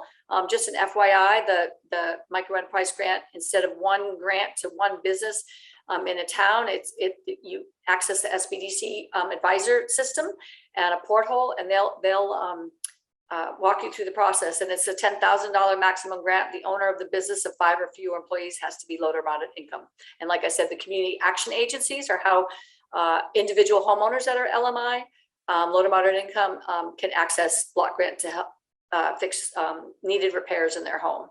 And I'm happy to answer any questions. And again, normally Tammy Knight does this, but she's off setting up the Big E. So I had to, inartfully replace her. So happy to take any questions.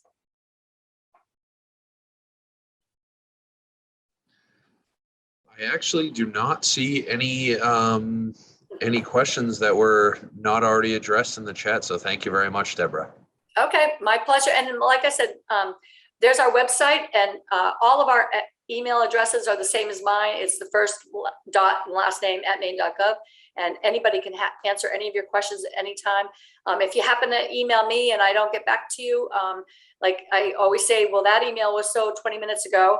Happy, to call and send another email, because it, as everybody knows, we're all busy and we all get a lot in our inbox. So, but happy to chat with anybody. Thanks again. And I need to mute and shut my camera down, right?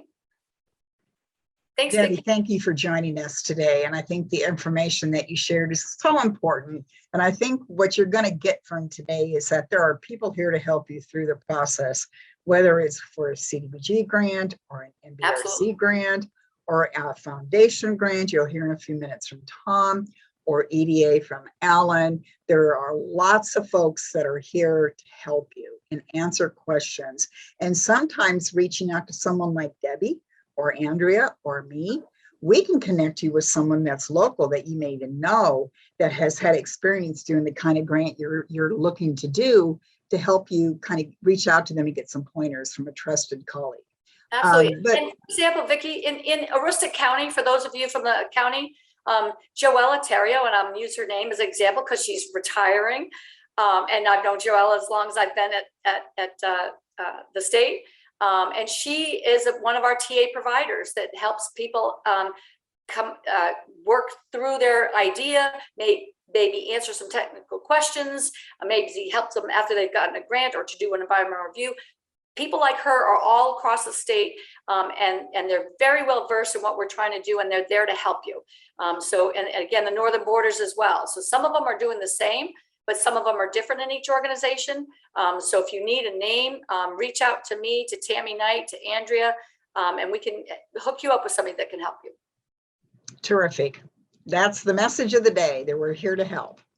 So thank you, Debbie. I really appreciate you joining us this afternoon. Great information. And again, you're going to be getting lots of materials tomorrow, and we keep adding to those materials as we continue to progress through the conference this afternoon. One of the things we plan to share is a glossary for some of those terms from a question we had earlier this morning. So our next speaker is Tom Boutureira. I always say your name wrong, Tom, and I so apologize. I don't know, I've got this mental block. But Tom is a community partner with Sewall Foundation, and he represents the Katahdin region, Washington County, nature-based education programs and impact investments. Tom joined the Sewall Foundation in 2016 and brings with him a lot of experience with community outreach, natural resource conservation, program development, and nonprofit management. And we're excited to have Tom with us this afternoon to talk about foundation funding. Great, thanks, Vicki. And no worries about the last name. As I like to say, I change the pronunciation of it every day, just a little bit, just to Sounds keep like people on me. their toes. Yeah, so I'm a community partner with the Elmina Sewall Foundation. Our mission is to improve the well-being of people, animals, and the environment in Maine while fostering equity and centering community voices.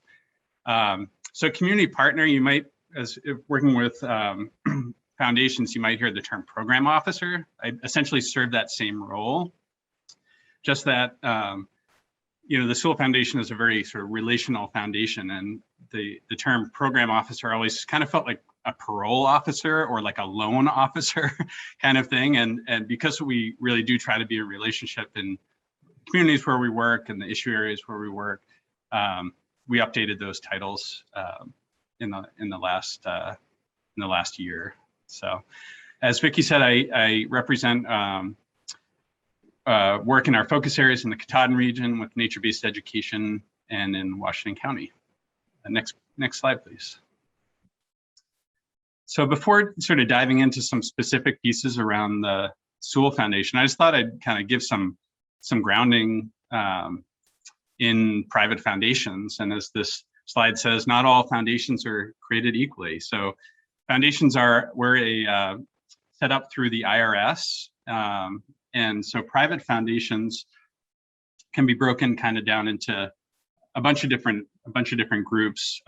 So you have independent foundations, which is like the Elmina B. Sewall Foundation. So we're not governed by a benefactor's family, or a corporation. So we're sort of a standalone foundation organization. Then you have family foundations. So those are governed by families. So oftentimes it'll be the staff and the board of that family foundation are all from the same family. The wealth is generated within that family, and that family sort of makes decisions and creates programs based upon their areas of interest. Then you have corporate foundations. A lot of you probably have approached banks in the past. So corporate foundations, they generally are created as sort of a legal entity that's separate from the corporation, but has a close tie to the corporation. And sometimes they have very specific programs. Sometimes it's sort of by region, by town. So depending on sort of the corporation, they'll have different issue areas that they're particularly interested in. And then you have private operating foundations. And so those are, they generally operate their own charitable programs. So one example I might use in Maine that you might be familiar with would be Elliottsville Foundation, Inc. It used to be Elliottsville Plantation. So that is the Quimby family. And they have the Quimby Family Foundation, which is the family foundation. And then they have an operating foundation, Elliottsville Foundation, which built their program around acquiring land. And then eventually they donated that to the National Park Service to help create the Katahdin Woods and Waters National Monument. So the last two, there's community foundations. In Maine, we have one formal one, which is the Maine Community Foundation. And in this case, with Maine Community Foundation, each county has a fund, and then you have a program officer. And generally how the community foundation works in Maine is that you would apply through one of their county funds or one of their competitive funds. And that's sort of the your entry point into the foundation. And then from there, they can also help connect you up with donor advised funds. So there are individual donors who invest their money at the community foundation, and they may have their very specific areas of giving. So it might be like a donor who's interested in the environment. So an organization might apply to, say, the Washington County Fund to support trail building in the region. They may get funded through that county fund, and then that program officer who's connected to the county fund might say, I also know these other donor advised funds, and they can connect you through that. But otherwise, there isn't always a clear pathway into those donor advised funds. So I guess one word I would pass along is, if you are doing any projects with the Maine Community Foundation, continue to talk with that program officer there and ask to, whether you're getting funded through a county fund, explore with them, what other types of donor advised funds are there interested donors that invest their money at the community foundation that might be interested in your work. Next slide, please. So I pulled some data out from the Maine Philanthropy Center. It's a great resource. Each year they put out a report just sort of documenting philanthropic giving in the state of Maine. So I pulled 3 slides out of the 2020 report. So in Maine, there are 375 plus active private and community foundations. Total assets of those foundations are $3.3 billion. And then total charitable giving in Maine is $211 million annually, or it was in 2020. Next slide, please. So foundation giving and context, I find this really helpful. So I didn't mention this at the beginning when I introduced myself, but I worked in the nonprofit sector for about 20 years prior to joining the Sewall Foundation. I was a grantee of the Sewall Foundation and wrote a ton of grants over the years. And oftentimes when I first started in the nonprofit sector, I was thinking like, oh, the foundations are like, that's where the money's at. And this giving report really helped put that in context, because 62% of charitable giving in the state of Maine actually comes from individuals. So organizations, as you're building your programs, building your donor base, those individuals are actually the ones in the state of Maine who are giving the most money. Generally speaking, too, they are the ones who are the most flexible. They're committed to your mission. They're going to be there long term. You can build relationships with them. So important constituent to engage. Foundations make up about 24% of giving. So that's about a quarter of total charitable giving in the state of Maine. Corporations are 5%, and it looks like that's an estimate. It's somewhat difficult to track that down. And then bequests are 9% for total giving in Maine of 866 million combined. Next slide, please. And so oftentimes, you know, as a employee at the foundation, we'll have folks come to us and say, you know, we've lost government funding, you know, we need philanthropy to step in. And I found this slide really helpful because, as it says, philanthropy cannot replace government spending, either at the state level or at the foundation level. So what this shows is that Maine Foundation giving is equivalent to 2.5% of the total state budget. And the state budget portion of federal dollars is 32.1%. And in 2018, the Maine state expenditure budget was 8.41 billion. So it's just sort of to try to put some context here around how do foundations fit into to giving in the state of Maine, what's kind of the level of funding that's out there each year. I will share a hyperlink later on and would be happy to follow up as well if you all want to get into this report and look, because it starts to list out, you know, who are the largest foundations, where is money going in terms of counties and different sectors. So it's a really helpful report. And yeah, I'll gladly share that link out. Next slide, please. So some considerations when working with private foundations. We're very aware that there's a power dynamic, right? So we're a funder. I work for a funder. We have money to give out. Nonprofit organizations approach us. There's this power dynamic, right? Nonprofits need the money. We have the money. And so I would say as a trend, and with a lot of the colleagues who I work with in the Maine philanthropic community, there's an identification that that power dynamic exists, and that many of the foundations are also willing to address that and talk about it. And there's also another trend in private philanthropy too, around sort of trust-based philanthropy. So shifting away from sort of this patriarchal, paternal sort of role of like, we're here to oversee your work and we know best, to really saying, you all are out there in the community, you're doing the work, you're building relationships, you're incorporating community voice into your work. And so we need to trust you, that you are the professionals in your field and you're doing the work, and that's not for us, and I'm speaking from the Sewall Foundation, to micromanage you and to tell you how to do your work better. So we're really here to help resource it. I think of sort of putting fuel in the car so that it can run as efficiently as possible. One piece I didn't realize until I started working for a foundation myself is that the IRS requires a foundation to give out a minimum of 5% of their endowment each year. So oftentimes when I'm meeting with partners out in the community, and they'll say, "Oh, thank you so much for your support of our work." And I'll say, "Well, actually, no, thank you. Like, I have a legal requirement to move these resources out into the community."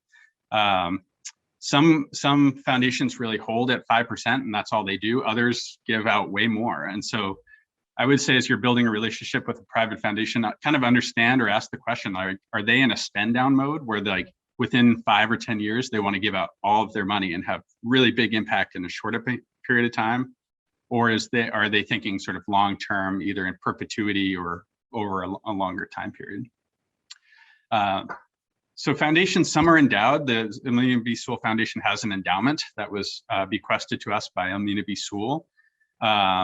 Others are fundraising. They may have some bit of an endowment, or they may be going out and raising funds each year. So that's an important thing to kind of understand. As I was a fundraiser and I would reach out to foundations, sometimes like I would go into a 990 and there was like some family foundation or something, and there was a list of board members, but it was like really hard to get to them, to figure out who they were. there wasn't a website, there wasn't things like that. So there's definitely like some discrepancies in terms of foundations that are staffed. They have websites, they have people you can reach out to and contact, and others who don't. Maybe it's that family foundation who doesn't have any staff, and it's harder to navigate that. So there's sort of relational and arm's distance. So some foundations are really shifting into wanting to be in closer relationship, understanding your work, understanding your mission, understanding the good, the bad, and the ugly of your work, you know, and that gets back to that power dynamic a little bit of like, you know, when you're talking to a funder, you always want to be putting your best foot forward. So kind of feel that out with the funder, like with the Sewall Foundation, like if someone comes to me and they're like, I just did this project, it was a total failure. It's like, no problem. You're a social entrepreneur. Like, just like businesses, things are going to fail sometimes. Let's learn from it. Let's evolve, and let's use it to make the organization better, to serve your constituents better. Others really want to keep an arm's distance. I remember applying for grants, and right on their pages, it would say like, "Do not contact us." And so I would just say, like, if they're really clear about "do not contact us," I would just respect that. There's also sort of competitive and non-competitive. So the competitive grants are the ones like you go to a website, there's an open call, and there's just going to be sort of the flood of applications that come in, and then you're competing with other groups. In other cases, foundations have sort of set up more of a closed process where they have very specific data they're trying to drive at or impact they're trying to drive at. And so they might do a non-competitive where they just invite the organizations that they've identified as kind of the leaders on that issue area. So explore that a little bit too. And then I guess the other pieces here is that some funders are very specific about being place-based. So like the Elmina Sewall Foundation, we are a statewide Maine-based organization. Others are national funders, but they'll fund things in Maine. And then others are very localized or regionalized. So just understanding the context in which the foundation does their giving. So if there's a foundation that only funds in Washington County, it's unlikely that you're going to be able to compel them to do work in Oxford County, for instance. Last two pieces, one is sort of there's generally three types of buckets of funding from foundations. There's operating support, program and project support, and capital support. I would say historically, a lot of project and program and capital funds are what organizations request, just because generally speaking, like that's where foundations historically have been giving out bigger amounts of grant dollars. I'll just say with the Elmina Sewall Foundation, and I think with a number of other foundations, there's a recognition that operating funds are really critical. They're hard funds to get. So my personal philosophy on that is operating funds is sort of like another form of trust, right? So it's the foundation saying like, we trust your leadership, we trust your mission, we trust the good work you're doing. And we also trust that like this work is complicated. You're going to have to shift and swerve. And so we want to give you the most flexible funding possible. So if you need that to pay your staff, keep the lights going, whatever it might be, great, put it there. If you need it to match federal funding, or you have a loss of program, or you lose a staff member, kind of shift it around. So explore that with the foundation program officer of sort of, are they providing operating funds? Is there a discrepancy between the amount of operating funds they're giving or not? And we could probably talk for a day about direct and indirect rates, but we'll skip that for today. And lastly, I just wanted to kind of point out around there's annual funding, which is sort of generally 1 year of funds. There's renewal funding sometimes, so explore that with the foundation program officer. You might get a 1 year grant, but like, can we just renew that without having to reapply? So there's a renewal option sometimes. And then I would say there's also a trend towards multi-year funding. And again, that gets back to the trust-based philanthropic approach of saying, we're going to give you operating funds, make it the most flexible and nimble so you can do your work and meet your mission.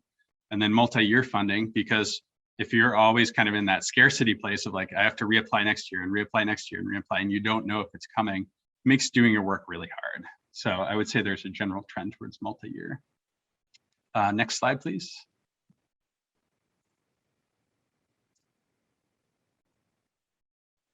So some helpful resources I just want to share. The Maine Philanthropy Center is a great place. They have grant research resources on their website. Also the Foundation Giving in Maine report.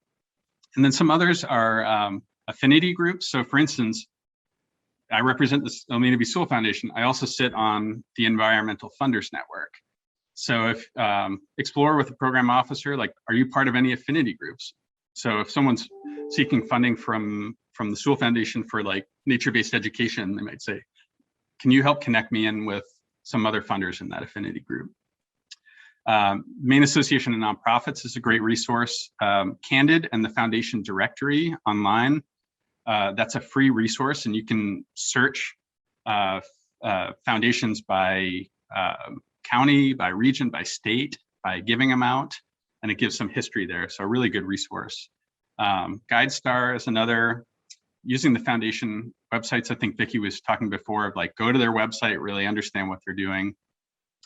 I'd also encourage folks who have current funders. So let's say, working with a nonprofit, they come to me and they say, hey, this is what we're trying to do. Like, we know you're already funding us. Do you know of other people? Sort of that referral process of, can you help connect through that network? And again, that sort of helps break down the power dynamics. So if I'm going out and making a connection on behalf of an organization to another funder, it's sort of inviting them in to help put more gas in the car and fund a project. And that's the same too for funders who decline you. You might get a declination. They may come back and say, sorry, we're not going to fund your project. You can say, A, can you help me understand why? And B, do you know some funders that might be a better fit? And just talking with peers too, I know there's dynamics out there of, asking another partner organization, like, where are you getting funding for this type of work? Sometimes they want to share, they're open with that, sometimes they're not. So definitely feel free to reach out to your peers. And the last piece I just want to talk about quickly is support beyond the grant. So oftentimes organizations approach the Sewall Foundation and they'll say, we're thinking about a grant for this, that, and the other. It may not fit, but it's like, hey, are you trying to pull this group of people together to have this conversation? Because it sounds like the idea isn't ready yet, but we could help you convene that group and do that. Or maybe it's like, we're having this like wicked issue with health, I don't know, like let's say health of marine harvesters in Washington County. There's a lot of injury. We just don't know what's going on there. We need to do some research. Again, it might not be a grant. We might be able to provide some other funding for research. So just explore that too with your program officers. Next slide, please. So just quickly, I know I'm probably going a little too slow to probably get through all my slides today, but I'm just going to give a quick overview of the Sewall Foundation, just to give you kind of a visual here of how we internally think of things. So we have our mission in the lower left. We sort of process this through an equity lens, as well as our values. And then, what are the different strategies that we're employing? And then what are the different tools? So this is sort of, sort of a look into how at the Sewall Foundation, we think about, applying our mission, our equity lens, and then all our values and strategies and tools into our grant making programs. Next slide, please. Yeah.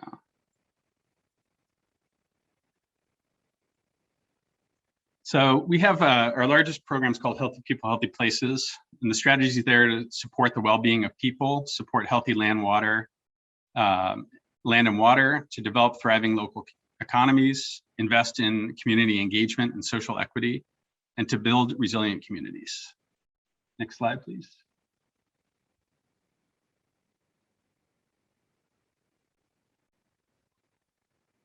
And so if you're starting to explore funding through foundations, I would say there's a very large movement around diversity, equity, and inclusion. So I thought it'd be just helpful for me to share with you all here today of sort of how does the Sewall Foundation think about equity. So the Sewall Foundation is committed to taking bold, decisive, and sustained action to achieve social and economic equity and to advance justice. Our approach acknowledges the harm to and oppression of Black people, Indigenous people, people of color, women, and other socially and economically disadvantaged and underserved people that have been created by historical systems. And we commit ourselves to reparative actions and seek solutions to structural problems in collaboration with impacted communities in all areas of our work. Next slide, please. And so this is just to kind of briefly show, how does that change the way that we do our work? So as we sort of live into that equity statement, we keep that as our North Star. We've been very intentional about diversifying our board and our staff. And that includes involving folks from the communities where we work. We see the inequities. We're always seeking those out in terms of our operations, our values, kind of peeling apart the onion, layers of power, layers of complexity, acknowledging where harm has been done.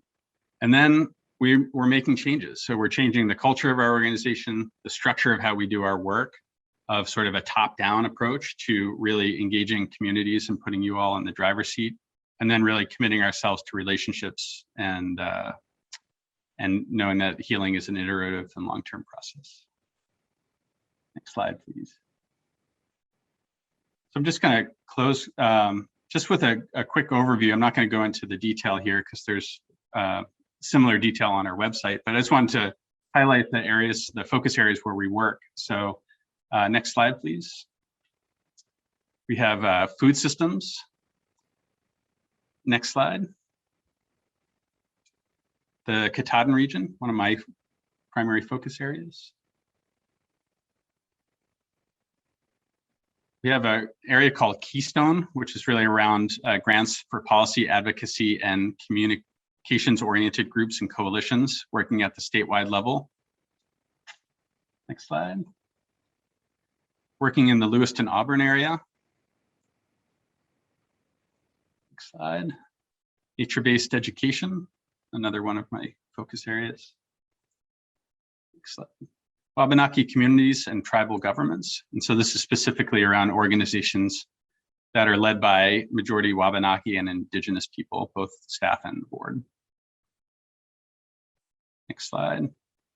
Lastly, Washington County, my last focus area. So I'm happy to provide contact info. These are all of our community partners working in each of those focus areas. And they're always happy to receive phone calls and just to explore things.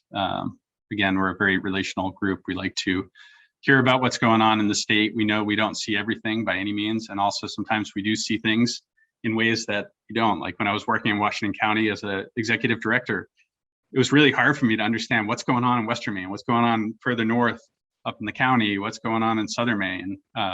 So sometimes just connecting, with your program officer and saying, are there other interesting things? Here's something I'm working on. Can you help connect me to other folks? So we're happy to be a resource in that way. And I'll stop there and happily take some questions.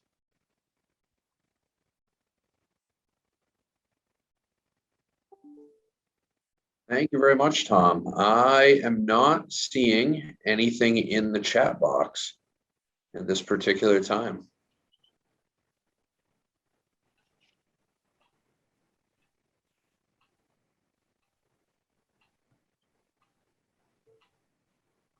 And I would just say, foundations, it's kind of like the Wizard of Oz, right? So if you're ever just like, I'm just going to put it out there, like if you ever just want to shoot me an email or give me a call and be like, so like, what's up with foundations? Let's have a real chat here. I'll just put that, offer out to anyone who's on this, just to, if you ever want to learn more about the foundation world or, pull back the curtain, I'm happy to do that.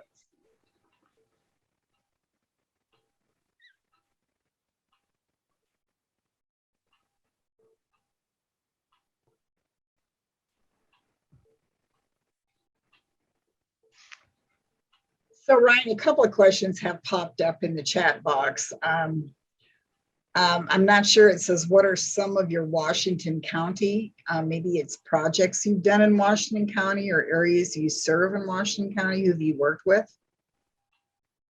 Absolutely. Pull that up.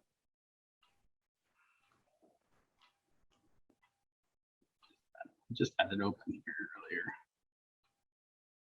earlier. Anyway, I'll just go off the cuff here. So some of the projects that we're working on in Washington County. So one example of, I guess I'll put it this way. There's some different themes. So there's some themes around fisheries, specific to sort of climate change mitigation. So, we know that the Gulf of Maine is warming faster than 99% of the global waters. And so things are shifting. We have a region that's very highly depending on the lobster fishery. So working with organizations that are looking at, not only continuing to support the existing fisheries, but what's it going to look like down the road? What types of resilient work needs to be happening now so that we're not reacting to the effects of warmer waters on the fisheries and having our communities in crisis, but starting to think about that transition. We supported organizations like the Community Caring Collaborative that really is pulling organizations together, different social service organizations, nonprofits, state, federal, tribal, and coming together and saying, our global mission here is to serve the people of Washington County better. So how can we share resources, network better, leverage funding, and really increase the type of benefits that the people of Washington County are experiencing. We've been doing some work with Mono and Mono in the Millbridge area. So again, sort of looking at demographic changes in Washington County, the trajectory isn't good. If you talk to Charles Rutledge at Sunrise County Economic Council, the trends are not good. So it's like, how do we support now Washington County becoming a more welcoming community? We have really two growing populations in the county. One is the tribal communities, the two Passamaquoddy tribes, and then also the Latinx community in the greater Millbridge area. So kind of looking to, helping to create workforce development strategies, housing strategies, other things to help welcome new residents into the region to help, stem the tide of declining demographics.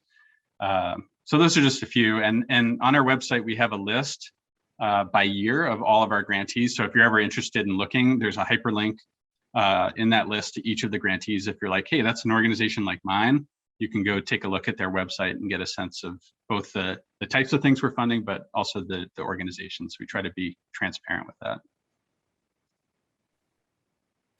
Great, thank you very much for that information, Tom. And one more question did pop up in the chat.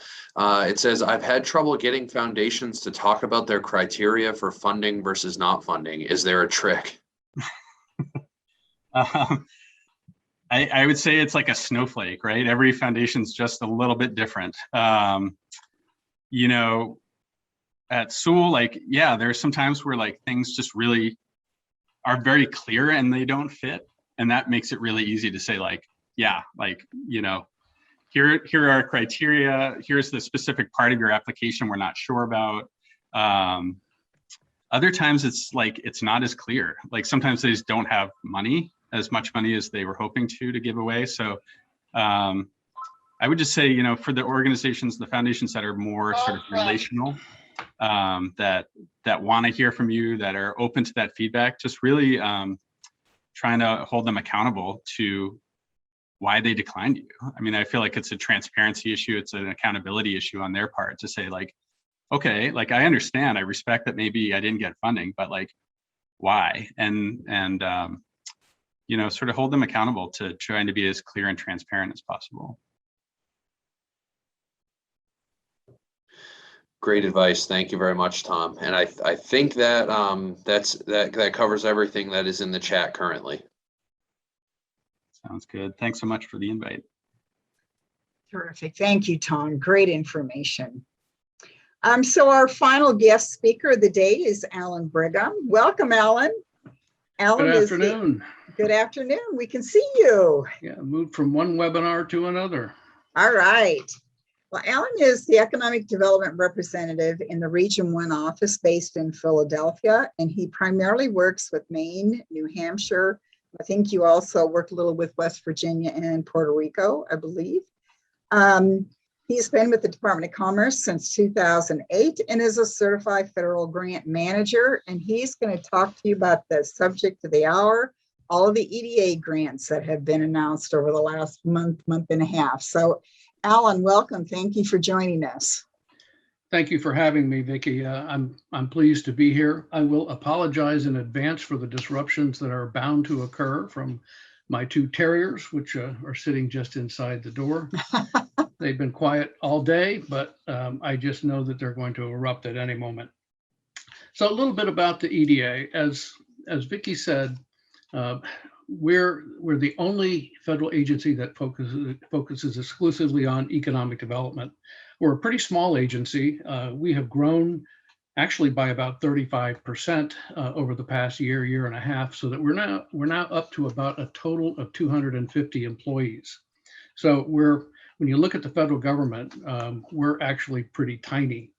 And this year in FY21, our general appropriation for our regular program funds, which we'll talk about in a moment, is about 305 million. So we're just a tiny little blip on the radar of an overall federal budget. It looks like we're in the budget for FY22 for about a $77 million increase in our regular funds. But that's not where all the attention right now seems to be directed. And that, of course, is ARPA. So within our region, which covers Philadelphia, the Philadelphia region, which covers Virginia, Washington, D.C., all the way up to Fort Kent, but also includes Puerto Rico and the Virgin Islands. So that's 13 states and the territories in the district. We received this year approximately $50 million out of that 305 million in total allocation, because our region covers about 25% of the US economy and 25% of the population. So even though we're geographically small compared to the other districts, or regions, we are the largest. We receive the largest amounts of funding of all the 6 regional offices. So we have this year, as everybody knows, we received back in April a $3 billion American Rescue Plan Act appropriation. This is unprecedented for an agency that typically receives somewhere around 300 million. This was compounded on last year's appropriation of $1.5 billion under the CARES Act. Most of that money is gone now. It's spoken for. And in the previous 2 years before that, we received a total of $1.2 billion in disaster recovery money. So we've been pretty busy for the last 3 years, and I assume that we're going to be pretty busy going forward for the next couple of years. Out of the $3 billion in ARPA money, it was divided into 6 different programs, or what we call notices of funding opportunity. Of course, we in the government have to have an acronym, so that's a NOFO. And out of those 6 different funding opportunities, there are 3 that are, I think, of particular interest here. One is the Economic Adjustment Program, and I'll go into more detail about that a little bit later. And out of that, the Philadelphia Regional Office is receiving 134.4 million. There's the Travel, Tourism, and Outdoor Recreation Program. Philadelphia region is receiving 95 million out of that. And then there's the Indigenous Communities Funding Opportunity, where our region is receiving about 7 million. There are 3 other programs. One is called Networks and Communities of Service. 31 million is available nationwide for that. Then there's the big one, the Build Back Better Regional Challenge. That's where 1/3 of the total appropriation goes, of 1 billion. And then there's something called the Good Jobs Challenge, which is $500 million. So that's a lot of money for a staff of 250 people to deal with. Every administration establishes a new set of priorities for the EDA. And you can find these on our website. There's a lot of helpful information there at eda.gov. But our current investment priorities or funding priorities, which are supposed to guide us in the types of projects that we fund and how we do our work, are equity. I think that we just heard a lot about equity from the foundation discussion. Obviously, economic recovery and resilience. Workforce development, and for EDA, that primarily means workforce development, infrastructure, and facilities. Manufacturing, technology-based economic development, environmentally sustainable development, and exports and foreign direct investment. So when we look at various applications, we try to see and try to have the applicant show us how that particular project meets one or more of those particular priorities. Not everyone is eligible for EDA assistance. I think many of you already know who they are. Obviously, units of government such as municipalities, states, quasi-governmental entities, utility districts, and those types of things. Nonprofit organizations, if they have an economic development purpose, and then institutions of higher education, as long as they are not private and for-profit. Private businesses and individuals are not eligible for EDA funding. And we do occasionally get requests from businesses that want to see if they can get a grant. They cannot, not from us anyway. So we operate 4 general programs, and everything that we do in the regional office fits into one of those 4 programs. Our bread and butter historically has been public works. We were created under the Public Works and Economic Development Act of 1965. And so that's really what we have traditionally focused on. That is projects that create or improve the infrastructure that the business and commercial community depends upon, which translates into jobs and taxable private investment. So our public works program is limited to construction only. And in that particular case, the match requirements for construction projects must be in cash if you're thinking of going after some of that money. The second program, and this has become the largest because of our CARES Act and ARPA funding, is Economic Adjustment Assistance. It's our most flexible program. It allows us to support projects that are both construction or non-construction or both. And whenever we receive special appropriations such as ARPA and CARES, it automatically goes into the Economic Adjustment Program. And then we have a couple of smaller programs that organizations like Vicki's uses. It's called planning and partnership planning and short-term planning. These are how we support our economic development districts, such as EMDC. And also we can use that money to help organizations chart a path to some objective that they want to achieve. And then the final small program is called Local Technical Assistance. And the way I describe that is that it supports projects where an organization needs to fill a knowledge gap. So typically these are for market studies, financial analyses, economic impact analyses, things like that. Those programs are not funded to a very significant degree.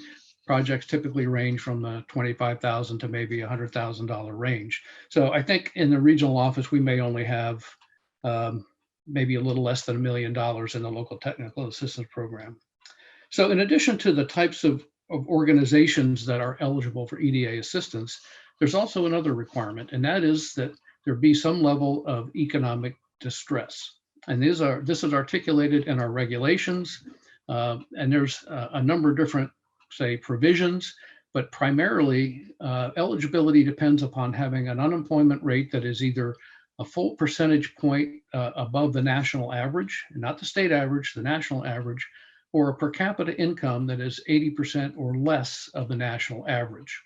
So when you look around Maine, we can look at the county level, we can even look at the census tract level for that type of data.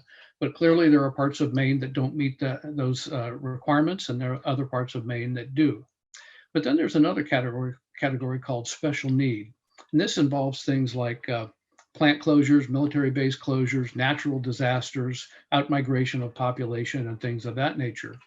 And there's a whole laundry list in the funding opportunities and in our regulations that describe what these special needs can be. The COVID pandemic is in fact one of those special needs. So this past year, the entire state of Maine, as was the entire nation, designated as in a disaster. In Maine, it's the FEMA 4522 DR COVID disaster. So any project in Maine that is somehow responsive to or connected to the economic impacts of the COVID pandemic is in fact eligible. We also have, and it's probably not pertinent to go into too much detail here, but we have a backdoor eligibility component that allows us to find some projects eligible when they're located within an economic development district if they would not otherwise be eligible. They simply have to demonstrate that their project would impact distressed areas.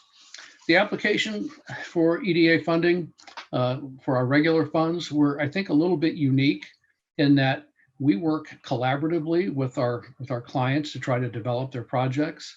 and to help them navigate all the bureaucratic requirements. We do not grade most of our applications, although a couple of the ARPA programs are graded and scored, but our typical programs are not scored. And instead, we sit down with the applicant and we try to help them craft a project that fits within our operating parameters and our funding limitations and requirements. And then when the application is actually received, people like me, economic development representatives who have done that work with the client, we translate it into unique EDA language. We put it into our grant management system, and then we present it to a committee in Philadelphia. It's called the Investment Review Committee. And that's essentially the management team down there. And they listen to the presentation, they ask questions, and they vote on whether the project should be funded or not. And that vote goes to our regional director, who makes the final decision. If we do decide that we want to move forward with the project, we issue something called this is lawyer language, I guess, a non-binding commitment. And that non-binding commitment essentially says we want to fund your project. There's a couple more steps that we have to go through, some due diligence that we have to take care of, and then we expect to make the award. So getting through that process is in fact a partnership. It involves a lot of discussion, a lot of collaboration. And as applications are being developed, and there are numerous forms that are involved, I'll work with the client to make sure that they're properly filled out, that they're written in a way that when I end up presenting it to the Investment Review Committee, it presents competitively and it avoids any of the pitfalls that some applications without that kind of technical assistance could have. We look at, as I said, we look at applications subjectively. They're not scored, at least not our regular programs. And we look at things like what's the economic development need within the project area? What need does this project satisfy? Is there an opportunity that it takes advantage of? And then we also look at what types of jobs it creates or retains, and how much in private investment is going to result from it. We'd like to help communities broaden their tax base and shift some of it away from residential property. So we also look at the amount of the request, some geographic equity. We look at the amount and the quality of the matching funds. We do require matching funds for almost everything, with a couple of exceptions. And then we look at the applicant's capacity. There are times where an applicant or a potential applicant will call me and they have a really ambitious project in mind, but you can tell clearly from that discussion that they don't really have the capacity to pull all of it together and lead the project. I say quite often in discussions like this that every project has to have a champion. And if it doesn't have a champion, its potential for success is very limited because it is a complicated process. It requires perseverance, some patience, and maybe a little bit of forgiveness as well. And so it's really important that somebody with some leadership skills and capacity to wrangle all of the various people and resources that are necessary for a project be involved. So I don't have a lot of time because I know, I think I only have about another 15 minutes, 10 minutes. So I want to go very quickly through some of the ARPA programs because I think that's really what everybody is interested in right now. I would invite you to look at Vicki's handout. It is very good. She did a lot of work in extracting that information from the funding opportunities, but I would also like to tell you that you can go into grants.gov and type in the catalog of federal domestic assistance number, let's see, 11.307. That's the economic adjustment programs for the EDA, and it will list all of the different funding opportunities under ARPA. And so you can download any of them that you would like and read them in more detail. So the first one, first I want to say that EDA's challenge in the appropriation is that we have to have the entire $3 billion obligated, which means granted by the end of next September. So we essentially have a year to obligate $3 billion, as well as the appropriation that we expect from Congress in the next fiscal year. So we're going to be fairly busy. The first the first ARPA program is the most flexible. It's called the Economic Adjustment Program. And it can be used for both construction and non-construction projects. It's designed to provide and I'm reading this from the NOFO, it's designed to provide a wide range of financial assistance to communities and regions to respond to and recover from the economic impacts of the coronavirus pandemic, including long-term recovery and resilience to future economic disasters. So there's a lot of flexibility in that. It doesn't necessarily have to be a COVID project. It has to be, but it does have to be a resilience project. In fact, that's specified in the funding opportunity. There has to be a resilience component to it. So that can be a physical resilience, such as, you say, building a bulkhead, constructing a bulkhead that prevents flooding, or it could be diversifying the local or regional economy to make it more resistant to economic dislocations. But there are certain things that are specifically ineligible. And lately, I've had a number of requests from people that talk about workforce housing as a very serious need in Maine, and it certainly is.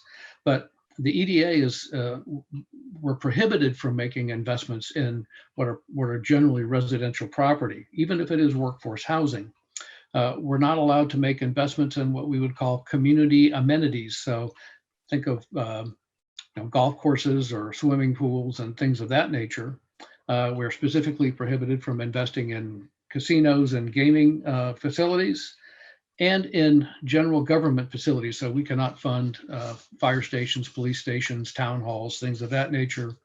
And unique to this particular program, we're not allowed to fund projects that are a public health response to the COVID pandemic. In other words, we can't fund, say, the setting up of a clinic to do vaccinations and testing and things of that nature. Any project submitted under this NOFO has to be consistent with the recovery and resilience EDA priority. If it's consistent with or addresses other priorities, so much the better. That can even improve its competitiveness in the review process. This is cheap EDA money. EDA's typical grant rate is 50%. It can vary depending on higher levels of economic distress, but those bars are fairly high to get over. But these funds under economic adjustment go out at 80%. There is the possibility of getting a higher rate than 80%, but that's a pretty tough bar because the applicant has to demonstrate that they've either maximized their total taxing capacity or their borrowing capacity, and that they just flat do not have the money. And that's sometimes difficult for applicants to do. Let's see here. This requires, under this program, a complete EDA application is required with all of the attendant forms. There's maybe 8 or 9 forms that have to be filled out. But if it's a construction project, it also requires something called a preliminary engineering report and an environmental narrative. And these are documents that require a little bit of applicant investment up front. But if it's a construction project, those are required.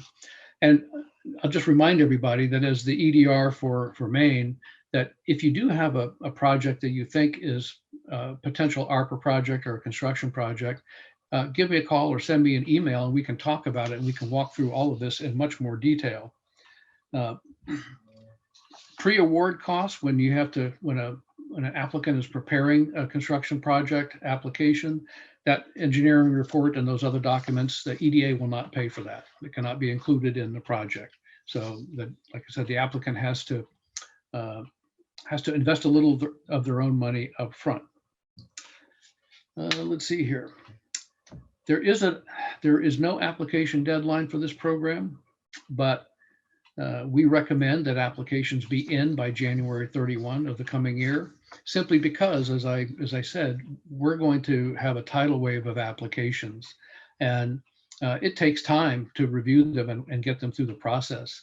So January 31 gives us hopefully enough time to go through all of that and have the funds obligated by September of next year. The next funding opportunity that I think that I'm getting a lot of interest in is the travel, tourism, and outdoor recreation funding opportunity. We have, the Philadelphia region has 95 million out of this particular appropriation. But there was another amount of funding also that's going straight to the states. Every state has gotten a direct allocation of funding from the EDA. The Maine Office of Tourism is receiving a substantial amount, and they are right now in the process of developing their plan for how they're going to use that money. When I say substantial amount, it's in excess of $10 million. So they may have reached out, or you may have talked with them, some of you, about various, say, subcomponents of that funding. So the other 95 million that's here in Maine or in the region is for what we call competitive grants. And this is where eligible organizations can put together an application for a project that supports local or regional tourism. And this program is designed to fund a wide range of types of projects that build and strengthen travel, tourism, and outdoor recreation industry. And they can be both construction and non-construction projects. We're seeing a lot of interest both in Maine and New Hampshire, which I also cover, for outdoor recreation trails. Now, traditionally with the EDA, we didn't pay too much attention to trails and things of that nature, but this funding opportunity recognizes how important that can be to Maine's and to the Northern New England economy. You know, we talk about snowmobile trails, hiking trails, even ATV trails and things of that nature. So there's a lot of interest in that. And it can be in constructing trails, improving trails, et cetera. And I don't want to say it's just trails, it can be lots of things. One thing it cannot be is marketing and promotion, because the Office of Tourism's direct grant from the EDA is designed to cover marketing and promotion. So we won't provide those kinds of funds for a local or regional organization. We do expect grant rates under the competitive tourism program to be anywhere from, say, $500,000 up to 10 million. But as you can imagine, a $10 million grant when we only have 95 million across the entire region, that's going to be, it's going to have to be a really special project. But we can go quite large with this particular program. If you download and look at the funding opportunity, you'll see a long list of potential or examples of types of projects that we would fund. I've had requests for, can we fund, say, a ski lift? Well, typically no, because they're typically privately owned. But in this particular case, it's actually owned by a nonprofit. So yes, we could potentially fund a ski lift. There's all kinds of possibilities. And that's part of that collaborative process that we use at the EDA. We can have that discussion right up front to see if it's eligible and if it's potentially competitive. Again, this program, the applications are not scored. It's a subjective review process. These grants also will go out at 80%. I typically wouldn't expect them to go out higher, but it certainly is possible. And under this particular program, we will do an initial screening of applications to determine competitiveness.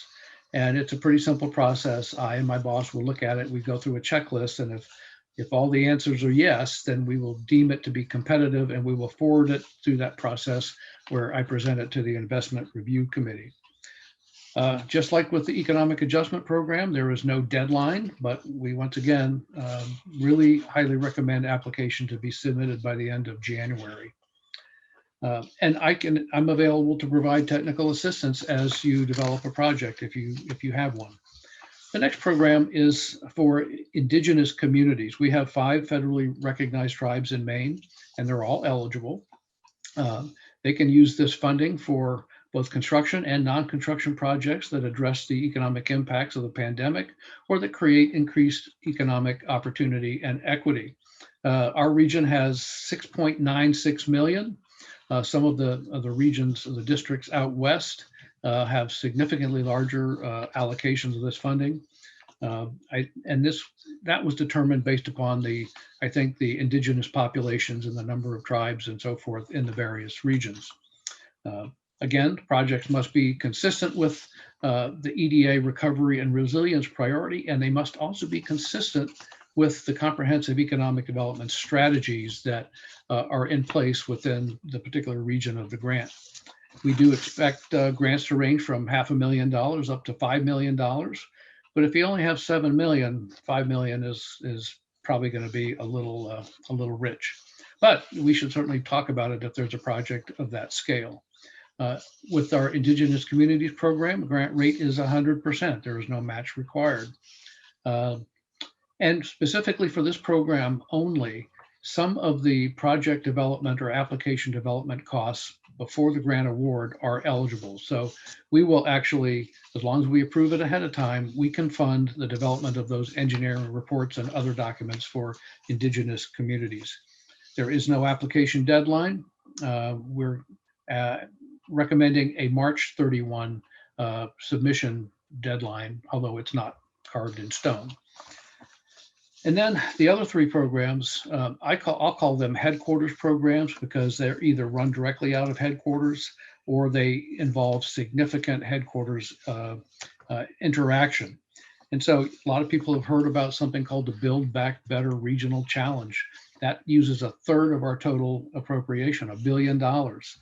And it's a two-phase project, our program, where we're providing 60 to 70 different grants of up to $500,000 with no match required for organizations to develop coalitions of like-minded, cluster-based types of eligible entities that would be supported by private businesses, the private sector, in a regional approach to solving an economic problem or growing that economic cluster.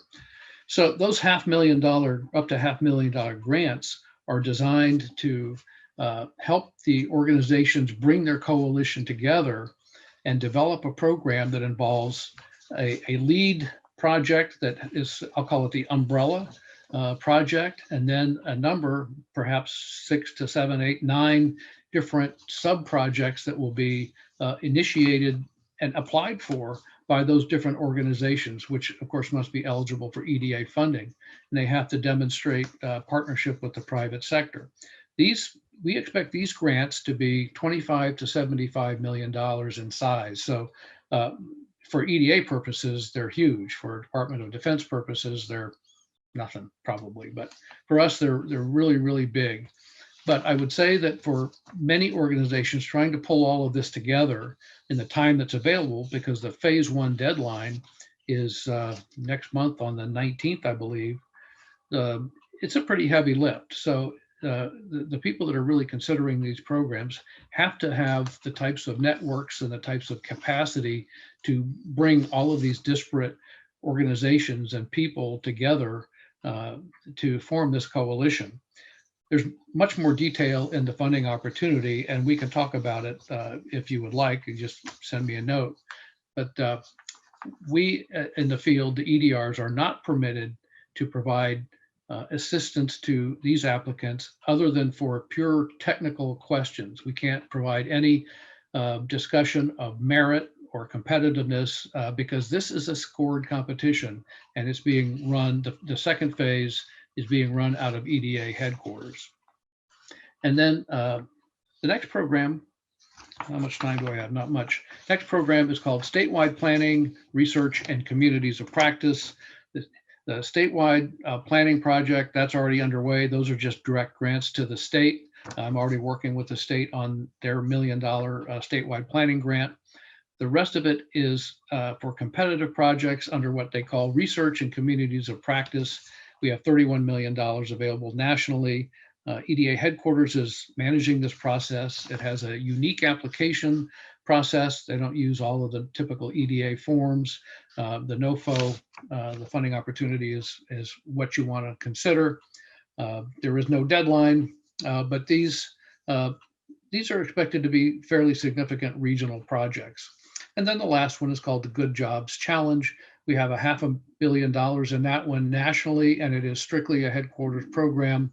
And so I won't try to bore you with all of those details, but specifically because I don't know them. So the NOFO would be your reference on that. So that's a really superficial overview of the EDA, what we do, how we do it, and right now the various programs that we have to work with. And it's kind of daunting, but I'm kind of looking forward to seeing some of the projects that come across my desk. So if there are questions, I'll be happy to try to take them. If there is time, I'll turn it back over to Vicki or anybody else. Thank you very much, Alan, for the presentation. We do have a few questions in the chat for you. First one, does the applicant make an appearance at the investment review? No, that does not happen. I become the applicant's surrogate. Great. And the other question, What happens is, when I write up the project, it's a presentation, the applicant will know very clearly how I feel about the project. And I've been fortunate in that when I work with clients, I'm honest, if I think the project is not going to get traction, I'll tell them, and it's then up to them whether they want to pursue it or not. And in some cases, very rarely do they choose to do that, and I'll present it and do my best. But it is truly a partnership, and I'm an advocate for my clients when I present their projects, sometimes to the point that I think I really irritate my superiors in Philadelphia. Alan, I think it's important to note that you talked about having a champion for the project. And in my mind, you need to be one of those champions when you're the person that goes and talks to that investment committee. And so you need to be behind the project. You may not be going all bells and whistles, but you need to understand the project and you need to be supportive of the project. So if someone has come to you and you said, this is a long shot, I don't think it's going to get far, and they go ahead and submit the application anyway, you're kind of taking a risk. But I think you can definitely, if there's a shout out to you early on in the project development, which we tried to do with a lot of our regional projects, we tell everyone to talk to Alan, and we try to facilitate some of those conversations at the same time. But, we think it's important that we have those conversations early on to get your feedback. It's true. I am not a gatekeeper by any stretch, of the imagination. I'm a consultant. I'm a consultant to the client and to a certain extent to my agency. And that's the role that I play. Yeah. great. We do have one more quick question in the chat. Alan, are you the contact for any Indigenous grants? Yes. Perfect. That is the last of the questions that I see in the chat. Okay. I'm pretty easy to reach. I'm A Brigham, ABRIGHAM at EDA.gov. And again, we'll have all of the speakers' contact information. So if you want to email Alan, that'd probably be the easiest way to get initially in touch with you rather than trying to call you because you're a busy guy. But, again, the earlier the better. Get your project out there, introduce it to Alan, get his feedback early on because that's going to help you as you're shaping your application. So Alan, thank you so much for joining us this afternoon. I think it's invaluable to hear from the horse's mouth, so to speak. Are you calling me a horse, Vicki? No, only lovingly. Oh, okay. But it's good to talk to someone who's here representing the agency to really get the facts. And some people think, some people when they call my phone number, which is a Philadelphia area code, they think I'm in Philadelphia and they try to tell me what Maine is like and all of that. And when I tell them I'm talking to you from Windham, Maine, they're often surprised. So you're a New Englander for sure, a Mainer for sure. No, born and raised in Florida, but I'm here now. So thank you so much, Alan. Sure thing. Thanks for joining us. So I'm going to go ahead and share my screen. That's the last of our guest speakers. And you still have an opportunity to ask your EDA questions before we end the conference. But I'm going to go ahead and share my screen for the conversation about post-award. So let me advance. It's not letting me advance. Here we go. So you've submitted the grant.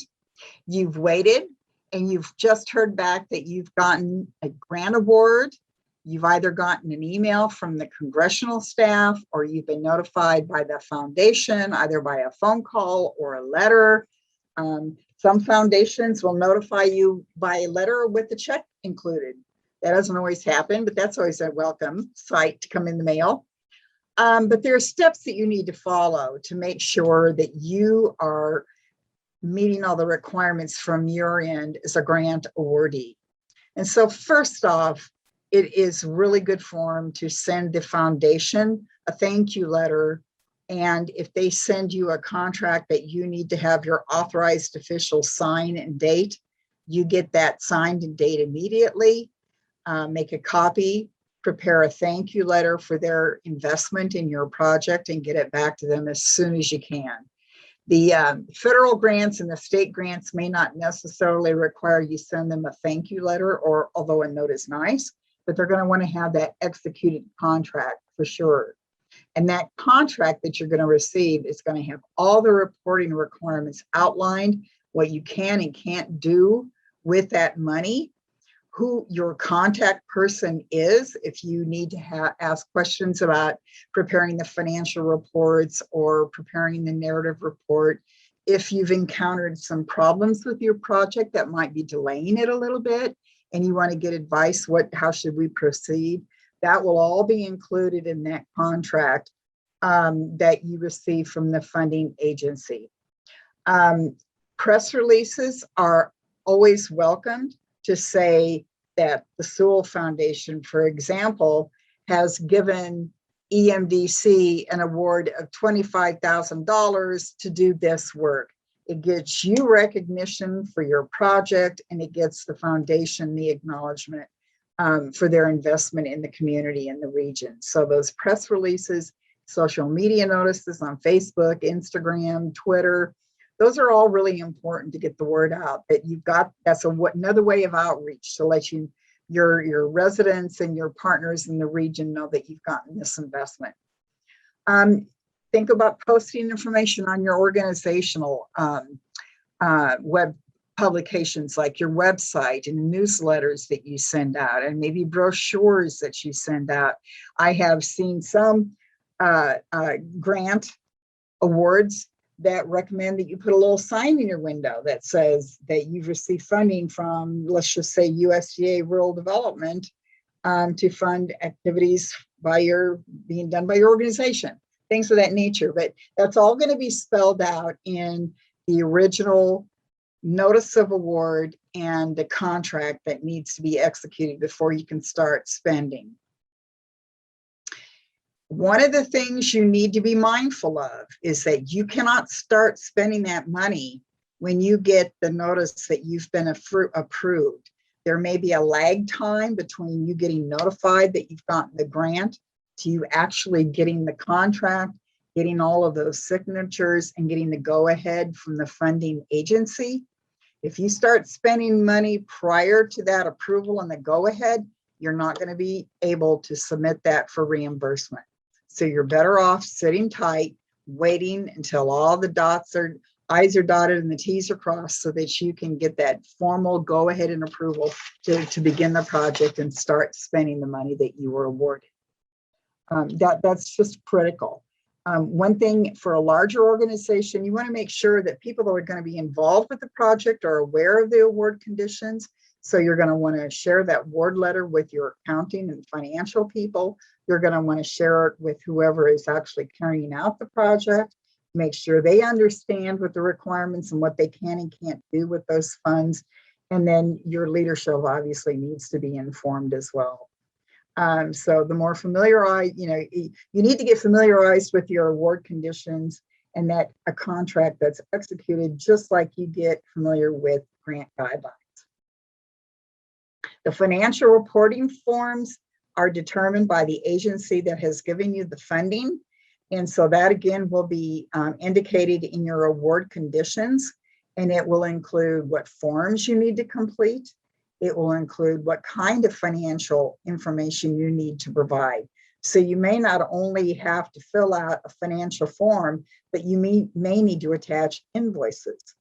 And I've seen where people have filled out the form, attached the invoice, and an expenditure has been disapproved because the date on the invoice was prior to the award and the go ahead on the grant. So again, that's why it's so important that you're careful on when you start your project after you've been notified of the award. But they want to know what's your starting point, what have you spent, how is it spent, attach the invoices so that we can back up what you say you spent your dollars on. And then what's your remaining amount for the remainder of the grant program period? You don't want to spend everything in the first 2 months of your grant. You've got another 2 years to go. And you said you were going to be paying salary and fringe to perform this project over the course of 24 months. That's going to look funny, and you're going to end up having problems down the road because you spent all your money and you still have to do the project. So some will require an annual report. Many foundations will send you the notification. Here's the award. Here's the check. Now, all we need from you is a report that says, here's what we did with the project. Here's how we use your funds and your investment. And these are the outcomes and the results of the project. And it might be the end of 1 year or 2 years. With federal and state grants, you have to do more periodic reporting. For EDA, for example, it's done on a biannual or semi-annual basis. So 6 months into the project year, you're going to be required to submit an interim report, which will include both the narrative on the progress of your work and the financial report about all of your expenses to date. And usually if you're looking at a 12-month project, the reporting period is for the 6 months at the beginning of the project, but your report is not due until the end of the 7th month. So it allows you a little wiggle room to pull everything together and get the forms together and the invoices and the narrative to get that submitted to meet that deadline. And then at the end of the 12-month period, you'll send in a final narrative that's going to describe everything that was done in the project. There might be some repetition of what you already reported in the first 6 months from the interim report, but it's the conclusion of the grant project and the expenditure of the dollars. Agencies prefer for you to spend out your award. You never can overspend your award, and you need to have working in concert with accounting professionals within your organization to track those expenditures to make sure you don't overspend, because you're going to have to pull it back out. They're not going to give you more money. And you're going to need to think about, if it's a 2-year or a 3-year grant, you're pacing on that project and aligning what you're reporting in the interim and the final narrative and financial reports to, excuse me, along with how you projected your project was going to flow in the original grant application.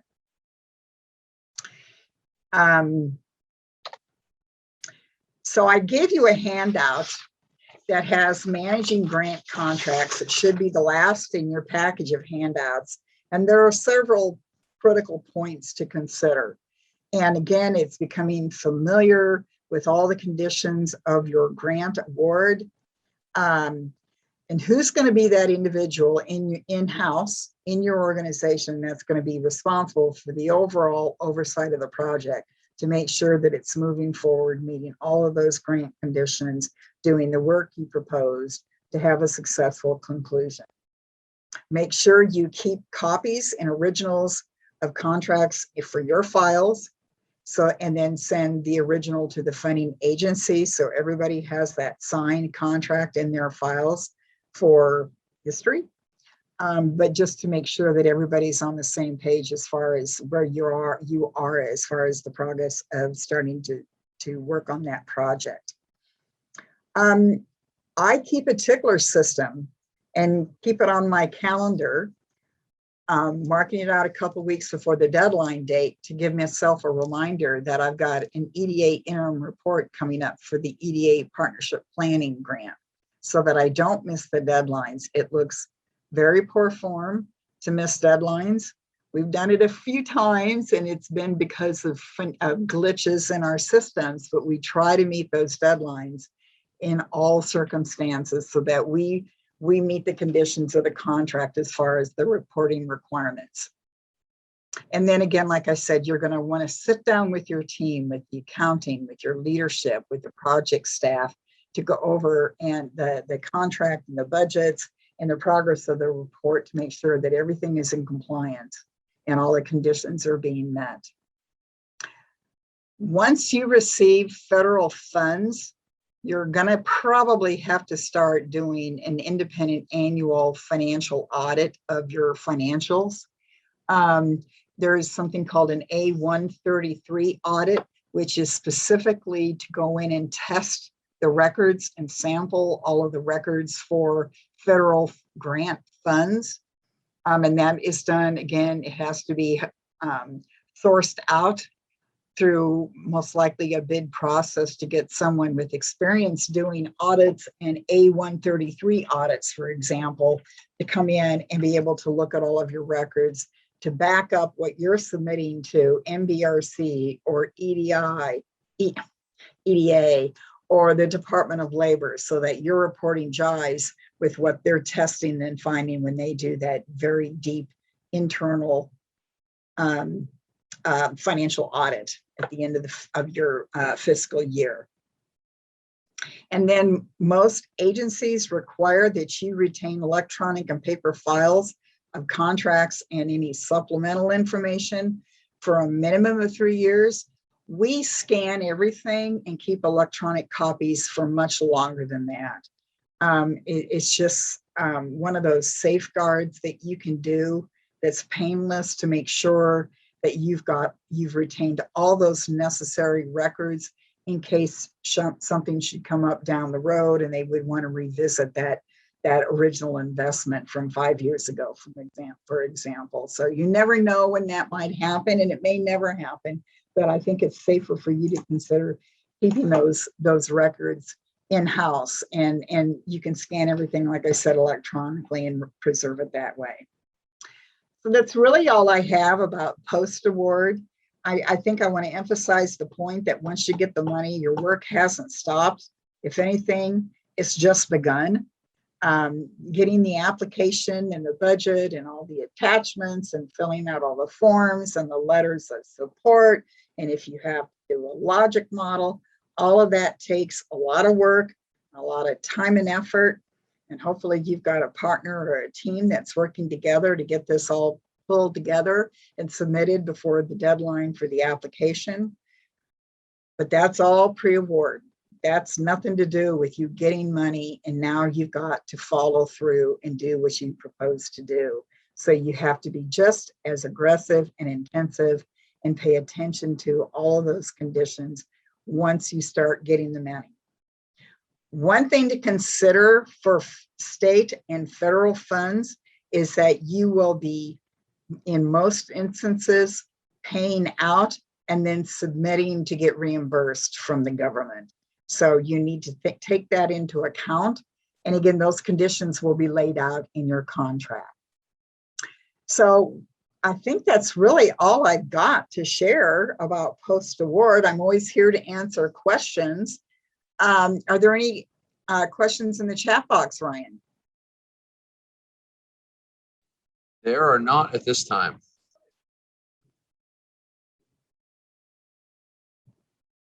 So with the question answered about Alan's response for the submitting multiple applications to different NOFAs for the same project?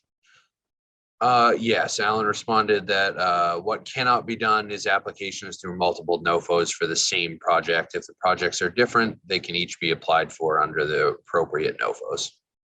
So it could be one project, but there's different components to the project, and they could submit an application for each of those components? Is Alan still? Vicki, that's a pretty complicated question when you say, different components. I'd have to have more detail about what that means. Okay. It's typically, we would want to see the entire project included in one application, or one component of it as the EDA application. Okay.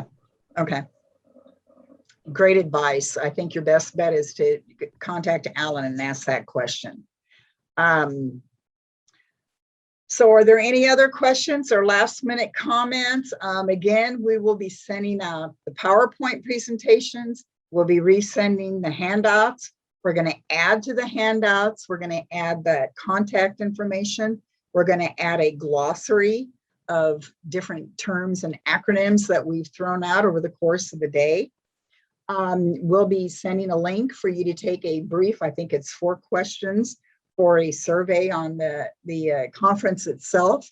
And if you have any recommendations for the future, that would be terrific. We're always open to criticism and comments and suggestions, and we can modify moving forward. Or if you know someone that you've heard speak that has been just excellent and would like to have that person considered for a future grants conference. As I said, we had a gap of about almost 2 years between the last grants conference and this one, but we're hoping to be able to do it on a little bit more of a regular basis, at least a couple times a year, so that we can hit as many people as possible. And I was really excited to see a lot of communities participate in the grants conference this time around, because I think there's a lot of information to be shared with communities. And not only that, you're building a network just by participating in this conference, the people that you can reach out and share and ask questions and ask for advice. So if there's no other questions, we will end the day here. I want to thank you all for being here and participating. And I look forward to seeing you all soon, hopefully in person at some point in the next few months. So thank you all.